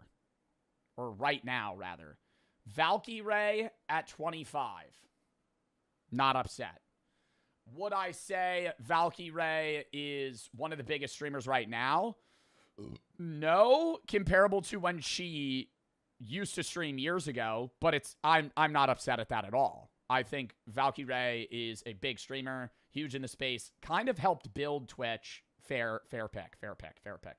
Jinxie at 24 is the dumbest thing that I've ever seen in my entire life. The dumbest thing that I've ever seen in my entire life. Who else is on this list? Ninja and God. 24. He is the biggest gaming creator. It's not even close. Like, what else are we looking at? Bill Nye the Science Guy? Is the Magic School Bus coming up next? What's happening? What's after this? Because I just don't understand. I get you not putting him at 1, but he's top 3. Like, top 3 without a doubt. Also, this picture just looks stupid. Why are they blurring them? What is this shitty ass fucking... What is this, like, weird, like, tech blur? Like, I'm in fucking Cyberpunk. And they have like paragraphs about them. In 2026, streaming can mean so many things. IRL aspect of streaming, open to the world of possibilities. At its core, streamers like Jinxie will always be around. Bro, that's like discrediting the fact that the biggest streamers are desktop streamers. If you take the top 100 streamers, 85 of them don't IRL. What the fuck is this dumbass take? This is like feeding into this like 12-year-old mindset of like IRL's the move or nothing. Desktop streaming is the biggest streaming. It like in terms of just raw viewers. Yes, Speed's probably the biggest streamer. When we end up doing my own ranks, he's probably going to be number 1. But like, he's just an anomaly, bro. Ty Lil Show, I'm not really going to disagree. I don't really watch him, but I know he's big. Anyone in like top like 25, I'm not really going to have like any crazy takes against that. Unless they should be higher, you know? But I'm not like, you put us on at 22, okay, fair. Yana 21, DDG... I don't think DDG streams enough. Like, you gotta look at, like, hours. Like, how many hours does Bro, DDG streams, like, 60 hours a month. Oh, no, he doesn't. That was this month. 120. Yeah, that's fair. And he averages, like, 8K. JC's calling you? JC is not calling me. Oh, I'll call him right now. He's looking at my stream. Bro, I'm gonna call his ass on Discord. I'm not doing this shit. I'm not doing this shit where I fucking call him on the phone. Oh, he said he's not trying to call. Well, Jinxie, this is what I'll say. I'm going to do my own list. I think you put me a little too high at number 4. I appreciate the pick, though. I respect you immensely for not putting yourself on the list because it is kind of cocky to rank yourself, but I would say you're easily top 2. Complex putting you, 24th is a spit in the face. It's not even close. Not even close. I mean, what the fuck? 24 is nuts to put him that low. And not like top 25's low, but like, bro, he pulled 400K views the other day. Like, anybody pulling that amount has to be top 10, like, instantly. So I just don't understand that. DDG, though, I don't think is a bad pick here for like 20, but he wouldn't be on my top 20. He would not be on my top 20. I feel like if you're doing top 20, bro, you gotta have to have like a variety of creators that do different types of content and are all like consistent. Like XQC makes sense. XQC streams fucking 15 hours a day. He wants to do it with you. I would do it with him. I gotta pull up his stream again. I mean, I don't know. I feel like you guys are spreading misinformation. XQC follower/subscriber count 1 million. What the fuck am I looking at? Main platform Kick. It's not. His main platform is not Kick. Who made this website? A 5-year-old? His main website is Twitch, where he has like 13 million followers. Who made this website? Bro, it's slop. It's slop. Dude, you gotta realize 80% of like these news articles about like streaming is just spam posting, brain rot. That's all it is. Like, a base news article posting about streamers is just filling space. It's like guys that are just filling articles to get views so they get paid. Like, they have to, it's like filling a quota. Yo. Joe, what's up, dude? Bro, this is my first time looking at this shit, and I just gotta say, like, yeah, no, I didn't even peep the thing you were saying about the follower count being wrong. Dude, you gotta realize, like, I was just telling my chat, most of these websites that make articles about streamers, even though Complex is big, which is why I'm kind of shocked they're just this wrong, but like most articles just are slop that they're putting out. Yes. Wait, Joe, do you want to screen share, by the way? Oh, and then go through each, you want to go through each thing? Yeah, I want to hear your insight on it. But first things first, bro, I'm literally watching your stream. They have XQC, and they say main platform Kick. It's not. And then they say follower/subscriber count 1 million. It's not. Yeah. It's like fucking 13 million. Like, did a literal toddler make the website? I don't understand. It's just wrong. It's just wrong. It's not correct. I haven't even been reading this yet. Did you read your I haven't read any of this. You haven't read your paragraph? Through this. No, wait, let me read. Oh, so you're just raw ranking your top 20 without even knowing what they said about you? No, I didn't read any of these paragraphs. No. They got your follower count right, or like close to right. Yep. But you're 24. In 2026, streaming can mean so many things. The IRL aspect of live streaming has opened up the world of possibilities for the medium, but at its core, streamers like Jinxie will always be around. Bro, that's like I was saying that's like a diss. That's like saying IRL's the wave and desktop streaming's like dead, but like it'll still be around, like taxes. Like, wait, my chat is saying that I'm pretty sure they just AI'd this entire thing. Which would like, what do actually you make mean? so Like, much sense. they like prompted ChatGPT to like make its They were own like, list. Hey, ChatGPT, give a summary on this streamer. And then they just did that 25 times. And just copy and pasted it. Yeah. Bro, nah, this is AI. DDG, if anything, is a student of the game. Any game, put him in any field and figure out how to win. Nah, that is like D1 dick riding. Like, that is like... That is actually, I would even, dude, you could have the #1 streamer just like give a regular fucking spiel on him. Like, why are we Joe, typing I'm pretty that? sure you can do an AI check on it. You could actually. Yeah, but run AI it through checks are always like half, like, aren't they sometimes wrong? Like, it'll say it's AI when it's not, or the reverse. Yes. And then they have underrated, agree, overrated. What are these emojis? Okay, so I have a theory on this if you want to hear it. What? I think they made this list to completely rage bait people because... Oh, for views. And then it gets complex. So you think Exactly. they just put people in weird positions on purpose? Here's what I think they did. They clicked speed at 1, Kai at 2, and then literally clicked a random Bro, number but how generator. are you going to put the best streamers right now and even have Kai on the list? Kai hasn't streamed since 2025. Yeah, and on top of that, it even narrows it down to say 2026, where Kai has not logged a stream in 2026. Kai's been live in over 6 months.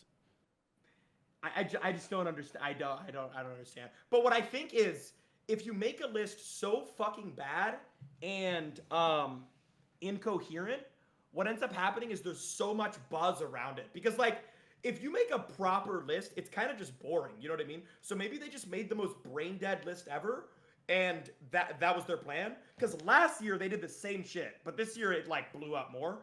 Last year they did the same exact shit. It was just as insane. But it was this bad. I mean, I'm on 18. It like, was not this bad. Some of these, bro, but like, here's the thing is like, I'm not going to be like, oh, you have XQC at 19. I'm not going to like diss that. Like that could be like a subjective take. You know what I mean? Like top 20, like some of them it makes sense. See, I don't know. Yo, go to academic. How much does academic stream, chat? Like, what is this list? Does academic stream? Like, main platform Rumble. No, he streams. He's a big streamer, but like, I don't know. Like, I don't think you could have that many guys. Like, see, Agent top 16's fine. Adapt, sure. Your age. Queso at 13. At 13 is like 13. terrible. That's a terrible pick.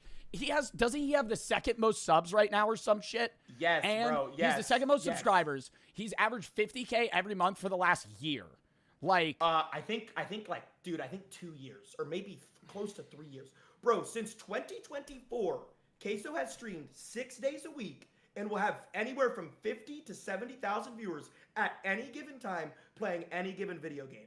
If you have him at 13 on your list, you're what literally I gotta say, dead. if you have Queso at 13, when that motherfucker hops on Fall Guys still with 500 active players on that game, all of which are probably his viewers, and he's still able to pull that many people, that is insane.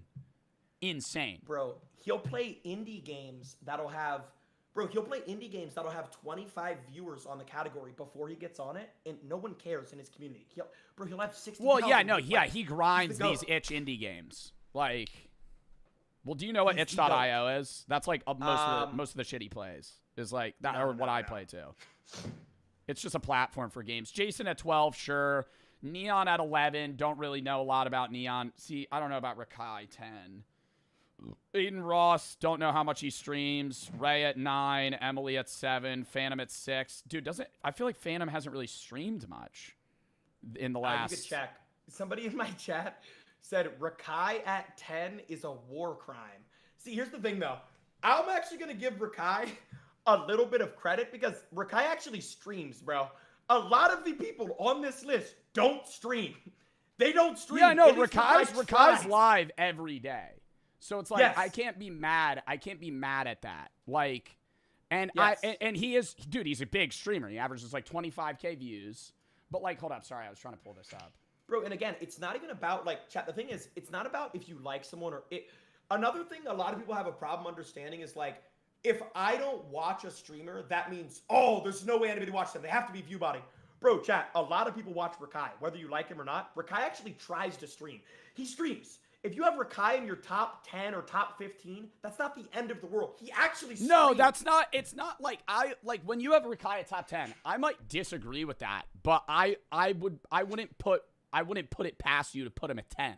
Like, that's not a crazy take. It's just like, okay, I might disagree with that. That's how I think the reason people are annoyed at this is because it's just like, how are you putting Rakai above Queso? Like, that's just... Yeah, okay. That's idiotic. Putting Rakai above Queso is a war crime. There's also other people that are above... Like, it's like...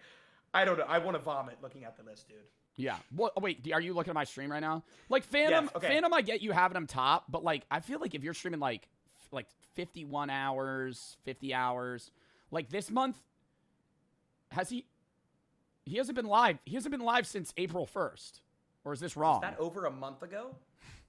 I don't know. Maybe this is wrong. But how is Complex, like, how are they credible? What are they known for? Like, why do people go to the website? Is it because of, like, didn't they do the shoe thing or something with, like, artists yeah, they have a years good, ago? they have a good shoe. I love that shoe shit they do. They have, like, good segments and stuff. I think it's just a media company. It's just like a media news outlet. Senna at 4, Ron at 3, Kai at 2, Aisha Speed at 1. Like, their top 5 isn't that... Like, I'm not annoyed at these picks. I just think, like, putting Kai on the list of top streamers in 2026, it's like, he hasn't streamed. So it's just, like, I get Kai being a top... If you want to go top streamers of all time, sure, yeah, put Kai. But, like, you can't say right now and then have Kai on that list. Yeah. Well, he hasn't streamed, so, like, the list Do you want to do a rank together? Wait, sorry, let me. Yeah, I actually just want to hear your input. Like, I don't want to like alter your list at all. I just want to hear your input, and then I could also give input. You could throw in some names. Yeah. Well, bro, it's hard. Like, this is really hard. I'm not gonna lie. I feel like it's hard to have. Oh, you're doing 20. You're doing 20. Okay. What were you doing? I did 10. 10 is way harder. Oh, I think I was saying 10 is harder because once you have 20, it could just be like, oh, anybody that you don't think is top 5, you still throw on that list somewhere else. You know what I mean? Yeah. 1 is iShow Speed. Yep. I'm not upset at anyone. Like, if you put Speed in top 3, fine. If he's below top 3, that's stupid, right? Like, objectively, top 3 streamer. He has to be. I think Speed is the best streamer of all time, in my opinion. Like, I would say 2 is you, if I'm being real. I'm not. That's not Glaze, bro. That's like you're the biggest gaming streamer on Twitch. He's the biggest IRL streamer. You're the biggest gaming streamer. So it has to be 1, 2, right? Like that is the most fair thing possible. 3, I'm putting Queso, another big gaming creator. 4. And this is going to be controversial right now, but I have to just say it off of straight view count, the Burnt Peanut. Yeah. I saw your chat crash out when you said that, but Peanut averages 100K viewers concurrently on both platforms combined. Playing any game. Any game. Like, streaming every day as well. Like, Peanut doesn't miss streams, Chad. It's not about if you watch him or don't watch him. Bro, the guy is a great streamer. He entertains 70 to 80 to 90,000 people at any given time playing any video game. You know how you make this? You know how you make this easier? You gotta put like markers somewhere, and then you kind of base it around that. Yeah. So I think like I'm gonna just throw this up there. Like I feel like a KDB is probably a top 15 right now. Very large growth. Hilarious. Very funny. Yes. I would say you got to put, bro said who? Probably one of the biggest growth-based streamers right now. And then you could have like Vanilla Mace there too. You're probably not going to like some of my takes though. I'm going to be real. No, it's your list, bro. It's your list. After the burnt peanut, somebody said Summit. When I pulled up your stream, I was saying like top 20 streamers right now is so different than top 20 streamers all time. Because like Summit's not a top 20 streamer right now, but like all time, yeah, sure. Like him, Ninja, but like none of those guys are making the list right now. I'm actually gonna have at 5 One Pixel. Bro, oh my god. Okay, that's what I'm talking about. I had One at 9, and I guess it's just because I want One to stream every day. Like, I would watch One stream every fucking morning, chat. I feel like he does stream a lot. 6 is Ron. Ron's the biggest core house streamer. Lowe's? I don't know. Like, do you know, like, what kick streamers would be on this list? Okay. Good God, dude. Well, like, bro, Lowe's. Somebody said XQC. I would probably put XQC at, like, 9. Okay. I would So say you're, like, XQC you're kind of all freefiring time's your probably list. like 5. Like, yeah. Clav? I don't know if I'm putting Clav on the list. Dude, I mean, I'm not gonna lie. I can't remember the last 72-hour window where I haven't seen a clavicular clip, dude. Yeah, Same but with, like, okay, but are we putting in streaming clip? Because that's what, did you see Lacey do it? He did media, and that's a different, that in that list, yeah, sure. Because if you're going outside of just stream, sure, he's there. But like, no, no. I don't wouldn't think put just him in raw my top streams. No. Okay, I'm actually gonna say this. I think, and I know a lot of people like don't like Neon also for, you know, Neon, like, his thing was just being as toxic and as annoying as possible. Yeah, but he like, is one of the biggest streamers. Like, objectively, Neon's he is one of the biggest streamers in the world in terms of clips, consistency, but also Neon has had a complete character like Arc change re-arrival. 180. Yes. Neon is like way more chill in the last year, Chad. Literally. Now, I'm not gonna lie, Neon was toxic as fuck like 2 or 3 years ago. I'm not gonna deny that. But I think like Neon has been one of my favorite people to actually see like grow in streaming. You know what Bro, I mean? I Like, feel Neon like is way more cool now. the more that I'm doing this list, the more I'm like, dude, a top 20 streamers all time is so much more fun than doing right now. Because it's like now I'm just throwing people on this list that are like having like moments. Like, dude, see, it's so hard because it's like people are saying Tyler 1. Tyler 1 is a top 20 streamer all time. But like, bro, he's a father now. He doesn't take streaming as seriously as he did prior. Like, Yeah, I don't think Tyler 1 cares. I don't know if Tyler 1 is top 20, he's probably like 19 or 20. Like, he's not. Ooh, would Ginge be on the list? Yeah, if I was able to do top 20, I would have Ginge in the list. Yeah, if I was able to do top 20. I feel like you got to throw like Jason. Yep. And then you could honestly probably throw like all 3 of them together. People are saying Moist Critical. Moist Critical's a bigger YouTuber than a streamer. I was saying that earlier. Flight. Yeah, I think Moist more so streams just for fun. Like, I don't think Moist like really cares about streaming. Oh God, are we throwing in like foreign YouTubers, bro? Who's like, I mean, if we're really getting into it, you got to throw like, yeah, somebody just said Rubius, Ibai. Ibai's probably like fucking below Queso, above Peanut. Like, Ibai doesn't.